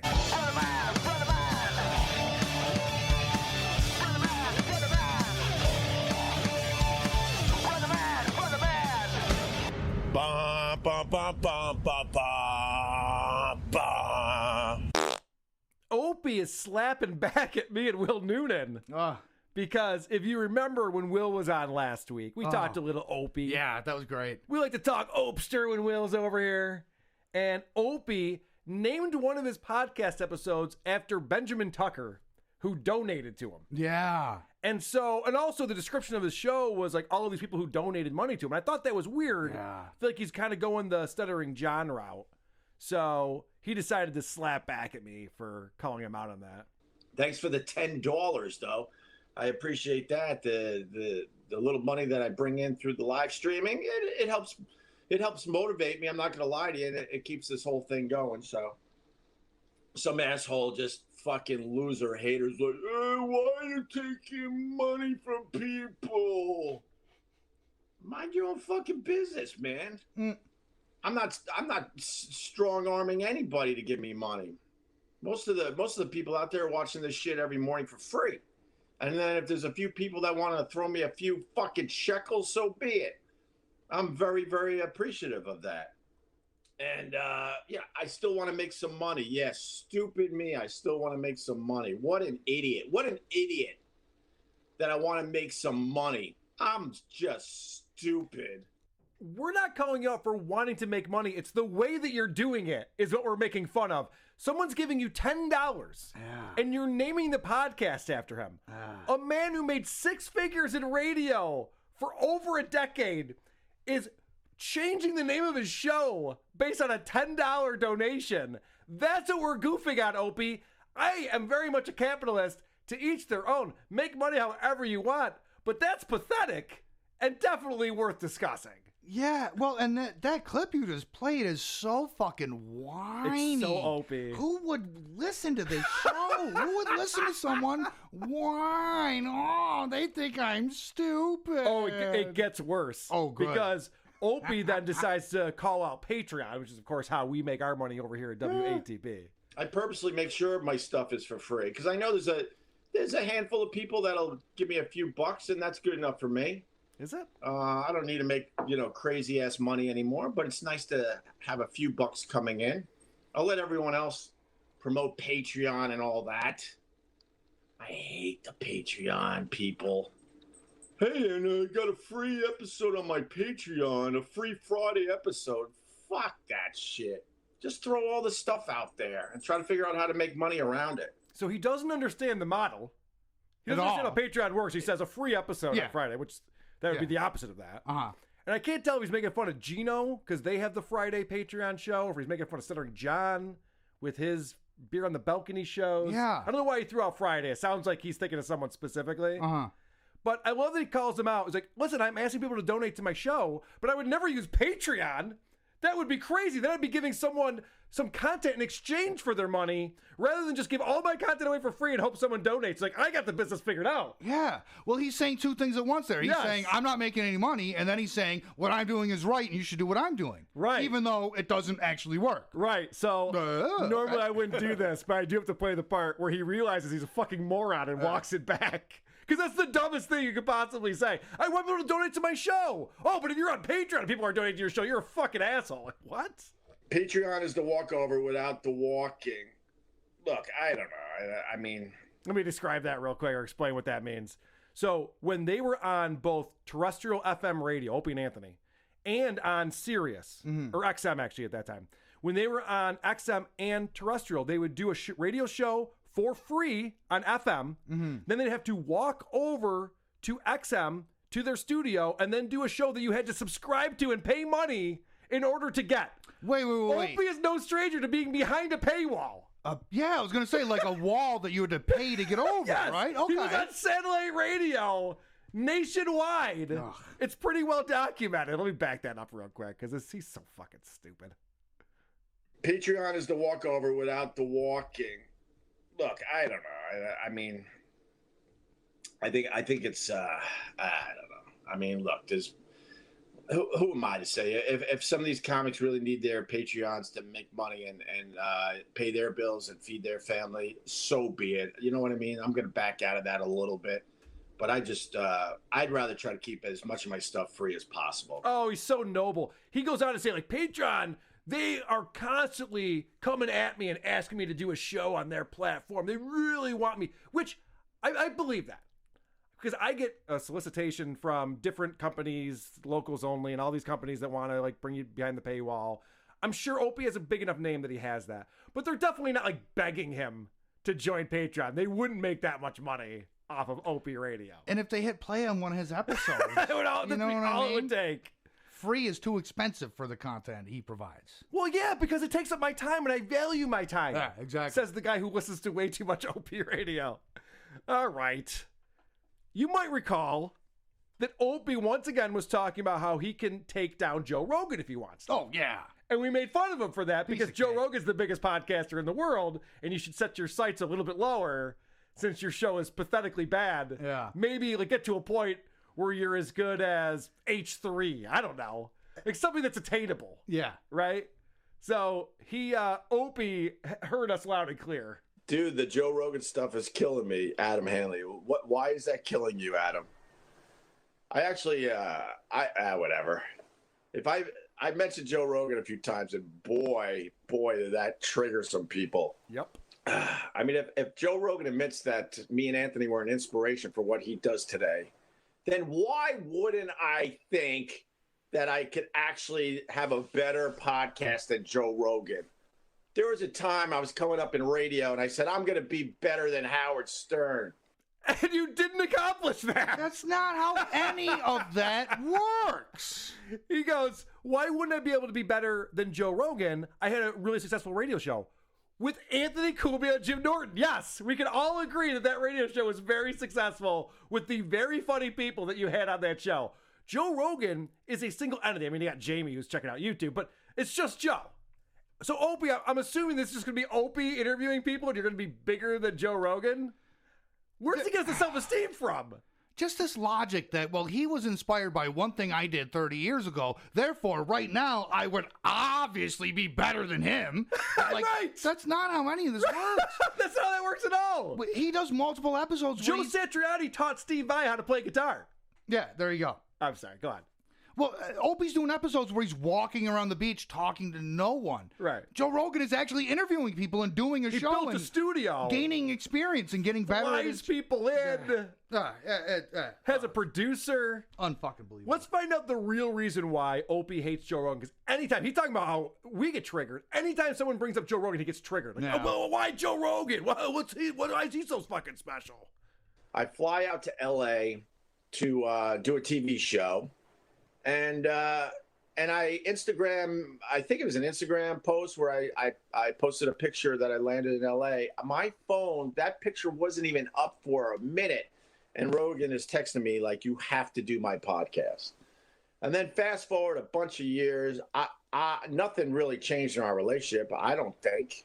And, I'm starting out the podcast and he's in New York City. So I do the same thing. I find out he's in New York City, so I text him to do my podcast. And I certainly could have used the help back then, especially. And I didn't even get a response. So he's still pissed off that Joe Rogan didn't respond to his text. Opie, you didn't have his number. Joe never got the text message. The only thing that he saw was the video follow-up you had of you acting like a lunatic in New York City with your phone twirling around like you're the singer of U2. Dude, why are you still mad at Joe Rogan for not going on your podcast? He didn't get the message. Maybe try different channels. It's so ridiculous. Also, I want to point out, yes, Joe Rogan used to be on Opie and Anthony, and yes, he was a fan of Opie and Anthony, and he's talked about that. But the inspiration for his podcast came from Anthony Cumia doing the live from the compound shit that he used to do from his house. Joe Rogan has said this many times. I was inspired by the fact that you were broadcasting from your house. It's not about you, Opie. It has nothing to do with you. So, Opie, there's this Patrice O'Neal doc that's coming out. Or maybe it just came out. I haven't seen it yet. Opie sat down for an hour with these people and filmed an interview about Patrice O'Neal. And man, Opie has fallen so far. He's not even confident that he'll be in it for a second. Dude, I gotta do this now. I gotta do this now. Go. That's it. Go. That's his dog. So even though I talked to them for an hour, I think I'd be surprised if I'm in this thing for 2 minutes. I hope I'm in it just to represent. I know I did some pretty good things. Does that sound like a guy who's confident? I hope I'm in it for a second. All right, everyone's talking about this Gina Carano. Mm-hmm. That's the woman, the MMA fighter who was then in the Star Wars TV show. Yeah. And then she put something out on Instagram. And this is Opie's interpretation of what happened. I remember her being hot as all hell. Jesus. Yeah. I mean, but man, she didn't let any of those views known when she did our radio show a few years back. probably at this point like 6 or 7 years back. Right. She's a fan of the Nazis, huh? Is that what they're getting? So whoever the guest is starts laughing about that. Have you seen what she posted on Instagram? I know it's big news. Opie's interpretation is she's a fan of the Nazis. Well, he gets there eventually. His first thought is, you know what my thoughts on this complex political issue is? Nice tits. Nice tits. I'm going to read to you what Gina, maybe I'm the idiot. You tell me if your interpretation of this is that she's pro-Nazi. She wrote, Jews were beaten in the streets, not by Nazi soldiers, but by their neighbors, even by children. Because history is edited, most people today don't realize that to get to the point where Nazi soldiers could easily round up thousands of Jews, the government first made their neighbors hate them for simply being Jews. How is that any different from hating someone for their political views? And basically what she's talking about is this new purge of Trump supporters. People are making lists. AOC's making fucking lists. So she's just trying to say, like, this is going to lead to bad things if we're trying to demonize a whole group of people based on their political views. And Opie interprets that as, oh, she's pro-Nazi.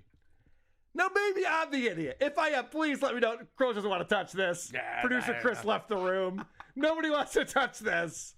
All right, we'll go back to calling women whores if you're more comfortable with that. So Opie sums up what I just read to you. This is how he sums it up. I think it's despicable what she had to say. It's absurd. Yeah. I think if you're a human being, you realize it's kind of despicable. So that what she said was despicable.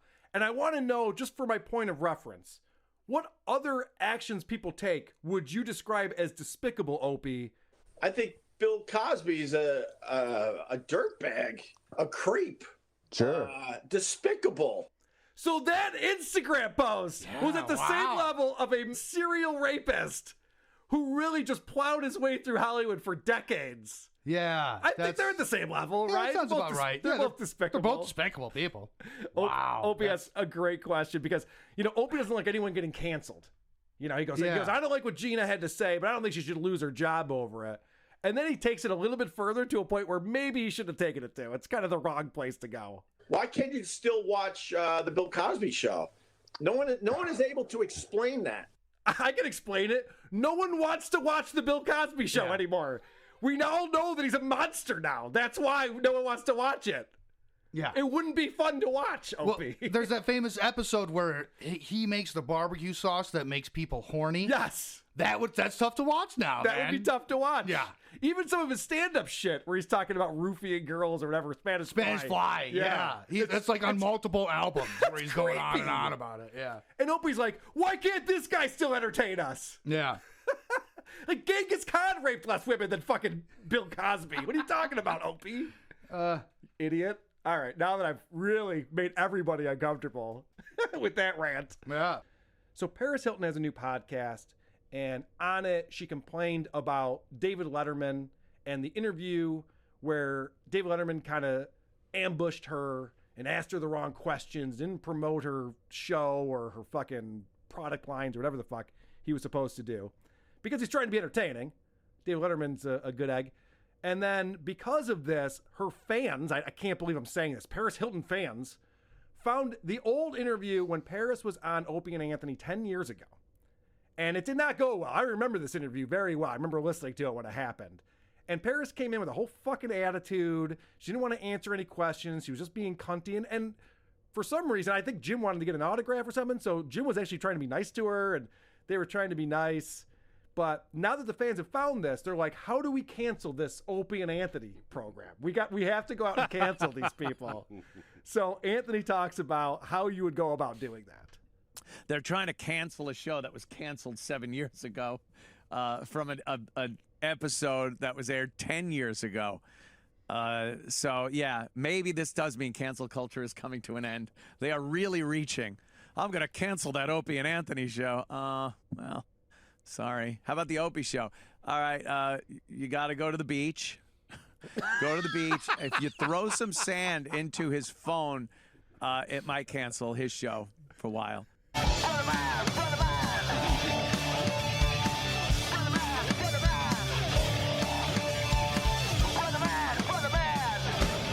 Ba, ba, ba, ba, ba, ba, ba. So Opie, of course, is very excited about this because now all of a sudden he's getting people talking about him again. And actually, it's funny that Opie didn't talk during the interview at all, barely. And it was like Anthony was kind of being a prick to Paris a little bit. And they're like, Opie's a misogynist. And Opie's a real problem. So what are you talking about? I didn't even do anything.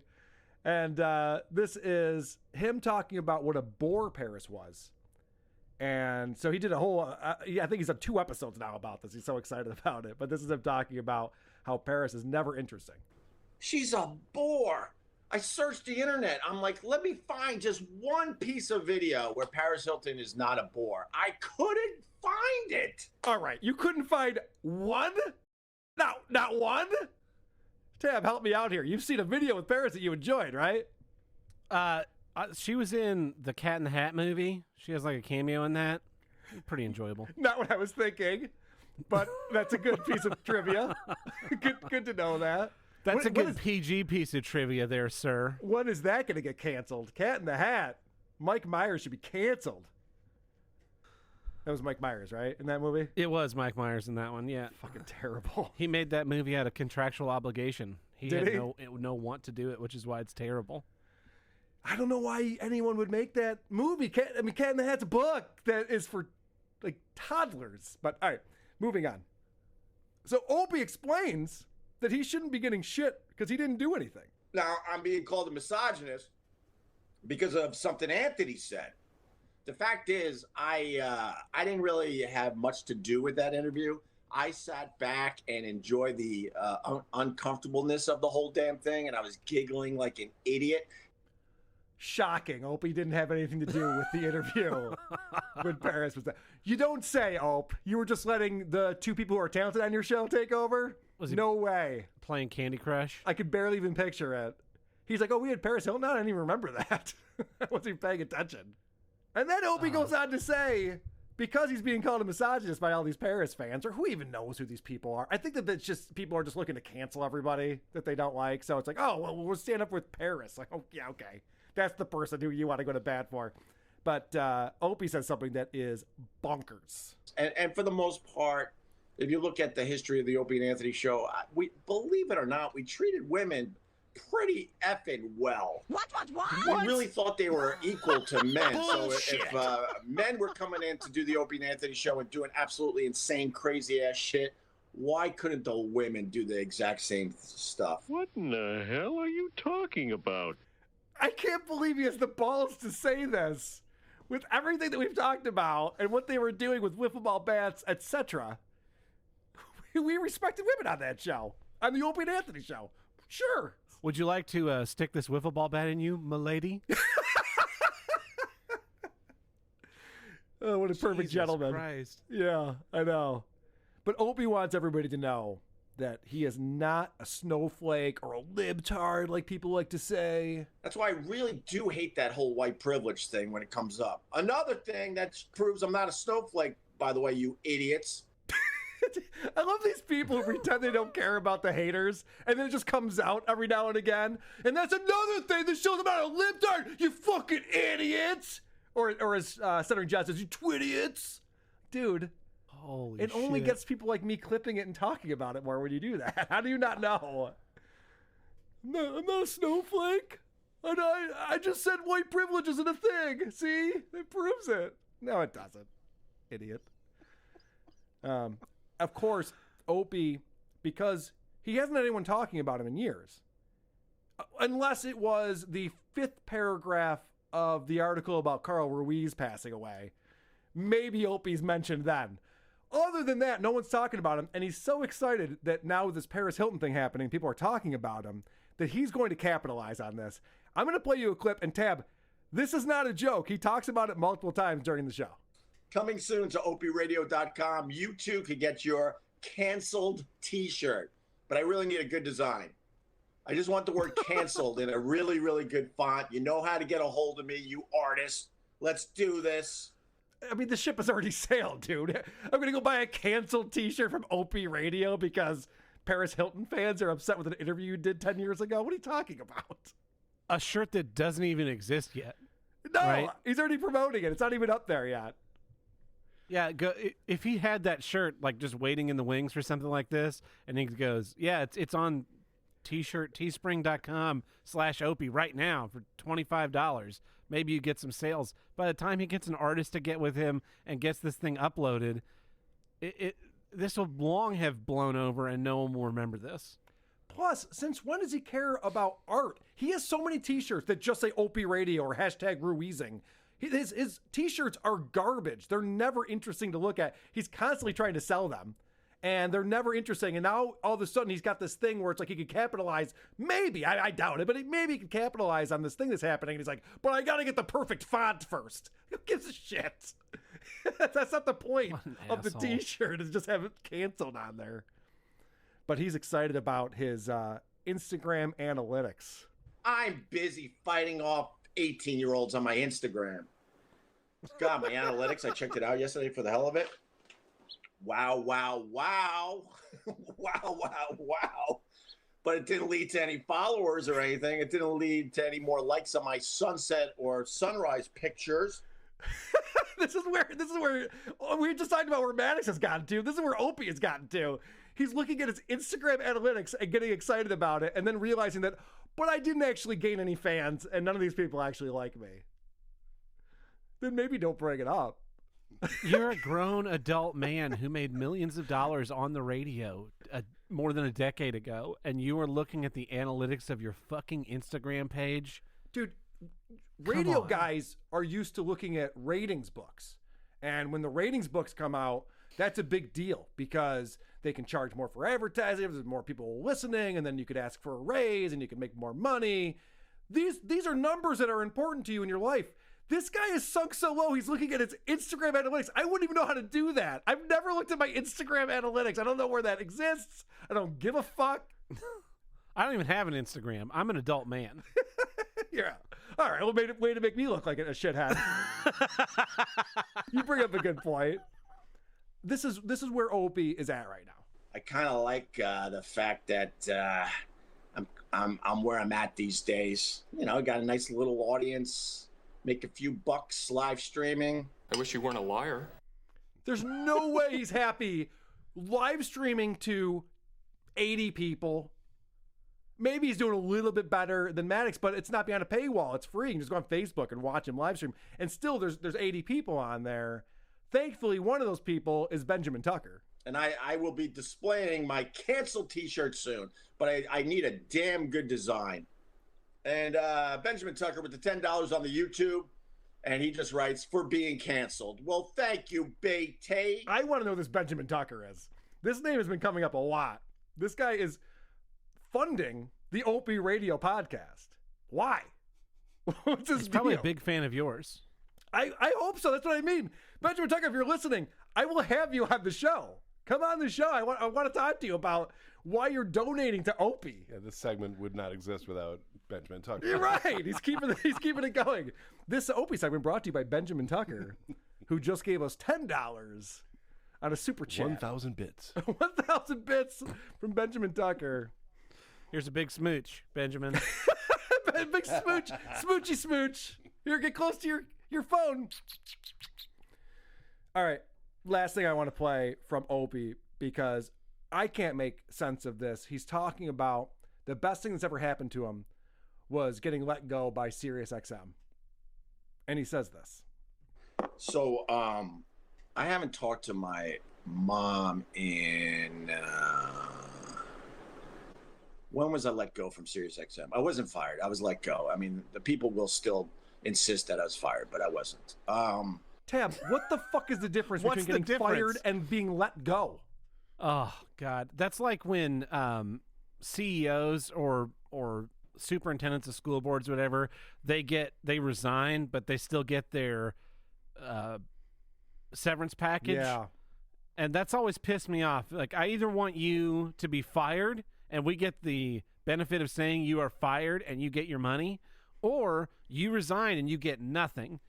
You were fired, Opie. You got fired from your radio show because you acted like an asshole.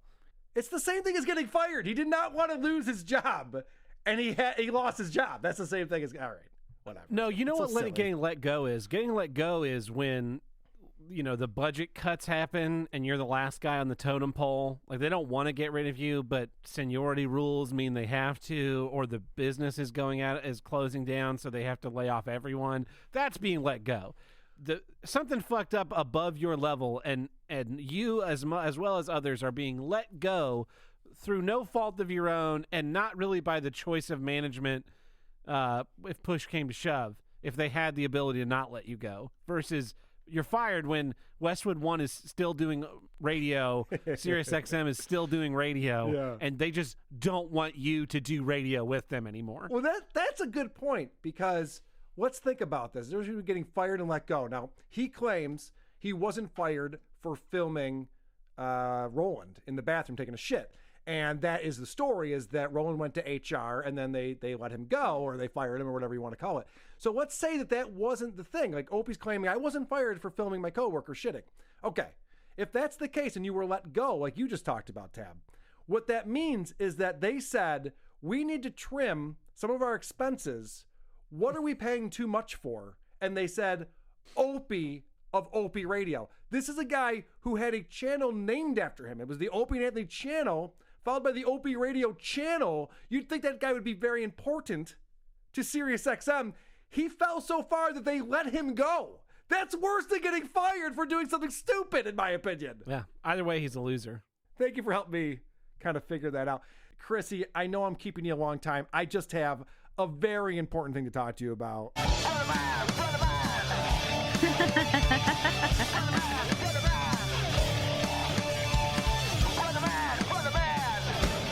Ba, ba, ba, ba, ba, ba, ba.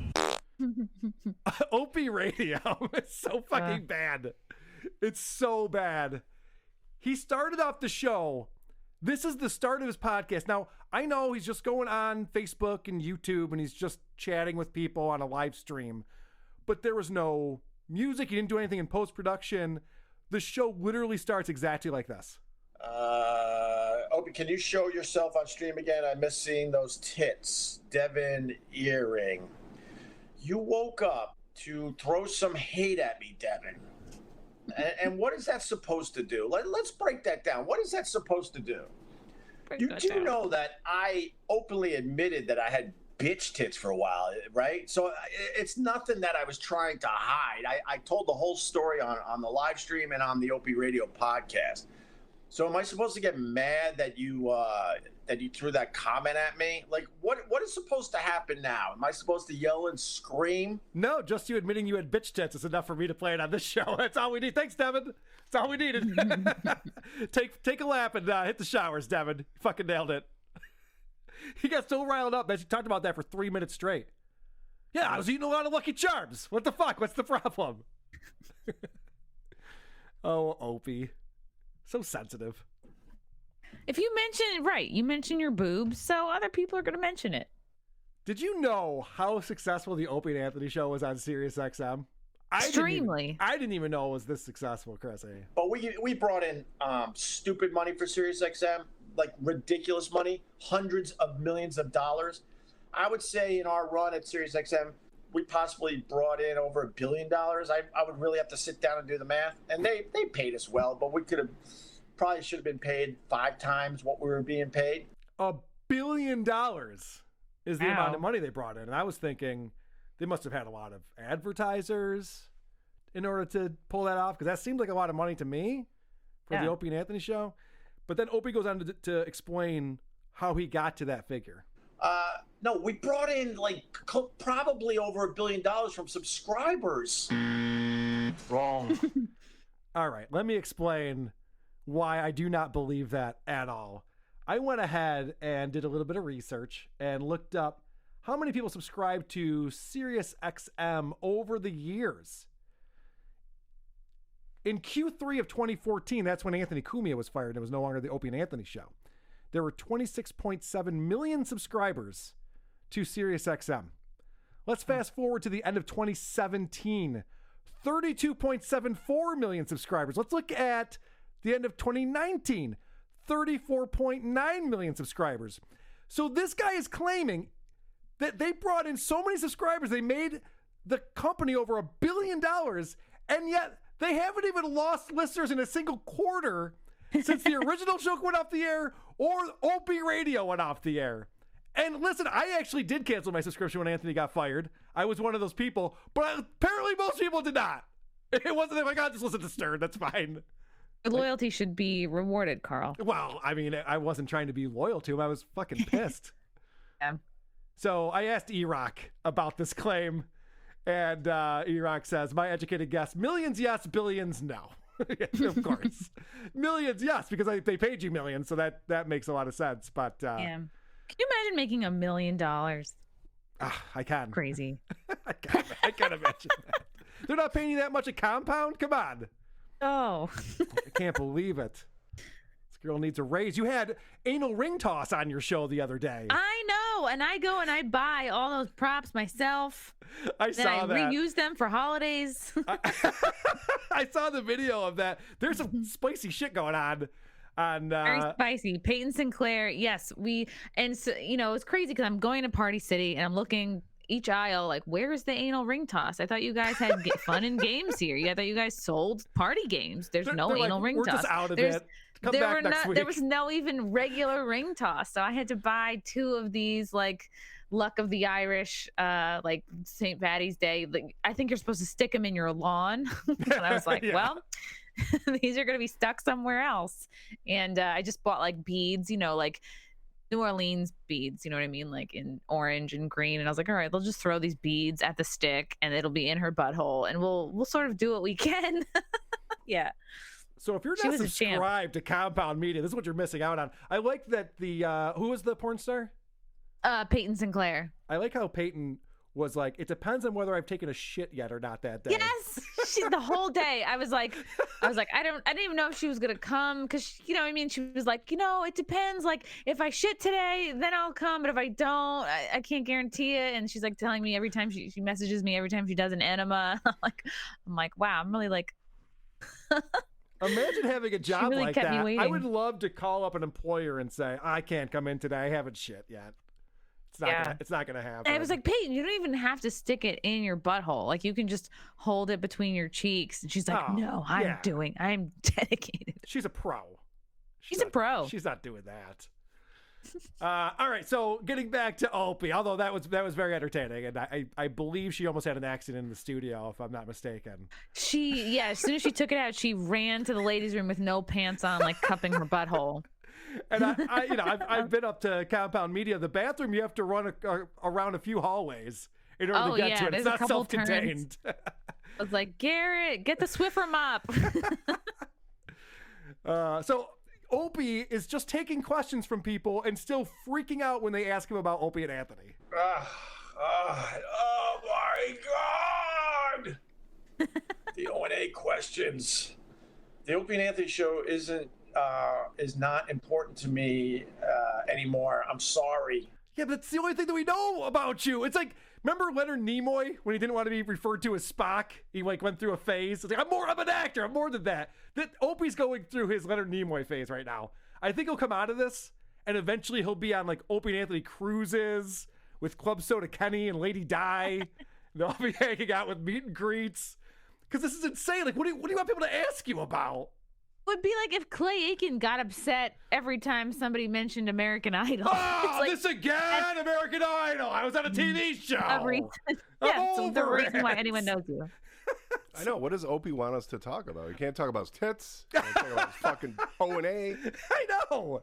He's actively blocking people now. You did not bring in hundreds of millions of advertising dollars. Email one. I'm talking. Email. I got to get rid of this guy. I'm trying not to block people, but you're just spamming with garbage, man. I got it. Hold on. He's blocking people because they're disputing whether or not he made hundreds of millions of dollars for Sirius. Why would he just be like, I think we did. I don't know. Whatever. Who cares? It's a difference. Jillions. Yeah, it was closer to a jillion.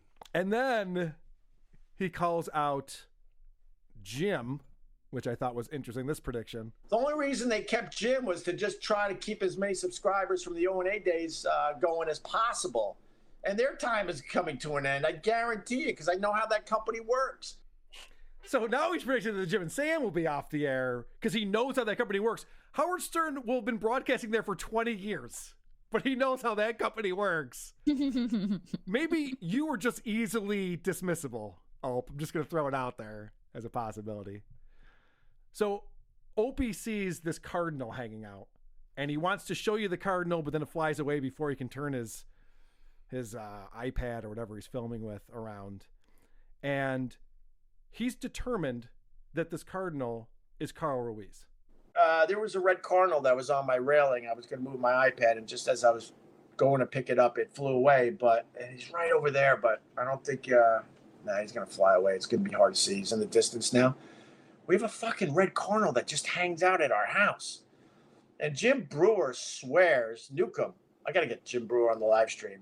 Jim Brewer swears that when his father died, his father was visiting him as a red cardinal. He believes in that shit. And then I looked it up, and then some people believe like the red cardinal is like a visitor from the other side. And it doesn't help that the stupid red cardinal looks like Carl Ruiz. Look it up. It looks like Carl Ruiz. Wow. It's a cardinal. Did I They all ever look tell the you my same. Carl Ruiz story? Oh, no, please do. Oh, God. All right. So this was a long time ago. I probably was, this was like after I got the Wet Spot show. It was, I forget, it was obviously before he died. It was during the summer. And I remember I had like messaged him like, hey, would love to do the Opie show. And he was like, sure, great. Come on down to the city, like meet at my Cuban restaurant or whatever. And I was like, okay, cool. So I meet him there. I think like early, it had to been like 1 o'clock or something. He like slowly but surely, I was like there for an hour, and then I was there, and he was like, oh, let's go for a walk. So he takes me to his place to get like meringues, which were very good, by the way. Like it was just like on Jane Street or something. And then slowly and I had gotten dressed up. I was like, hey, I'm trying to like, I was like trying to do the show, and like, I was there on time and everything. And like, like half hour, like a lot of time is passing by, like a couple hours. And I was like, is he coming? What's going on? Like, is he running late? I was like, what the fuck is going on? I was like, I know I'm small potatoes compared to Opie. And like, yeah, people can be late, but I'm like, it just didn't feel like how much longer is he going to be? Yeah. And then he was like, oh, whoops. Like he's not going to make it. He's stuck on a boat on Long Island or something.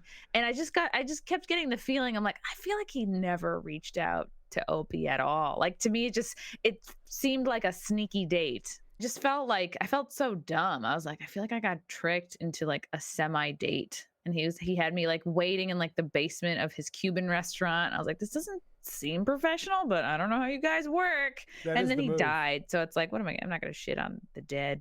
I think you just did. Now he's dead. That's really what an asshole he is. Anyway, I don't want to speak ill of the dead.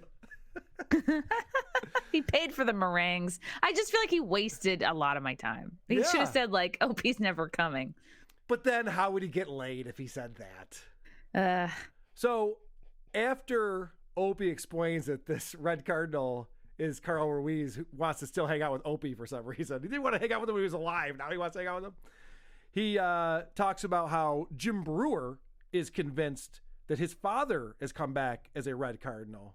And he's like, Brewer knows about this too. Look it up. And I did look it up. I didn't know about this, but apparently a lot of people, it's like an old wives' tale or something, that cardinals are deceased relatives and some shit. And so he goes, yeah, Jim Brewer's convinced, his dad is this cardinal that hangs out with him.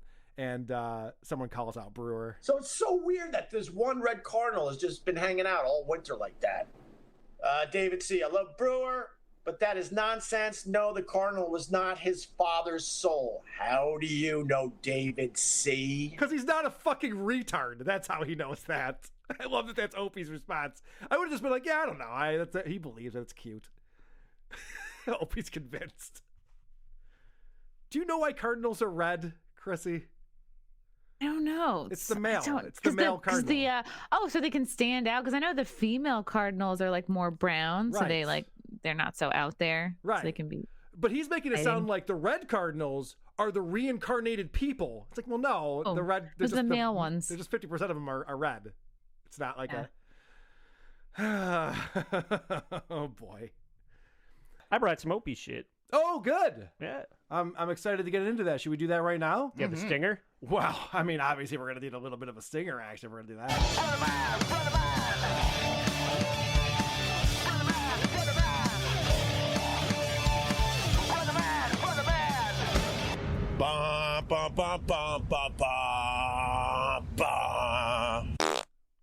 got, Andy? Well, he's cranking them out. I mean, it's not all his shit. It's Opie and Anthony just rebroadcasting shit some of the time. But he literally finds the clips on YouTube and then puts them out as his podcast. Yeah. Jesus. It's ponderous. Yeah, the one he did in the middle of the week, you click Opie Radio, and it's Anthony talking at the beginning of it about Patrice. Yeah, I know. It's amazing. But that's not the one that I brought. Good. The later one is him just in his house. He's gone to giving people what they want, which is, I'm going to talk about the O&A days. But, most people will sequester their pets because cats like to jump on the keyboard, dogs like to bark in the background. He's got this new dog. Oh, Opie, not only does he let his dog sit next to him, but he pays so much attention to the dog. The dog isn't even doing anything, and he'll be like, what? Right. What do you want? Hey, Right. I'm trying to broadcast over here. Like, Jesus Christ. And apparently he's got a feud going with this pregnant woman next door. Clip 12 is his dog just carrying on because this pregnant woman is walking out in front of his house. My dog actually doesn't bark this much usually, but he could feel her terrible energy as she now looks up at the house. She's now looking up. She wants another confrontation, I'm telling you right now. So dumb, so dumb, so dumb, so... I mean, everybody that is just like, I want this podcast to be good. I better find a quiet place and do my best. And Opie is he's just like, good enough. Oh, not only, Andy, it gets worse than that. Not only does he not find a place to broadcast from and build a studio in his house or something that most people would do, he also loves to get distracted. So he just went back to New York City for the first time in a year. He's back in his apartment in New York City. And instead of looking out at the beach, he's looking out at Manhattan and getting distracted again. I forgot the genre. It's actually called something, and people down in Mississippi that really know their blues know this particular style of blues. Look at the helicopter. Hi, helicopter. Where are you going? Why would you do it? It sounds like a child. It's what a child would do if you put a microphone in front of them. A very small child. Yeah. A dumb, small child. So it's either that, reacting like a child to something that just happens to float into your field of vision, or it's you laid in bed all night trying to think of what you were going to talk about on your podcast. Yeah. And you got to start the show strong with a bit and then beat it into the fucking ground. Clip 11. Okay.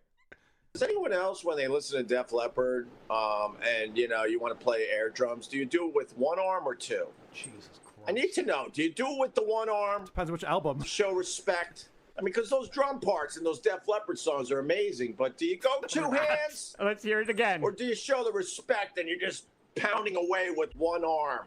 All right, doggy. In the next 10 hours, he's going to tell that joke 10 more times. Oh, yeah. I was very excited about Fucking that. idiot. All right. What a hot take. Yeah. Very contemporary. All right. Now, I actually, when I was going back through this, finding this. I liked that joke when it was the 90s. And what was that? Bloodhound Gang. Bloodhound Gang made that joke. And they were 10 years too late. And that was 25 goddamn years ago. Yeah.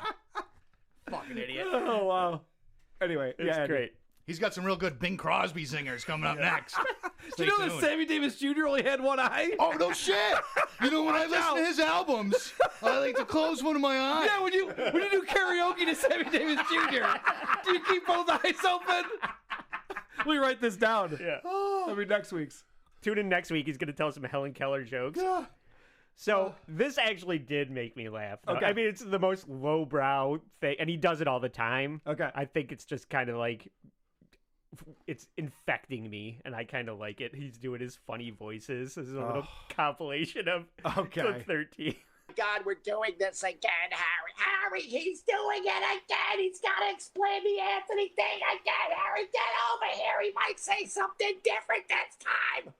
Give me my goddamn popcorn. Where is the smoky paprika? I need it for my dish.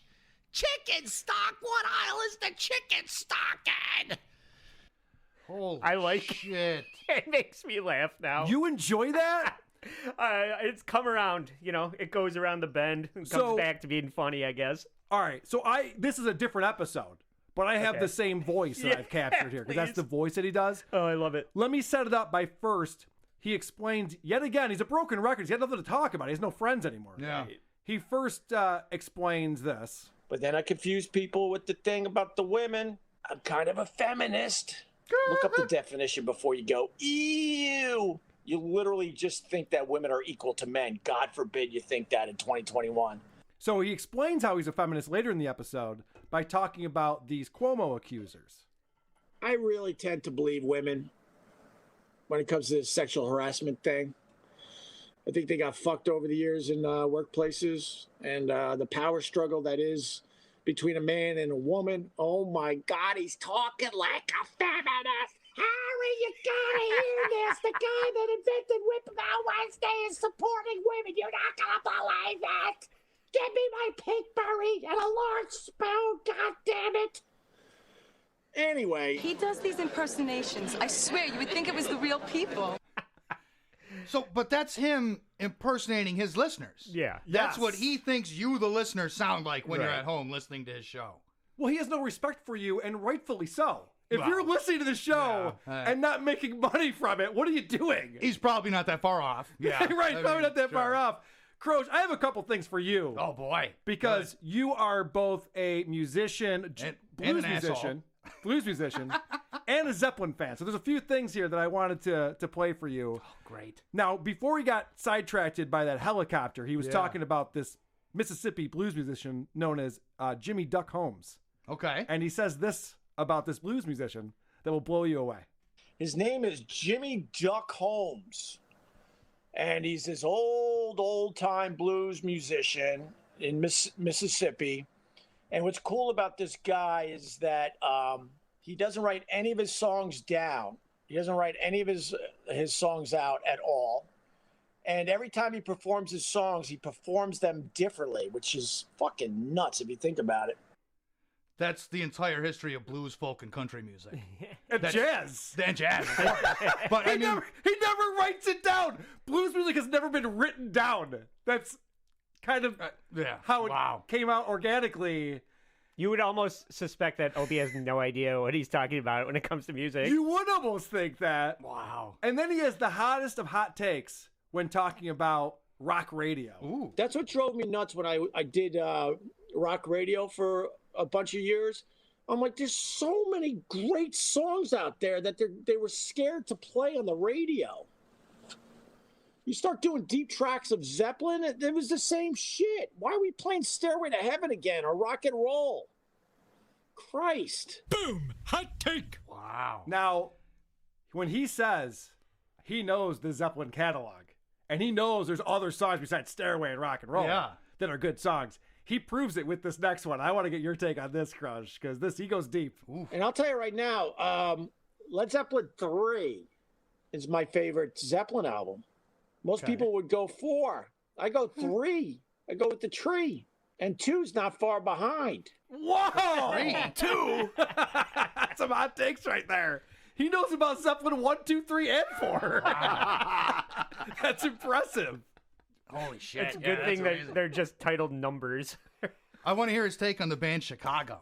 Now, a lot of people say Chicago 8 was great, but I like 6 and 7. But 11 is bullshit. Don't even come at me with Fuck 11. But around 13, they got good again. But 15, take your 15 and shove it up your ass, Chicago. You might be shocked to find out that the chat is bored while listening to his show. Wait, you guys are talking about Obama and kids in cages? What the fuck happened to the chat today?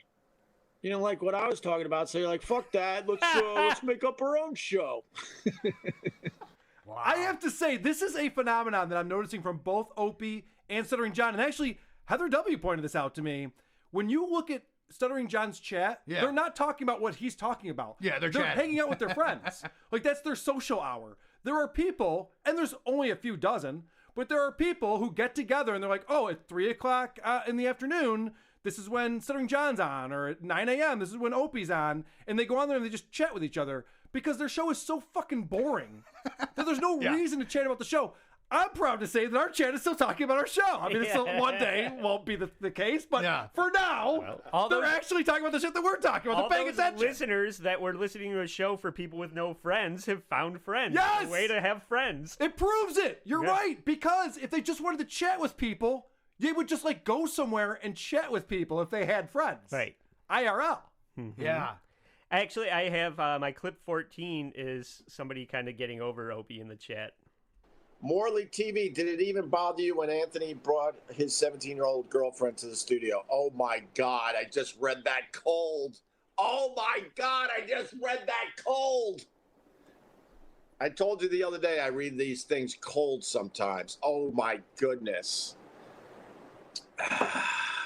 There were a lot of things that bothered me about Anthony. Let's just put it that way for now. Okay. Was it cold, though? Where was I? That just threw me off. Holy shit, I can't read these cold anymore. I swear to God, I just read that cold. I thought, oh, he's giving me $5 off the YouTube. Let me just read his comment. It's going to be pretty mundane. And then it was just an explosive comment right there. What the fuck? Stupid! You're so stupid! So what I just heard is any of us right now are $5 away from getting Opie to drop the N-word. Right? Well, what he's trying to say, he wanted to read that, and then he's pretending that he didn't want to. Yeah. Oh, I didn't want to put that out there. Oh, did I see him rape a hooker? Oh, my God. Ah, someone just wrote that in there. I didn't want to say that. Now, it's interesting that you would say that you're $5 away from getting anybody to say something that you want them to say, because I actually did that. Oh, yes, you did. Yeah. Did you Actually, listen to this? Why don't we do that? Why don't we tie that in real quick? Because Andy, there's a reason why Andy's the GOAT. Andy. There's a reason for that. Because he goes above and beyond. And I have $5.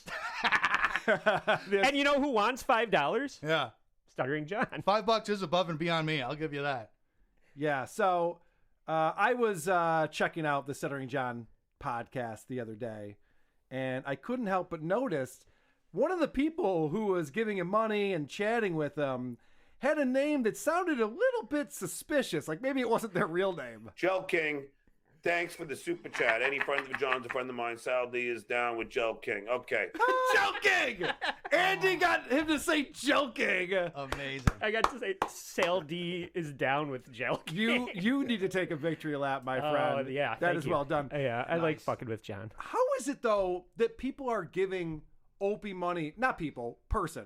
Benjamin Tucker. That would be awesome. $10 from Benjamin Tucker. Thank you, buddies. Why does this guy keep giving him money? I don't understand this. $10 from Benjamin Tucker. I want to have Benjamin Tucker on the show. Can someone please get in touch with this guy? I want to know what's going on. Oh my God. I don't know why anybody's giving that podcast money. Opie's got some weird jealousy going on. He's talking about the Grammys. I didn't watch the Grammys. And this is just a weird thing to say. You got all these people all over their socials bragging that they won a Grammy. I'm like, I don't give a fuck you won a Grammy. Who gives a shit? We're all trying to keep our family safe. We're trying to open up our businesses again. We're fucking checking our bank accounts to see if our checks came. And you got people out there like, oh my God, this is the video of me when I found out that I won a Grammy. I was in the middle of filming my hit TV show when I found out. Oh my God. Yeah, regular people can relate to that. You dope. So if this was a specific person he wanted to call out, yeah, it would make sense. But just saying that you can't say, hey, I won a Grammy, I'm really excited about it, because maybe someone's out of a job is retarded. Well, and this is coming from a guy who puts videos on the internet of him talking to his dog. Right. Like anybody who puts a video out that I won a Grammy's bullshit, but videos of me talking to my dog or looking at a helicopter. Yeah, that's good shit. You know what we're going to talk about? We're going to talk about this thing that happened with Opie. And we have other things to get to. We've got a lot to get to still. So hang tight, everybody. But big news with our friend Greg Opie Hughes. He was doing a bit. He's back in New York City. Right. And he's doing a bit. He's sitting outside at one of his favorite restaurants. And he's sitting out and he's talking to people on the street. Oh, God. While he's also on Facebook Live. And he's got a Zoom recorder. This is what the bit sounded like. This is a really good bit. I didn't get my second shot yet, so I really appreciate everybody wearing a mask. Ma'am, thank you for wearing the mask. I really, really appreciate it, okay? Ma'am, thanks for wearing the mask. I really, really appreciate it. Helps keep the numbers down. We all want to keep the numbers down. Thank you. Thanks for wearing the mask, ma'am. I appreciate it. You know, dogs can carry the... Oh, you don't care? All right, she doesn't care. Whoa, mask up, lady. You got to put the mask up. It doesn't do anything if you have it down like that, below your chin. Oh my God! You know what I just realized? I'm being such an amateur in front of Eric Zane of free beer and hot wings fame, and here I am not playing the stinger before the segment. Oh. No. Opie Radio. The Opie Radio Podcast. That's the old. Wait, one. that's real? That's fucking real? I put that together. That's the old stinger that we used to use. I don't know how shit. he doesn't just get called an asshole 20 times a day. Oh, Just shut up, asshole. So the guy's out there yelling at people to put their masks on in front of this guy's restaurant, and the owner has to come out and tell him to stop. This is actual incident of the owner coming out. Now, you can't hear him very well because he's off to the side. I watched the video. But I picked this up from, can you do that during the clip so I can take it out in post? You motherfucker. So he's standing up to the side, and you can't hear him very well. So I just pulled this clip from right after the guy tells him to knock it off and stop yelling at people. They're complaining because I'm yelling at them? Yeah. Oh, wow. All right. No worries. See, there you go. There's New York for you. The guy comes out of the restaurant and says that 2 people literally called the restaurant to complain that I'm yelling at them. I'm not yelling at them. I'm just making sure they wear a mask. Oh, God. There's New York City for you. Just trying to have a little fun. Everyone's laughing at me.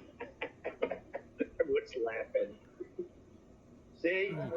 They didn't have the balls to confront me, though. As soon as they left, then they got on their cell phone and called the restaurant. Why would they have to confront you? Yeah. Oh boy, yeah. There's a lot of problems with this, and truth be told, if you were on a radio show, and if you think back to the heyday of that show, that's actually when there's people in the studio that are laughing, and you're kind of in on the gag, and whoever is doing that on the street.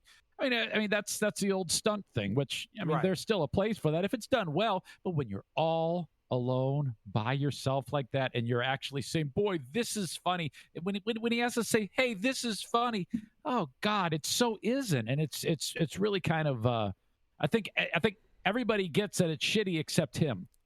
Well, keep in mind too, we've all been in New York, and one of the things that's happening in New York even more now than it was the last time I was there is homeless people are out of fucking control. Right. And Opie looks like a homeless person. Let's not forget, he's disheveled, long beard, hasn't had a haircut in a year. Opie.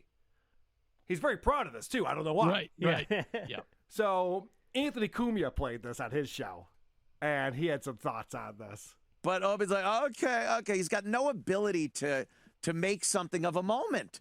That's what and that's the oddest thing about Greg.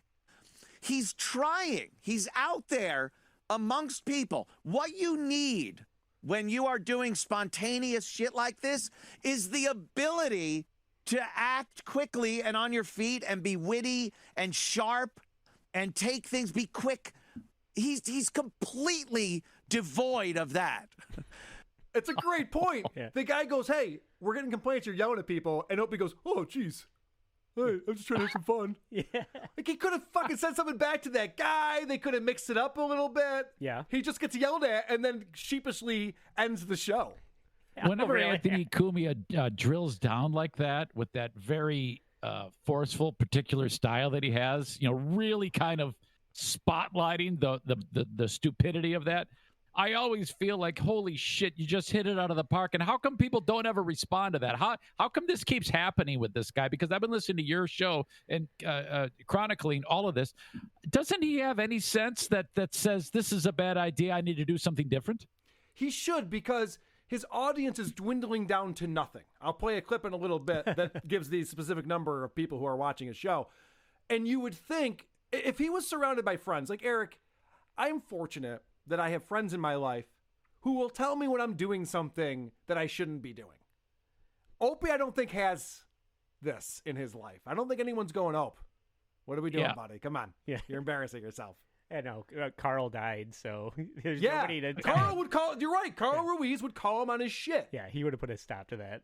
He would have put a stop to that. In fact, he did multiple times when they were hanging out at Gebhard's. He'd be like, what are you doing? Why are you yelling at people? Stop it. Yeah. What are you doing? fuck, when you guys beat the shit out of me, I mean, I didn't change everything, but I sure fucking paid attention to a lot of that shit. I was like, oh, fuck, they're right. I do that. I'm a fucking asshole. So, I mean, you gotta fucking adapt a little. Dude, think, Jesus. This is why we love Opie. He doesn't learn. He does not ever learn. Yeah. I like people who don't learn. I like Summer John. I like Patrick Michael. Yeah, we'd stop talking about him if his show got better. Right. What fun would that be? Jesus. All right, more of Anthony on Opie not understanding how any of this works. That's New York. What? A business owner not wanting somebody harassing people walking by? The whole thing in New York is walk by traffic. You fucking people walk around. I've seen this. I've been in New York a while. You walk around. You see a restaurant. The menus are outside. You look at the menu and you go, you look at the fucking inside. You go, yeah, you want to eat here? And the person you're with, if they're a normal, rational human being, goes yes. If they're a girlfriend, they go no, and you have to walk for another 3 fucking hours till you go back to the first place. So the point that Anthony is making there, which is a very good point, like you were talking about, Eric, yes, you have the stunt boy who's on the streets, who's harassing people, he's mic'd up, we have some fun with that.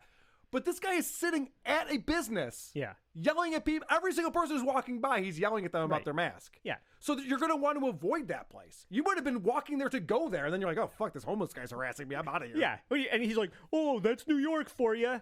No. What is New York for you is when people think of New York, they think of some dildo yelling at them from a restaurant and giving them shit for no reason. You're the problem. Opie's like, why wouldn't they just confront me? Why do I have to call it the business? And Anthony makes this point. In New York, the worst thing you can do is confront a homeless person. Yeah, right. It's not going to end well. What are you going to get into a fucking screaming match with a lunatic? Yeah. Why? They got nothing to lose. Yeah, that's right. And what are you going to do? Convince them that they're wrong? Yeah. Oh, I'm in jail. I guess I have a roof over my head tonight. Yeah, so Anthony sums it up perfectly with this. This motherfucker has made a fortune in radio. And now he's chasing away customers from restaurants and then gets pissed that the guy said something. Oh, my God. How does that not resonate? Of any reasonable thought. I know. And I don't know that this is getting back to Opie. I hope it is. I hope he's learning from this because he's like, oh, Anthony's talking shit about me. It's like, no, Opie, just listen to what he said, though. Yeah, fucking swallow. Take your lump, you dumb motherfucker. Right. Jesus. I mean, to think that when he got out of the radio biz and then he had that podcast, when it started, he had a little bit of juice behind it. They were marketing it, but he didn't do anything. He didn't take the necessary steps to actually do something that's worth listening to. And then this whole fucking thing has gone downhill so fast. And it's embarrassing. It's really embarrassing. Eric, he debuted at number 2 on the iTunes podcast chart for whatever that's I know. worth. It's probably I remember. Hundreds of thousands of listeners would be my guess. I remember listening to it, and I said to myself, well, this is terrible. And I mean, this fucking stinks. This just stinks, man. Stinks. So after Anthony went through the whole thing, he did a very nice thing. He said, who are these podcasts? You have my permission to play this, which I appreciate. And then Scienzy goes on his show and plays Anthony talking about this, and then plays the part where Anthony gives us permission. He says this. By the way, who are these podcasts? Feel free to use that for your next Opie break. I give you complete permission. I love you guys. Oh, Opie. Oh, Opie, Mike. Oh, okay. Yeah, so. My friend, what are you doing? The Opie thing. He talked about who are these podcasts. I got a schedule to be on there next. No. By the way, I'm going to be, when Radio Gunk talks to Brent Hatley, I already talked to Monique. I will be on that episode. So that should be fun. Now, a lot of you aren't going to like this, but I got to check out this fucking battle, goddammit. Did he say he's coming on WATP? It sounded like that, He also said right? he was going to be on Radio Gunk. He's probably not going to be on either. Who is this? Can someone tell me who this is? I can't explain this one. Okay, never mind. I just need to know, is he okay? No, he's not okay. He's some type of streamer. I've seen him on YouTube. I've seen him on Twitch. I don't know what his streaming platform all right. is. Is he ill? He has a speech impediment. Okay, all right. I just want to make sure. Yeah, I know. Okay, no biggie. Yeah, we all talk fucked up a little. That's some people use that to their advantage. Okay, great. So he says that he's lined up to come on this show. I haven't talked to him about that. Not that I wouldn't have him on the show, but I haven't talked to him about that. And then he says he's going to go on Radio Gunk when Radio Gunk has Brent Hatley on the show. Okay. Dude, Brent Hatley's coming on this show next week. Shut up, really? He reached out to me. Awesome. He's like, dude, you're talking all this shit. Why can't I come on your show and at least retort? And I was like, well, that's not our format, but sure. All right. You can come on the show. Is that the guy with the wife? Yes. The guy with the wife. I've said some really mean shit about Caitlyn. Oh my God, you sure have. Holy Anyway, shit. So I'm pissed off because I guess Brent's making the fucking rounds now. What are we getting, fucking sloppy seconds? I got to talk to Brent after Radio Gun talks to Brent. Besides, he's got nothing going on. Oh my God, I can't wait. I have asked Monique from Radio Gun to come on this show. Yeah. And she didn't want to. But I don't know about Science. I'm so happy. I mean, this is going to be fucking amazing. Yeah. I know. I'm excited about it, too. I'm excited to have Brent on. Because he sent me a note and he goes, dude, you had my former coworker on. You talked all this shit. And I was like, is he talking about Shuley? And then I remember that we had Manson on when we were doing the Bubba review. Oh, that's right. Yeah. I remember and that. Doug from Who's Right got Manson on the show. And Manson was talking all sorts of shit. And Shuley, Brent is not happy about this. So that'll be a lot of fun. Opie does another show. He goes back to Long Island. He does another show from the beach, and he explains that this thing I just played for you was great. But anyway, my visit to New York City was very, very successful. There was a little drama as I was live streaming from the streets of New York City yesterday. I was doing a mask check. All right, so according to him, this was very successful. A mask check. It's like, that's your fucking job. What a great bit. He's one of those kids that grew up thinking that any attention is attention worth getting, whether it's good or bad. He was in a big family, a lot of brothers and sisters, Yeah. so probably didn't get a lot of attention. So he had to act out. Yeah. He's such a fucking dick. But he explains fun, to but- us. Yeah, go ahead, Eric. Sorry. No. I'm sorry. Go ahead. He explains to us that people loved his mask bit. I wasn't harassing anybody. I was having a little fun. Actually, a few people circled back and said that was funny. I wish you weren't a liar. You think people circled back and said, by the way, when you told me to put my mask on, fucking high five, dude. That was amazing. Like, What an asshole. What an Holy asshole. Yeah, you can lie to yourself, but you can't lie to us, Opie. We're not fucking come buying on, it. man.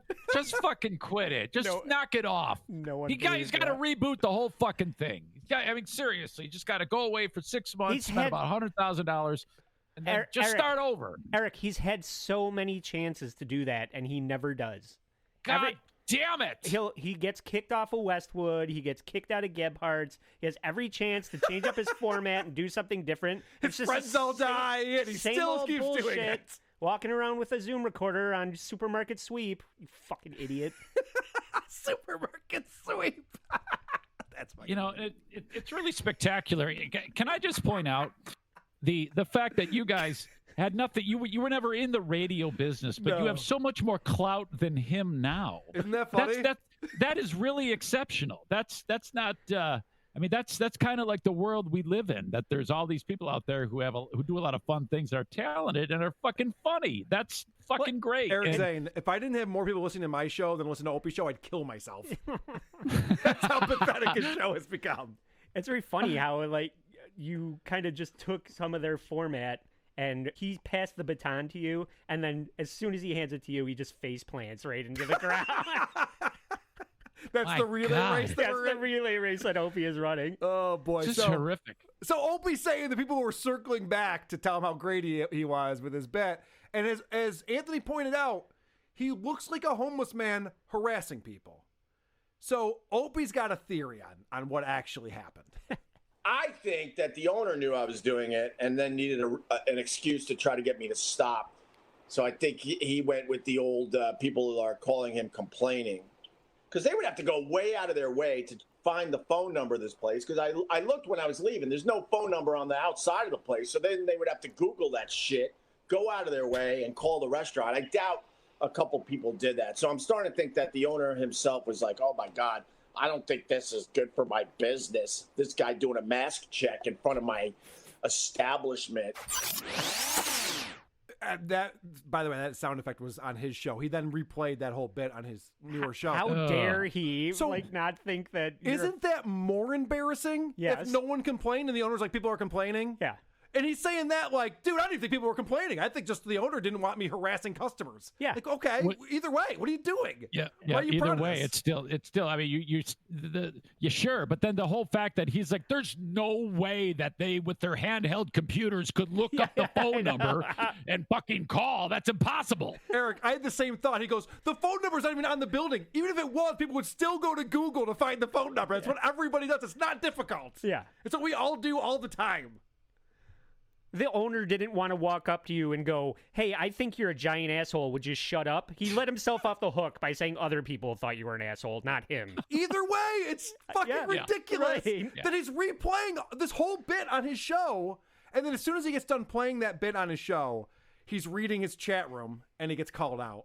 Opie's like a schizophrenic talking to random people thinking he's making everyone die laughing. People very much enjoyed the live stream yesterday, Jake Diddy. No. Go find something else to watch. Goodbye. You fucking moron. And then he reads it. He reads it. He doesn't have to read it. That. He could read, oh, Jake Diddy says that I'm funny as shit, but he reads the insult. I just read that cold. Oh my God. Oopsie. So what's great about this is Anthony was talking about how if you want to do a thing where you're on the street and you're talking to people, you have to be witty, you have to be ready for anything and make it interesting, and that's not a good format for him. And Anthony went on to say you should have a studio and a script and whatever, play records. But the other thing too is, why is he reading instant feedback? That's also a really bad thing for him. Comments are coming in real time. He's reading them, and then he's pissed off about it. Like, you don't have to have comments coming in. You don't have to read the comments at all. Yeah. I mean, I've fallen victim to that since I do a loner show too. Yep. And it's always terrible and awkward and shitty. And then I catch myself. I shit you not. I think of you guys. I'm like, oh, they're gonna kill me if they hear this. Oh fuck. So then I stop it, and then so when he does it though, and him pointing out all this business about, oh my God, this is not funny, this is terrible. What I want to know is, who's the fucking knuckle dragger? Is there at least one person who actually goes, this is great? Yeah. Nah, this guy named Creamy Butters. Yeah. is the answer to that. You said there was an example of how many people are listening to the show. Is that? Yeah, I have that clip. We're not done with Opie yet. Oh, okay. Yeah, it's funny. Stay Actually, tuned. Somebody posted Creamy Butters was on somebody else's show. Now I'm drawing a blank, but Creamy Butters was talking. So Creamy Butters runs the Facebook group, right? The Pod Squad, the Opie's Facebook group, and Creamy Butters was saying, "Oh, the only reason why I listen to Opie instead of Anthony is because Opie is free." What a ringing endorsement that is. It's like, I'm a big fan of Opie and Anthony. Anthony costs money and Opie's free, so I listen to Opie. Okay, well, get you pay for it. This is real quick. Opie explaining, because he's getting people like harassing him a little bit while he's doing this show from the beach. Good. Good. And he explains that it's all Anthony Cubia's fault. I've never encouraged any of my people to attack anybody I used to work with. You will not find audio of me doing that. But for whatever reason, that has become the thing with Anthony, that he just wants his entire fucking audience to attack me on a regular basis. And then he attacks me on a regular basis. I don't want any fucking part of that bullshit. Oh, high-pitch Opie. Oh, yeah. Anthony's not telling anyone to attack you. He's telling very- everyone to attack me. No, he's not. He's never done that. Yeah. He's very triggered, and we heard it. We heard what he said about the show. It was a harsh criticism. It was a fastball right in the head. But I mean, what the hell? I mean, it is what it is. Right. And then he tees himself up by making comments available and putting out a terrible show and making it easy for everybody to say that he's doing a bad job and sucks at broadcasting and is unfunny. And can I go on? If he was doing it on purpose, it would make sense. Yeah. But he's not doing it on purpose. So, Eric, I'm really glad that you're here, because a couple weeks ago, you sent me over some information and some clips about this radio show out of Buffalo, New York, our next door neighbor. And it's interesting because new things have happened just this week, and both Opie and Anthony were talking about this. Yeah. So it's extremely relevant. There's this guy, the Morning Bull on 97 Rock. Okay. And I don't know if you remember Bull, but he was on CMF. In fact, Opie and the Bull worked together on CMF here in Rochester, 96.5 CMF. Okay. And he has a morning show on the Big Rock station there in Buffalo. And a few weeks ago, the end of March, this happened on the show. All right, I'll set the scene. They're talking about how you like your toast done. As Eric so aptly pointed out, see how bad radio is? This is the conversation they're having. How well do you like This isn't your a toast? euphemism? Or... Wow, Okay. no, it's not. They're literally talking about the number you set on your toaster. Jesus Christ. Anything you want to add before I play this clip? Oh, Eric? absolutely. Yeah. This is the old formula. Several people, and they're speaking as seriously as you and I, if we realize that, there's an asteroid coming to hit Earth. Okay. It's that in depth about it, and taking way too much time doing that. And then I can promise you that the guy that you're about to hear, he probably in his head realized, this is shitty and it sucks. And he's going to feel compelled to do what he did. And this is what you get when you do shit like that. Right. So the Bull is the host. This guy, Rob Lederman, is like the comedian of the show. Yeah. And he tries to make it interesting. Talking about toast. He tries to make it interesting. Yeah. What is your what's the number? Your I think setting, it's probably a 7-ish, 6 to 7, probably 7. Oh my God. See, we have ours, and I may get into trouble for this. 2 but o'clock. I have them to the attractiveness of women that I find to be attractive. So I will never go to a Serena Williams level, but I'm very comfortable with, I'm very comfortable at a Halle Berry level. Okay.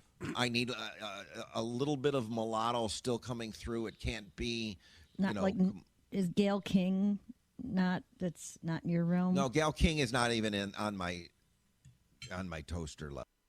What is your what's the number? Your setting, I think it's probably a 7-ish, 6 to 7, probably 7. If you haven't heard the news, Oh my God, Rob Lederman was fired immediately. Everyone else was suspended, and now they've all been fired. So you got the guy, the host of the show, Bull, who was just like trying to move the conversation. I was like, all right, so what number though on the toaster? You heard how he responded to that. He's fired. Chris Klein. He's fired. Chris Klein's fired. The programming director has been fired. John Hager, the PD, has been fired. These people have no control over this guy going, oh my God, I Nipsey Rustled my toast. What are you doing? I know. So this is Anthony Cubia's take on it. He's talking to Garrett, and Garrett's been on doing radio forever. Wow. And he talks to Garrett about this. Now, Garrett, you've been in the radio business quite some time yourself. Isn't wrap it up, I don't know what is. Especially when it's the host of the show saying it. The host goes, okay. And you could tell he was probably looking at him. You could tell when he loses his train of thought. beforehand, He's gone, yeah, Serena Williams saying, but and he's looking, because Bull is going. And then he makes the face like, cut it out. What are you doing? Yeah. Unbelievable. Yeah, I don't think Bull wanted the conversation to go in that direction. No, I can't believe. Talk about a fucking third rail of broadcasting. Why you'd ever bring up skin tone? What? I like what Carl's fucking Club Foot said in the crazy. Discord here. I prefer my toast smothered in butter, so I said it to George Floyd. Oh no! See, because we do a podcast, so you can say that. Yeah, it's a thing. And when it comes to radio, disavow. Was that a horrible conversation that they were having? No. It was So benign. whatever. It was shrug, but that's the nature of the beast. I know. It's so benign. It's so horrible. You don't have to purge your whole staff. They did. No. This is Opie reacting to that. He is not happy about it. Of course radio is dead. That's why when people say, when you coming back to radio, the answer is never. Never. All those phone calls coming in to get Opie back on radio. Okay. Oh, I don't believe it. So Opie's going on and on. He's fired up in this episode because he's, like I said, friends with Bull. I wish I knew his real name because I sound silly calling him Bull. He was really in good with all the sports teams up there. Yeah, Billy DeTore. Yup, I loved radio too. Now I hate it. It stinks. Billy DeTore, who's watching Opie live and commenting on this shit, used to be the producer of the Brother Wee Show. He now works for Vinnie Paulino on Comedy at the Carlson Cast. Wow, really going down in the world. From Brother Wee's to Vinnie Paulino. I just want to point that out because he's a big Opie fan and he watches it. Now, live. you know what's funny is I don't disagree with Opie, but he says it so violently. Yeah. The way he describes it, he's so bitter about the whole fucking thing. It's like we've known this forever, you know, and I think he's just bitter because there's no place for a person like him anymore on it. I'm so glad you used that word, bitter, because someone in the chat says that he's bitter. This is how he reacts to that. Greg Ferrier. Opie's one of the most bitter people on the planet. Yeah, that's not true, loser. I'm not fucking bitter, you loser. Go fuck your mother, you fucking asshole. That's the I'm funniest not thing. bitter. I'm not bitter. I always talk like this. Fuck you. I love you, Mom. Fuck off. This is more of Opie being pissed off. God, I'm so fucking pissed. I used to love radio. I couldn't get enough of it. I fucking hate it with every muscle of my being. They fired Bull. This is nuts. Go listen to the audio. Okay. Jeez. If somebody offered him a job today, he'd take it. I guarantee it. That's so funny. I guarantee it. Next Opie Radio. So we're moving to Sacramento. We're really excited about the move. My family can't wait for our new surroundings. I'm the midday guy and the morning guy on Squatch FM in Duluth. They really need somebody to tell people to wear masks out there. I'm also the play-by-play guy for the minor league baseball team, and I'm the music director. Oh, that's the thing that is fucking crazy about all of this. Not only did this guy who's been in radio for decades lose his job because the fucking sidekick compared fucking toast to skin color, but he also lost his gigs with the Buffalo Sabres. He was the PA announcer for the Buffalo Sabres. He was a big part of UB for their sports. They're a D1 school in Buffalo, and he lost all of those gigs. So everything else he was doing, he lost all of his jobs. He's not the guy that was saying He's not the guy who said it! And he lost all of his jobs. This is insane. I don't even know. Oh my God. How do we come back from this? How does somebody just go, okay, all this woke shit is over. We're putting an end to it right now. It's done. It's going to get worse. It's going to keep getting worse. I can promise. It's got to get worse. It's got to. That's where all of this is heading. It's insane. You were in a room where someone said something about someone's race? You're fucking fired. That's just so silly. By the way, what do you guys like for your toast? Oh, my God. He's going to have to do I like fucking Marilyn Manson toast is what I'm all about, guys. Just plain white bread, untoasted. He's going to have to do a Paul Scheer apology parade to get over this. It doesn't work. That shit doesn't work, man. It makes it worse. Never apologize. That's what I say.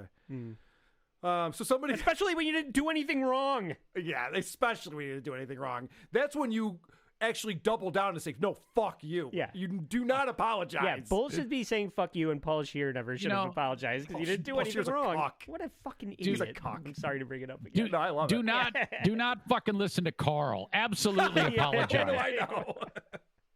All right, so somebody, again, is triggering Opie in the chat on Facebook Live. Eric, you familiar with the term hole when it comes to radio shows?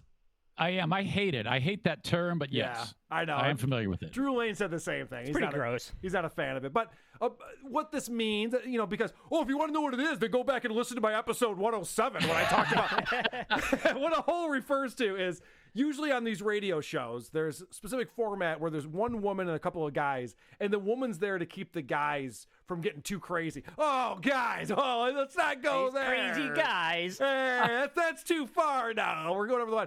So somebody calls Opie a hole, which is always funny, and Opie responds to this. Opie's a hole. Yeah, okay. Yeah, that's me. Yeah. When there's thousands of examples online of me just being fucking hilarious and great at what I do. Dumb J. Diddy. Between Anthony and Jimmy, you were the hole. But what kind of response is that? You can find me being funny on the internet. How dare you say that's the worst way to react to that? So far in the 100 minutes that we've been doing this today, that right there was the worst thing I've heard. Yes, that's the most embarrassing thing of all of this. Yeah, I was absolutely. funny once. Yep, and I'm glad you say it, because that's going to come back later with something I have to share with you later on, and it's so disgusting to me. I hate it when people who have accomplished great things in this industry do something like that. Do you know how much of a cocksucker you look like when you say that? Holy shit! I used to be in sales, which is not a fun gig, and when you're in sales, you're only as good as you are today. Yesterday fucking does not matter. Yeah. What you did last year does not matter. You got to keep proving yourself every fucking day. Yeah, it sucks. It does suck, but sorry, Ope, that's the deal. You're a hole. I don't know what to tell you. But then Opie explains that he's really just one of the only funny people around. He tells this story about getting diarrhea when he was like 18.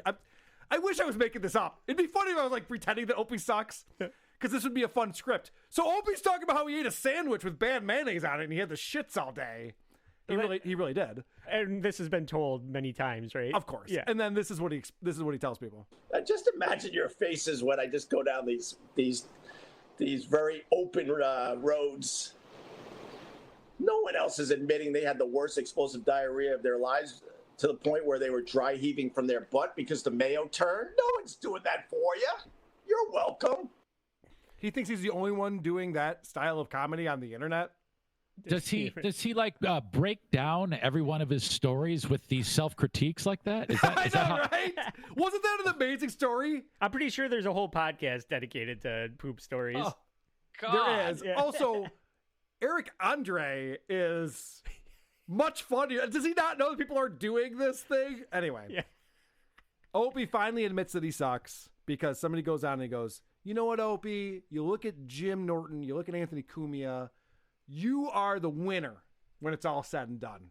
And even Opie's like, I don't know about that. HH, shout out to Opie. The only one of the old crew to not be some weird pervert worm or go down in controversy. The brother man always wins. I don't know if I won.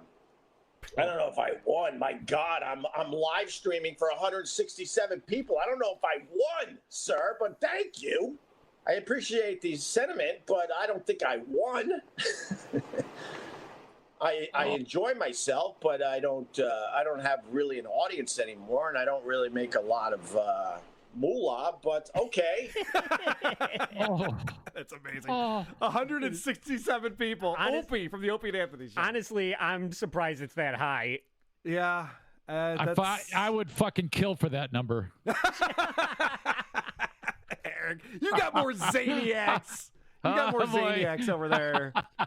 I'm not buying that for a second. It's all right. I'm not complaining. I don't give a shit. Bri, do you have a minute to talk about Opie's latest revelation? Oh, I have several minutes to talk about it. Oh, good.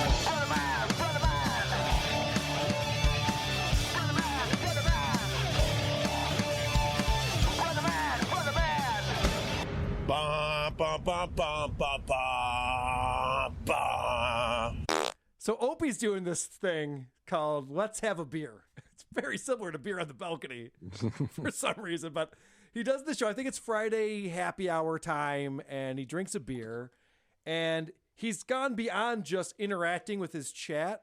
He's actually bringing people on in video as if they're like celebrity guests, but it's just like Creamy Butters and like just his fans come on the show. It's bizarre. It's kind of used to talk to movie stars. Now he's talking to Creamy Butters. So he came on and he had this revelation that he wanted to get out there, something he's never talked about before. And it was all about when Anthony was fired from the Opie and Anthony show going back to 2014. So I'm actually pulling clips from Anthony's show talking about Opie's show. And this first one is Anthony just with a brilliant observation. I thought this analogy was spot on. He's talking about how Opie used to get people fired or removed from the show by throwing them under the bus to management. And Anthony saw this happen quite a bit, where you'd have producers and different people, and because Opie was trying to protect himself, he would always say, well, this person's the one who's fucking everything up. So, obviously you can't blame yourself, so you just got to look around you. It's got to be someone else. And eventually it was me. I was the guy that, thank God, I got myself fired. Let's just get rid of him, and now's my chance. Now, like fucking Daffy Duck and Bugs Bunny. Remember when Bugs would just peek out the curtain and everyone's like, ah! And then Daffy looks out and the applause would just stop. And Daffy's like tap dancing all, and nobody says anything. Critic. It was fantastic. That's kind of how Opie felt. I thought that was a spot on. You guys know what he's talking about, right? I do, yeah. But I'm old. It's fucking classic. Yeah, that's not a reference for anyone under 40, say. Right. That's why I love Anthony's show. It's like he's right in that same, the same touchstones. It's like bang, bang, bang. Like I'm like very close to his age. So everything he talks about, I'm aware of. Everything from 1975 to about 92 is what Right, Anthony exactly. wants to talk about. All right. So he's playing an Opie clip where he's going to give the great reveal here. When Anthony got fired, they really wanted me to continue with the co-host. They didn't think Jimmy could cut it. Please, pause. Right there. They didn't think Jimmy could cut it.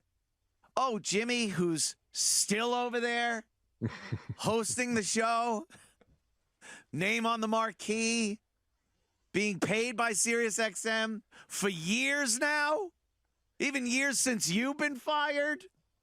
So Opie comes out and says they wanted to get rid of Jimmy too and bring in another comedian to co-host with me, the talent, Greg Opie Hughes. And Anthony brilliantly points out there's no way that's true because Jim got the job with Sam to take over the morning slot. So it doesn't really make sense that would be the case. I listened to the last episode of the Opie show in preparation for this, and he likes to believe that, or so he says, he went to bat for this one, and he went to bat. It was all behind the scenes, though. There's no proof of this.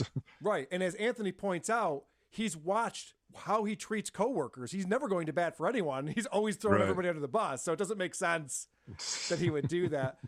He also had an interesting observation. I didn't pull clips of this, but he goes, Anthony said, I don't think Opie is lying. I think he's changed the story in his own head and believes what he's saying. He brought up a point where management came in.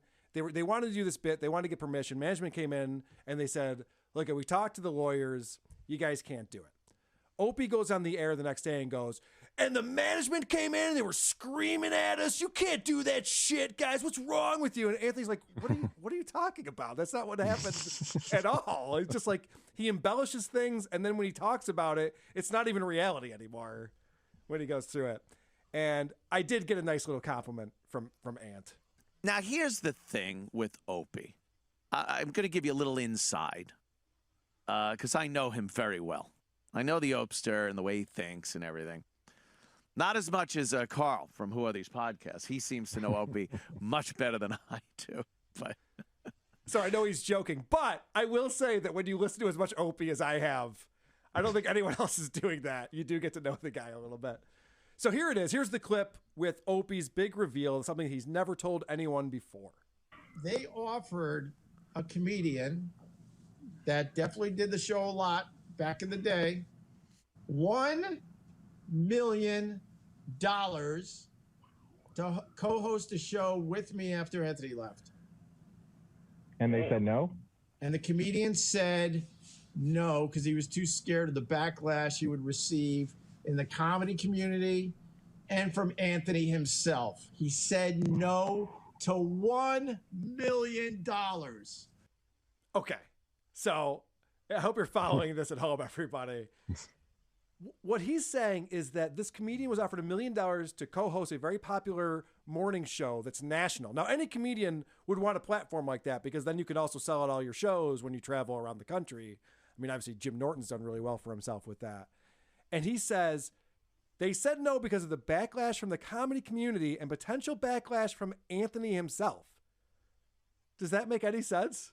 None whatsoever. What comedy community would be like, why did you take that job? What's wrong with you? It's like Anthony was the guy who was on the outs. He was the guy who like had those racist tweets, and you know, there's still guys like Bill Burr who won't do Anthony's show because of that.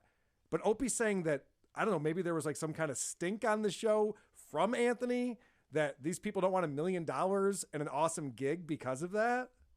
It could be like, I don't want to watch my career tank by teaming up with fucking Opie. Yes! Right? Right! That would make a lot more sense. Opie seems very difficult to deal with and work with. That might be a better reason to do it. So then Anthony explains who that comedian was. It's such utter bullshit. And it is Brewer, by the way. That was offered a job. Now, the $1 million, the Jimmy thing, I think they wanted to bring him in with Jimmy, like kind of replace me and have that still, you know, the and trio. he was a former Sirius guy, too. Yeah. Brewer, yeah. Brewer had been on Sirius, so, you know, that. But I know, again, Brewer probably was just like, I ain't fucking doing a show with this guy. Like, he knows what a pain in the ass he is. And a backstabber and fucking, you know, sell you out to management in a second. Oh, Anthony, hey, you're here. You fucking asshole. Yeah, I walk in, it's 5 after 6. Hey, Anthony, what's up, traffic? It's like you had to fucking say it on mic, so now I got to hear it from management. Just a fucking, what a douche. What a fucking douche. So I did pull this as an ISO, by the way. What a douche. What a fucking douche. That's a good one right there. Put that back on the board. All right. Very good. So Garrett, the producer of the Anthony Cumia show, actually had a little bit of inside information on this on Jim Brewer. So I got some inside information that Brewer wasn't scared. He just lived in New Jersey and was kind of getting into religion and didn't want to come into the city every day. And all that stuff. Interesting. Yeah. Yeah. Scared of the backlash. So, Brian, you can relate to this. Living in New Jersey Sure. and not wanting to travel into the city every day. Oh, yeah. There's nothing better than sitting home just doing it on your laptop. And honestly, Jim Brewer, I don't know the guy personally. I've heard him on a lot of shows. I've heard him on Stern and Opie and Anthony and Joe Rogan recently, and I've seen him do stand-up. He is a family guy. Like, he puts family before career. He took care of his dad with Alzheimer's for years. It kind of makes sense that he'd be like, I can't be do a morning show that's going to be getting up at 3:30 a.m. every day and driving into Manhattan. And, you know, it makes kind of sense that he would say no to that. If I were Opie, I would be offended because it's like, wait, it's not worth $1 million to do a show with me. Well, and Anthony even said he doesn't know if it was $1 million. Right, yeah, that's true. Opie's probably making that shit up because Sirius XM is going to try to get a discount and get a bargain, right? Yeah, that would make sense. I don't know. I have one more clip from this segment of the Anthony Cumia show on Compound Media. And this is, they're watching the clip of Opie with Creamy Butters and some other guy, some other random dude talking to Opie. And this is Ant and Garrett talking about Creamy Butters. Look at that fat dolt's face. It's like, wow. Wow. That's Creamy Butters. Fuck Creamy Butters in his face. Fuck him in his dumb, fat fuck face. Blow me, Creamy Butters. This looks like all he eats is Creamy Butters. He always tweets like, what a great podcast for Opie Radio. And then it always just has one retweet. Opie never even favorites it. No. He just retweets it. It's embarrassing. Creamy Butters indeed. Ugh. The disdain. that was pretty funny. Indeed. Love it. All right. So, yeah, we got to get caught up more with this new Opie show format. Let's have a beer. I'm going to be tuning into that a little bit and checking that out for sure. This is the preamble to episode 259 because I wasn't going to go on and do a show this weekend. Doug and Kaya did a show. I haven't listened to it yet. I'm not going to listen to it. I'm going to upload it. I'm going to tack it on to what we're doing right now. But the reason why we're here, producer Chris, yes, welcome. Hey. The reason we're here is because Opie went off this week and I have a bunch of clips that I have to play because it'll get old by next weekend. I feel it's very important that we get to it right now. So without further ado.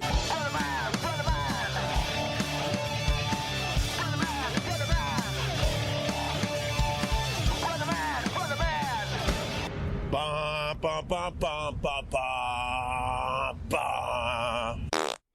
All right. Opie decided to do this thing on his YouTube channel where he said, just ask me questions and I'll answer anything that you guys ask.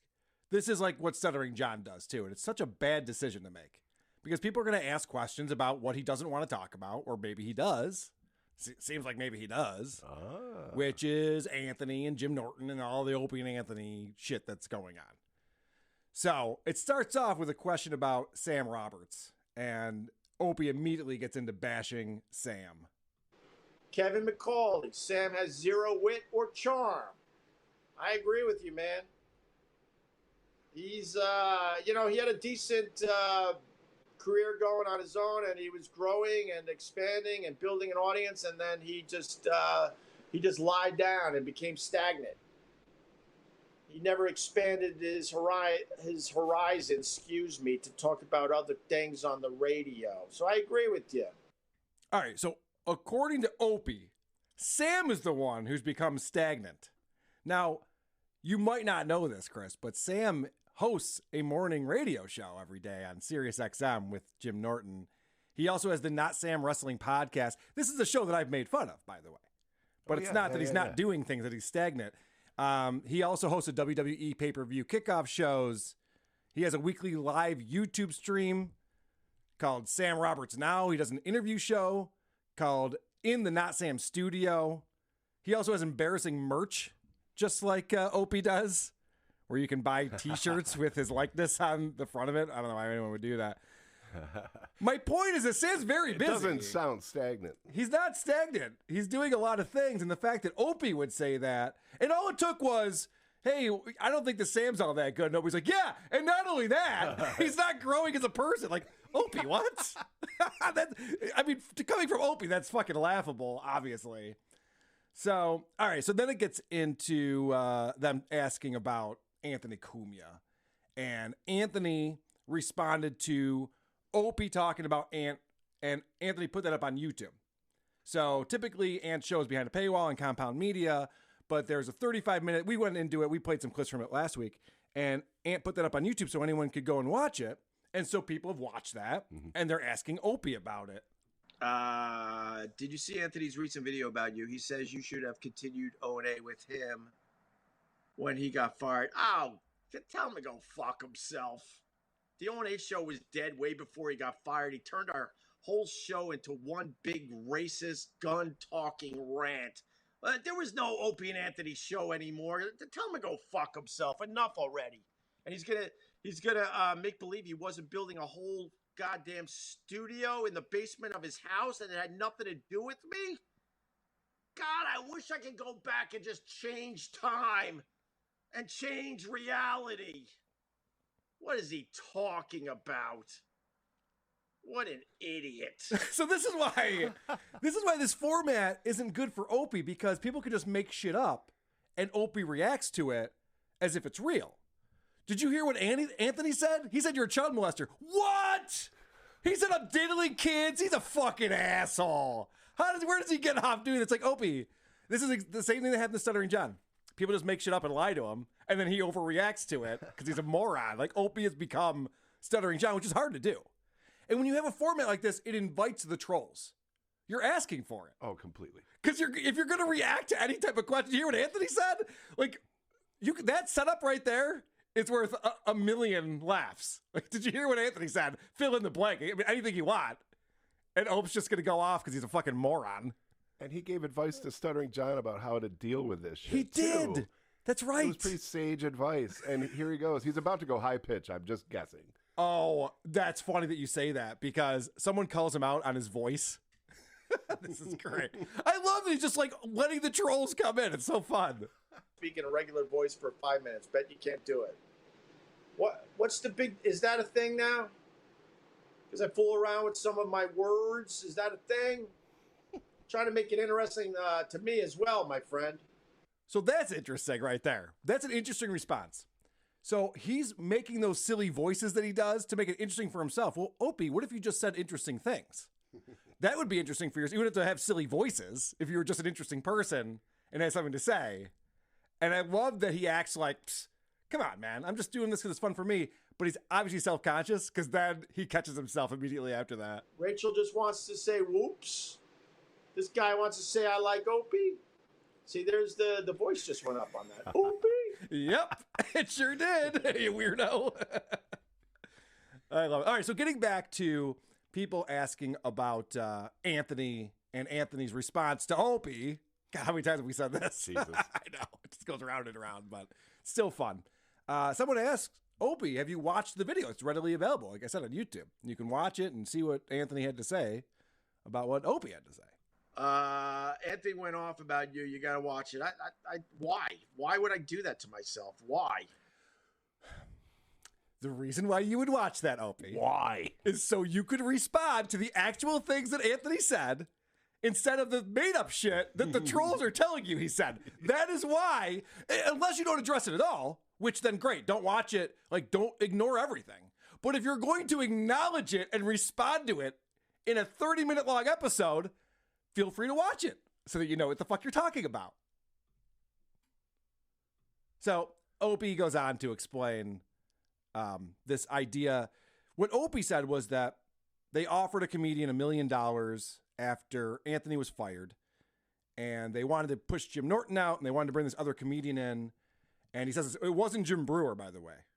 Opie says he claims it's not Jim Brewer. They did have another thing going on with Jim Brewer at a separate incident, but this specific time after Anthony was fired, and they were looking to bring in this other comedian who refused it. And this is the reason why Sirius wanted to do that. One of these guys they were very, very interested in, and they offered him $1 million to do the show with me.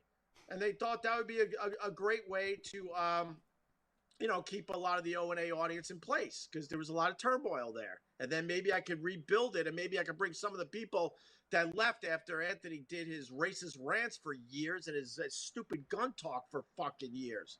That was the strategy that they were hoping for.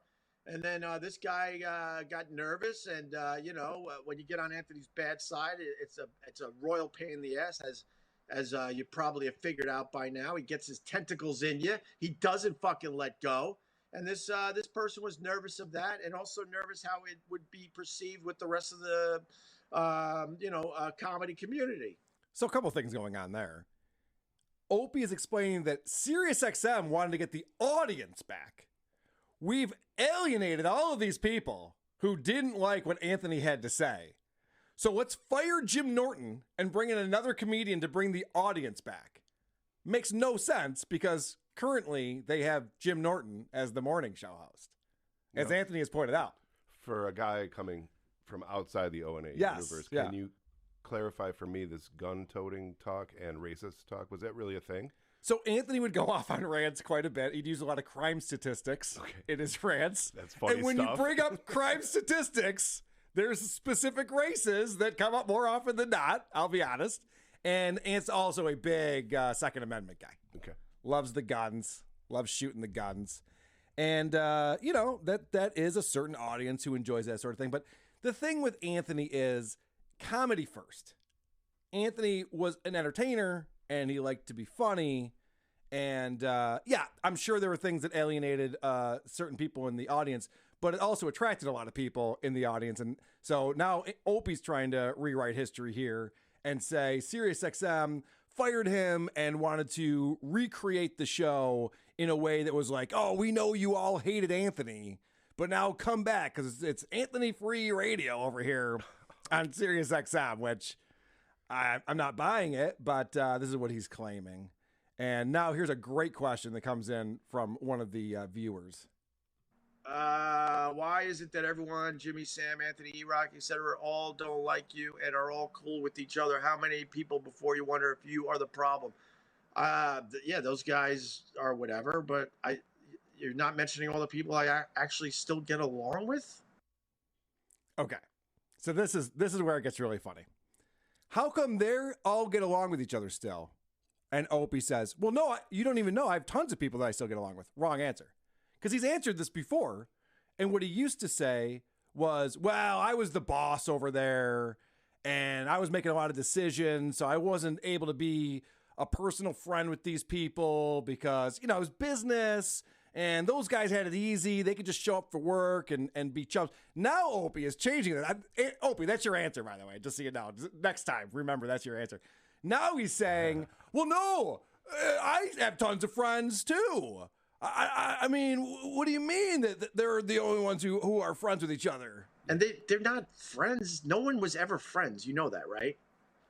Show me social media posts where these guys are hanging out in a friendly way. Show me, please. I beg you. Where they're hanging out, fishing together, or having a barbecue, or going out to dinner, or hanging at each other's houses. Show me. All right. I can't show you a social media post because I'm a straight man and have my own friends, so I'm not following them on Instagram. But what's interesting here is that the guy said, why are they all so cool with each other and you're not cool with any of those guys? And he turns it immediately into, they're not even friends or anything. You can't even prove it using social media.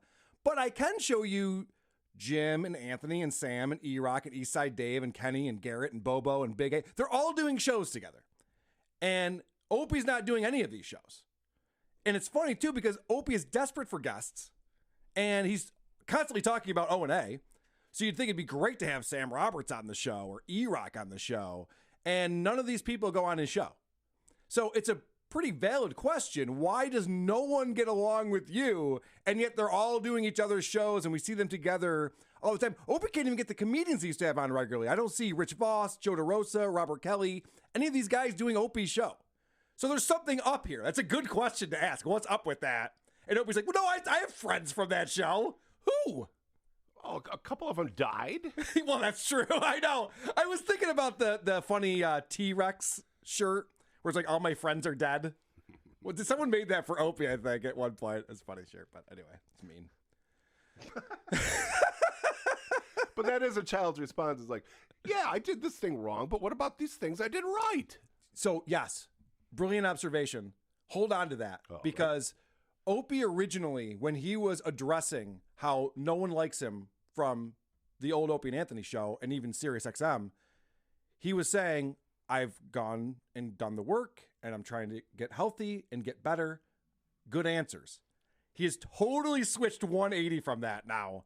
And now it's everyone's fault but his. Listen how passive aggressive this is. If it makes us, sleep better at night, there you go. I'm the problem. I just want to be left alone. So he was saying before, he's like, yeah, I was hard to work with. I understand it, but I was the boss, and that's what I had to do, and I'm working on it, and I'm trying to get better. And now he's like, okay, you think I'm the asshole? If it makes you feel fucking better, sure. I'm the asshole, all right? Is that what you want to hear? So the format for his show is he just wants to be left alone on the internet. He's just doing a live stream where he's answering people's questions and just wants to be left alone. This guy's great. And then he really goes deep on fucking everyone. He trashes everyone. It's insane. The fact is, Sam never liked Jimmy, okay? Jimmy told me that Anthony did something to him that he would never forgive him for. Anthony never respected E-Rock. Sam hates E-Rock. E-Rock doesn't like Sam. I think Jimmy's just indifferent to E-Rock. This is all horseshit that you bought into. Opie hasn't talked to any of these people in years and knows all of their interpersonal relationships somehow. This is so much projecting. It's insane. He goes, Anthony has no respect for E-Rock. Anthony hired E-Rock. E-Rock works at Compound Media. He's a producer over there. So your lies are stupid lies. They're lies that are like easily disproven. It's dumb. You're like a dumb person, Opie, when you say these things. Sam and Jim don't get along. They've been doing a radio show together for years. Maybe they don't get along, but it's insane to think that their relationship isn't good enough that they can keep things moving here. This could be wildly inaccurate, but he sounds jealous. I know. All right, it gets better. Sam came running over to my house after Anthony got fired and said, while you're at it, you should, make a clean slate here or whatever. And you should get the company to fire Jimmy. But yeah, they're all friends and get along. You're full of shit. All right. He just said that Sam wanted to get Jim Norton fired after Anthony was fired from the show. This is what a crazy person would say, because most people aren't trying to get other people fired. They're not looking to get coworkers fired. Opie obviously does think that way, but I guarantee you mentally sound people are not looking to get people fired. And it was very odd the way he said that too, where he was like, while you're at it, we should get Jim out of here too. While you're at it. Opie has said that he had nothing to do with Anthony getting fired and that he went to bat for him with management. And now he's saying that Sam came over to his house and said, all right, Anthony's gone, sweet. While we're at it, let's also blow out Jim Norton. Like, Sam wouldn't say that. It's insane. That's an insane thing to say. Sam's friends with Anthony and Jim. It doesn't make any sense. I shouldn't say friends. I'm sorry. They're cool with each other. I don't see them going on fishing trips together on Instagram, so I can't say that they're fucking friends or whatever Opie defines as friendship. And Opie talking about friendship is fucking hilarious too. But all right. I don't want to pile on too much. Let's. This is him continuing to talk about how they're not friends.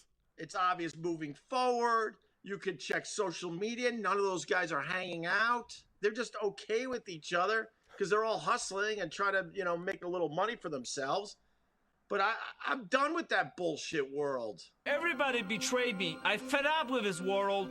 It sounds like a suicidal person. Oh, my God.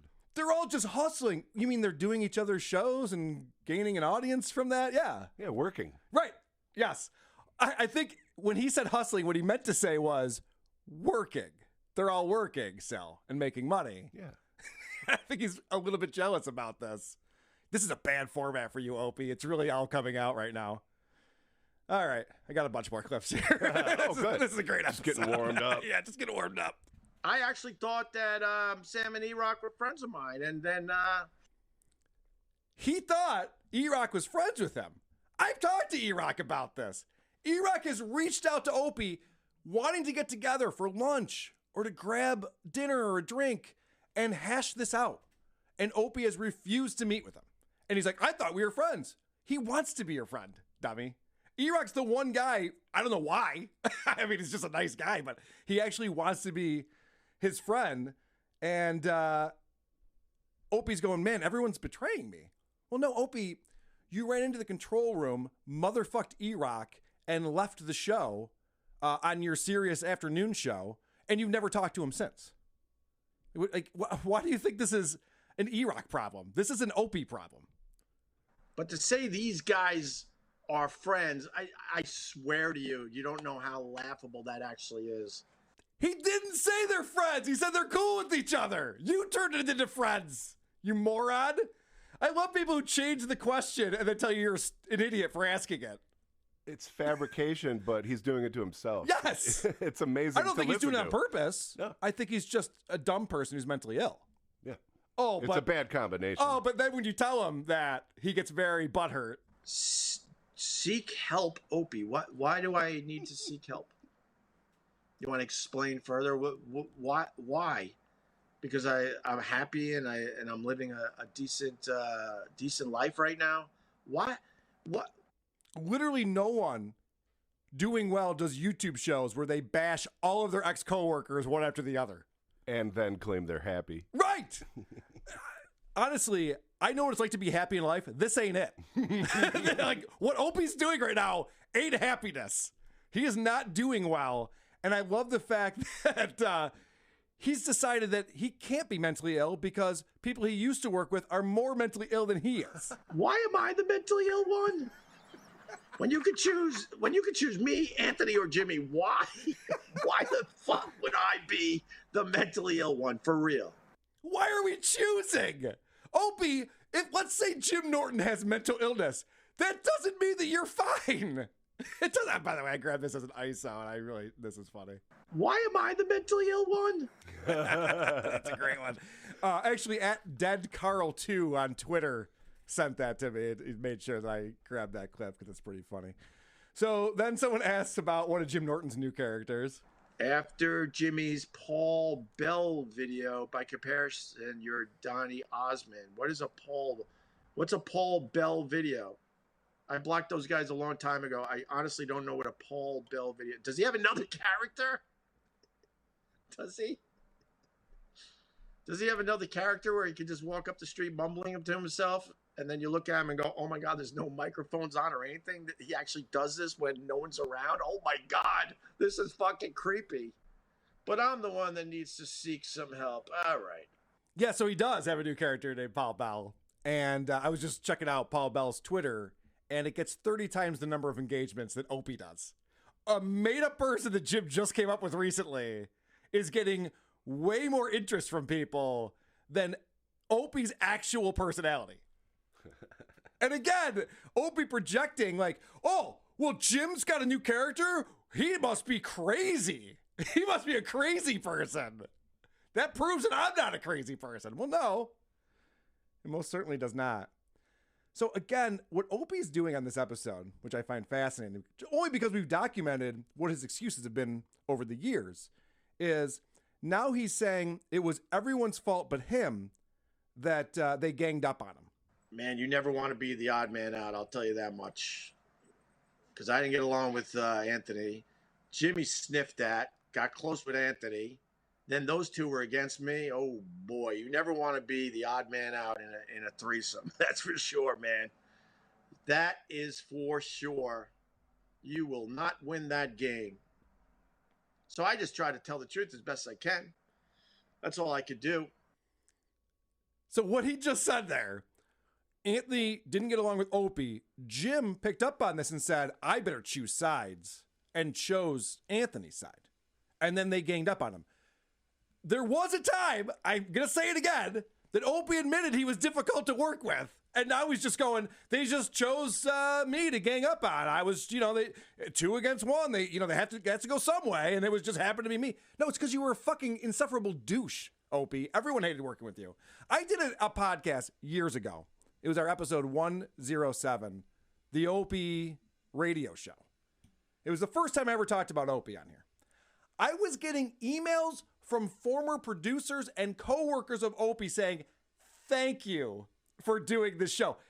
Opie is hated by everyone he used to work with, and I wish he would just acknowledge that and try to get better. Instead, he's turned it around again, and this is mental illness. He's turned it around again because he used to admit that, and now he's going, they're all assholes, I still have friends, and Jim hated Sam, and Sam hated E-Rock, and Anthony hated E-Rock. Like, what? Again, it's that childish thing of it's got to be 2 versus 1, and it's all black and white. No, There's no reasoning. I couldn't go in and say, hey, I'm just detecting a little blah, blah, bling. And, you could have been an adult about it. Oh, it's 2 versus 1. I'm out of here. You could have been an adult about it and, like, asked them to their faces, like, what's going on here, guys? Communicate. Yeah. I feel like I'm the odd man out. What's going on? Right. That would be that would be a good question to ask lead in, when you're making millions of dollars in a job that you want to potentially keep going with. But guess who's making the dumb career moves? Not Opie. And Anthony spent, I don't know, a couple hours just beating the living shit out of me on his show. And I'm here to say I think it was the dumbest thing he's ever done in his career. Because he literally split the audience. He was trying to just turn half the audience against me. And I think he was pretty successful with that, I guess. Opie giving Anthony career advice is the most laughable thing I have ever heard. Opie was unemployed, talking to himself. I mean, these videos are great because you can see his screen, his computer screen, in the window behind him, and he's staring at himself. He's literally staring at him doing these. He's got his sunglasses on, his little beanie on. He thinks he looks fucking hip, and he's on there going, Anthony fucking trashed me. Terrible career move. I think it was a really, really dumb business move. I really do.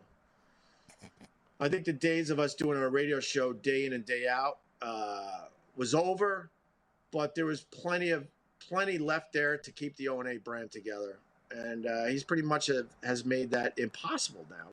What a terrible career move Anthony made. By the way, Anthony is on the latest episode of the Joe Rogan Experience, the biggest podcast in the world. Anthony's a guest on that show. You can check that out on Spotify if you'd like to. Is Opie going to be on Joe? Opie, you should reach out to Joe. Joe, what's up? You should reach out to him. See if you can get on, or have him on your show. Let's see what happens there. So he's explaining that Anthony's made a bad career choice. This is a video entitled Opie Pushes Back Against the O&A Lies and Garbage. It has 10,000 fewer views than a video I uploaded called The Opie Radio Podcast Still Sucks. So it's not my opinion that Opie is wrong here. It's a fact. It's a measurable fact. And people say I'm kissing Anthony's ass. No, I'm a fan of Anthony because he's funny. Anthony's the talented one who's funny. It has nothing to do with taking sides and, oh, you'll never say anything about Anthony. I enjoy Anthony. I think he's a funny guy and I like his show. And Opie, keep these fucking hits coming, man. Wow. Wow. Dynamite stuff. Very impressive. Well, Will Noonan comes to us from the Noonan Show, and I asked you to come on today and listen to some Opie. Did you get a chance to check out the Opie episode I sent? I did, man. Nice. Good answer. Just walking around. Took my walk. I'm listening to that shit. Every time, I'm just like, this is so fucking crazy. It's like he's doing an impression of you doing an impression of him at this point. Yeah, it is. It's like a snail. What is it? A snake eating itself? Like, that's what it's like now. I'm listening to it, and I'm like, he's like giving me material. He's like talking to his dog. Like, he goes, man, dogs. I took my dog from one building to another, and it came in, and it was still looking for my family. How stupid are dogs? What? How stupid are dogs? I'm like, hey, dummy, don't you remember we said goodbye to them about 3 hours ago? They're not in the house. It's just me and you. He's like so excited that he's mentally superior to something. Yeah. He's like, this dog is stupider than me. All right, hold on a second. Will, I'm getting ahead of ourselves. We got to do this the right way here.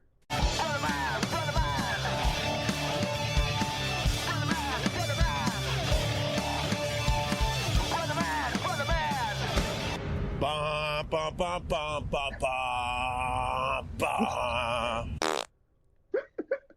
So, Will, I got to say that Opie's had a hard time finding a co-host that he has chemistry with. Not since Carl Ruiz passed has he found a good co-host, and I think he's finally nailed it now. Doggy wants some action. Doggy! We're going to go fish tomorrow, doggy. He's objectively better than Vic Henley. Wow. As a sidekick on the Opie Radio show. Does a better Obama impression, too. I think that's the perfect sidekick Opie's like always wanted, like obedient, can't talk, like sits there, you can pet it. Like, he just wants someone he can yell at, basically. I think that's his dream. It's funny because Anthony talks about how Opie used to snap at the interns, at people. Yeah. Like, he always treated people like they were the dog. What So, Opie makes sense. really wants is a dog that owns a restaurant as a co-host. Can you open up a place on the Upper West Side by any chance? Hey, it's called Hurricane Duke. My dog owns it. It's a pretty sweet restaurant. He serves leftovers. Only leftovers. Only leftovers. And you can't get a doggy bag. That's the joke. That's the joke. Yeah. We call them human bags. We call them people bags. Oh. Hey. Hey, man, when it gets trendy, it gets trendy, Yeah, people are going to go. So this is an episode that, Crows, did you listen to this by any chance? Did not get the chance. This is an episode that's one of these ones that's all over the place. He's just talking to the people in the chats. And I know, Crows, you always love it when someone talks about people's very serious medical concerns. This is how the show starts off. Turn on two-factor. Oh, I should mention, the big news is that his Facebook got hacked. Oh. All right, so he's talking about how he just By got the his Russians. By the Russians. He By just the got his Russians. Facebook. He just got his Facebook back. And so this woman, Sarah from Buffalo, is saying, you got to turn on two-factor authentication. I work at a bank. I see this kind of stuff happen all the time. And he says this. Turn on two-factor authentication, please, Sarah. Sarah, what's going on? How was your hysterectomy? Oh, my God. All right. So, dude, when I heard that, I was like, this is Brother Man. Like, this is something I would do in a Brother Man and be like, that's a little much. Yeah, you'd be like, no, I'm exaggerating too much. No one would do that. Like, hey, Sarah, what's left of your pussy? Yeah, like, hysterectomy, I would have been like, comedically, it's too on the nose. Like, you got to go with something a little bit more like. Did those genital warts ever clear up? How's your old cooter snatch? Is it still stanking? What's going on? Still got that rash down there? It gets funnier because 25 minutes later, he comes back to Sarah. Sarah, you still haven't told me how you're feeling from the hysterectomy, the private Facebook group. I poked in there a couple times in the last week, and people were looking for you and wondering how you were doing. So he just said he knows about this from a private Facebook group, and now he's taking this information and putting it on his website, on YouTube, on any podcast player you could possibly download. Our hero. And now it's on this show, too. Yeah, So everyone knows. Unbelievable. I have a card here for Sarah. I'm going to pass around the studio. It'd be funny if her final eventual answer was like, didn't get one. Turns out I'm pregnant with a really fucked up baby. It's going to be severely retarded. Yeah. I accidentally cut out half of it, but it survived. Not doing well. So it was a really traumatic experience, Ope. So thanks, man. You shouldn't ask questions that could potentially have a terrible answer to them. And you know what I mean? It's like the Sarah Silverman program all over again. Yeah, You can tell they he's put my locked ovaries on. on the outside. They really fucked up. You can tell he's locked onto it, too, because he keeps coming back around. Sarah, come on, give me the answer. I want to know what's up with your hysterectomy. Me and Doggy want to know. Yeah, he talks to Doggy throughout this episode. He even takes a break because he's upstairs in his house. He's by himself with his dog in his house in the Hamptons. He's upstairs. The dog starts barking downstairs. He's like, oh my God, something's going on. I'll be right back. Somewhere on the other side of town, Creamy Butters is also in a room by himself going, fucking dog. Thinks it's taking my place. So I have a clip on here that's just for you, Will. I thought this could be maybe make it into your brother man repertoire. This is a new voice for Opie right here. He gets very excited about a super chat that comes in. Matt G with the $1.49. My God, I haven't made money in a week. Thank you, Matt G. Turned into Marion from Brooklyn right there. Did you hear that? Dude, Didn't even take when a I buck heard that- 50. He goes, I haven't made money in a week. I'm like, you don't need to make money ever again, Opie. Like, you're in your Hamptons house that's empty because your family is in your other house. So why are you so excited about $1.79 that you don't need, that you're taking from someone? He talked about at one point that he has like these exotic fish at his house in the Hamptons, and he will drive 3 hours from Manhattan out to Long Island just to feed them. This is what he does for his day. Just desperate for something to do. Well, that's the funniest thing about the podcast is it's kind of become like a rich man's diary. But Yes. like you don't really get it if you're not rich. Like he talks like, you know what I'm doing tomorrow? The same thing everyone does on a weekday, which is going fishing with my friends. Like, you know, like it's like, no, Opie, like people don't do that like every day.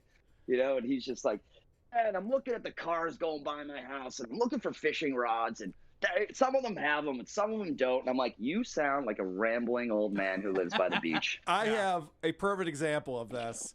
Opie tells us a very compelling story, one that we can all relate to. I rolled down my window. He gets pulled over by the cops for speeding. I rolled down my window and he goes, license and registration. Look, this is white privilege. I'm going to be totally honest with you. Because I looked right at him. I went, I know blank. And he goes, well, can I still see your license, you know? I go, okay, I live here. And I hand over the license, right? And he walks back to his car. And then I called blank. I go, hey, blank, I got pulled over. Next thing you know, I don't know what happened. Next thing you know, he comes back to the car. He goes, I'll give you a warning. I'm like, thank you. I go, I appreciate you pulling over the speeders because it's really annoying out here. And he goes, yeah, but you're one of the speeders. And I go, I know, but I live here. This is a true story. Christ. It's a true story. I don't know what to tell you. I love that story. Yeah, don't you hate it when you get pulled over and the cop doesn't know you're famous right away? The laughing at himself at that is so disturbing. Yeah, I wouldn't bring it up. Well, yeah, that's not a story that makes him sound good. Right. There was a clip we played a while ago where he confronted some guy on the beach because his dog left a turd, but Opie's dog shits wherever he wants and he doesn't pick it up. Yeah, I know. He's so delusional. Yeah, okay, wow. I wonder if he was talking about Mike Sappho. I got to reach out to my buddy Mike and see. I know. You got to add that too. I know blank. Hell yeah. Oh, I know. Okay. Like, I bet is that how he goes through TSA when he flies? They're like, can you take off your shoes, sir? Oh, right. Okay. So, at another point on the show, Opie's reminiscing about his time on Opie and Anthony. And by the way, shout out to this guy, Matt Provenzano. He made this podcast that I binged this week called Shock Jocks, The Rise and Fall of Opie and Anthony. It's a 7-part series. It goes through the entire, chronicles all the years. Oh, no shit. Yeah, going back to the first gig on Long Island and Boston and back to New York. And really well done. Pulls all the clips, tells you all the important moments and things like that. I found it great. I actually reached out to Matt. I don't know if he got it or not, but I'd love to have him on the show. Anyway, so Opie's going back and talking about some of the things he did on the Opie and Anthony show. They had this guy on who does toothpick art. And if you know what I'm talking about, it's very fine art, like it's sculptures that you build using toothpicks and like thousands and thousands of toothpicks. And this guy was scheduled to be on David Letterman later that day. Like he was going to be on the Letterman show showing off his toothpick art. Opie decides, I'm going to smash this guy's toothpick art while he's on our show to fuck up his appearance on David Letterman. Hilarious bit, right? Yeah, actually, I kind of like it. So this guy realizes that's going to happen and doesn't let Opie touch it. And Opie explains what he did because he wasn't allowed to do that. And then he was running out of the building with his toothpick art. I took the mustard and started spraying it out the window to try to hit him with the mustard because I was so mad I couldn't destroy his toothpick art. And look, I got to just say, because it's the God's honest truth. And then the yellow mustard might have ended up on a young Asian man. And he was very, very confused why it was raining yellow mustard from the sky. That is a very, very true story. Oh, I got hiccups. Some guy's walking to work and gets fucking sky mustard on him from Opie. He literally assaulted someone, and he's celebrating it now. That is a Opie secretly is sort of like racist against Asians. If you had to pick one race that Opie always... That Asian guy should be glad he didn't have a cake. Yeah, There was a clip on the Opie and Anthony show that they had of like it was like they played it one morning, like, oh, this poor guy, like he was working in a garage, he got hit by the car, like someone drove a car into him, but he was Asian, and Opie like couldn't get enough of making fun of the guy's voice. It was like weeks he would reference this video, and he'd be like, you got hit by the car. He was like, stop, and he just kept doing the voice, and I was like, you got some sick pleasure out of that, Opster. That's interesting. Because I don't know people who celebrate their awfulness as much as Opie does. Yeah. He couldn't be more proud of it.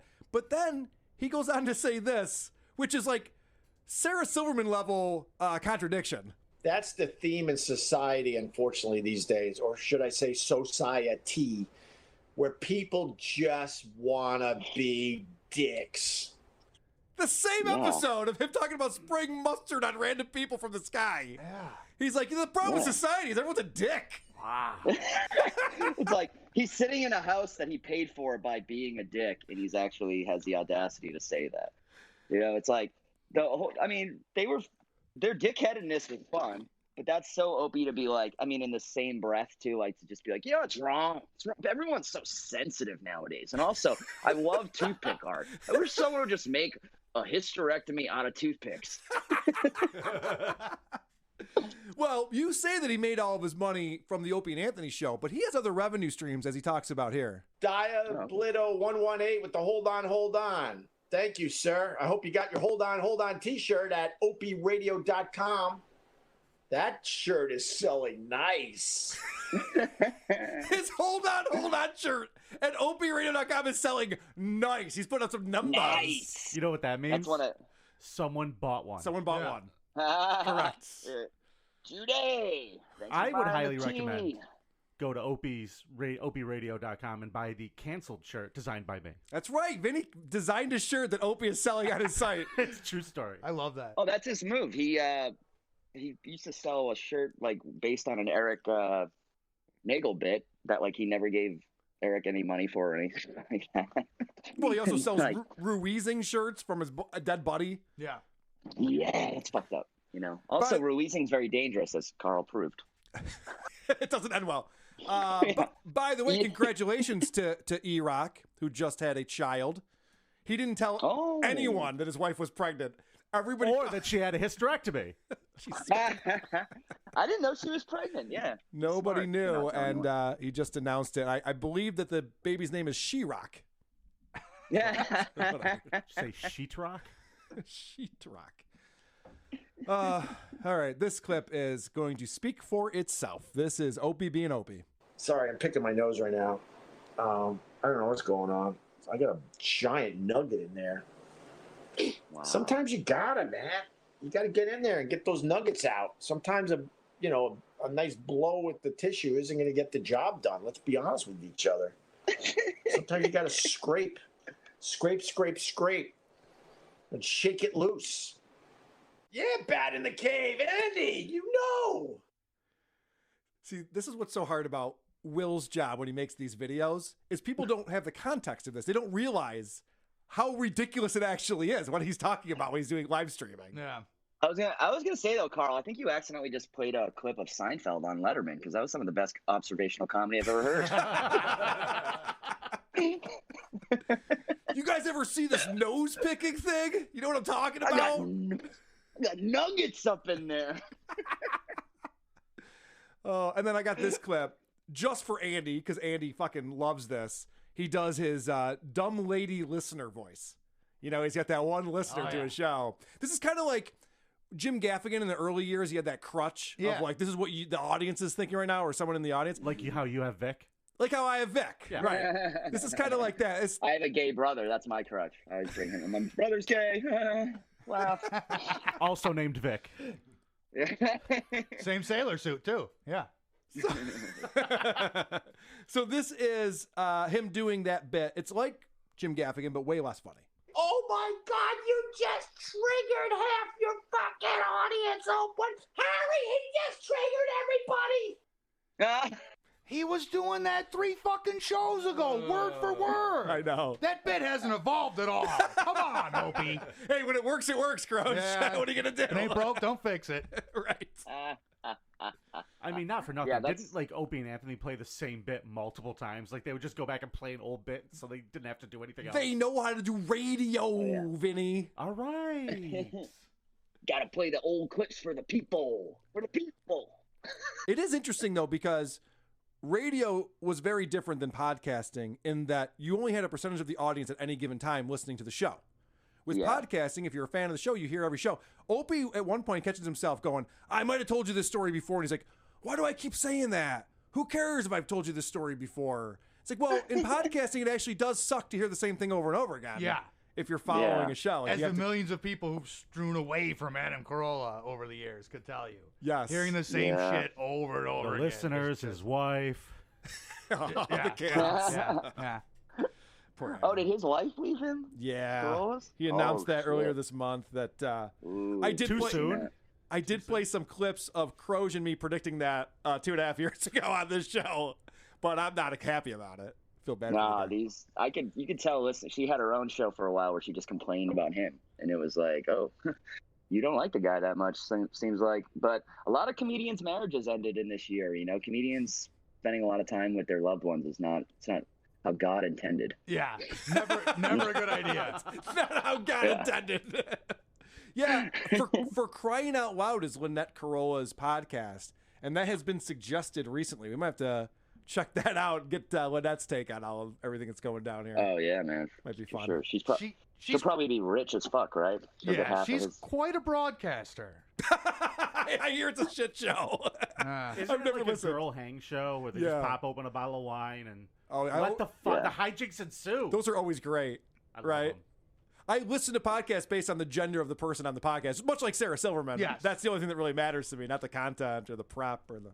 I always think it's funny when like a famous guy's wife has a podcast. It's like, okay, like what are you gonna talk about? Like what he eats for breakfast, or like what? You know what I mean? It's just there's like I listened to Dale Earnhardt Jr.'s wife's podcast, and it wasn't good. And then I was like, I don't know why I'm surprised this isn't good. I don't know why I expect it to be good. She's married to a guy I kind of like. I thought you were gonna say Christina Segura, but I'm kidding. She's a comedian in her own right. It's a joke.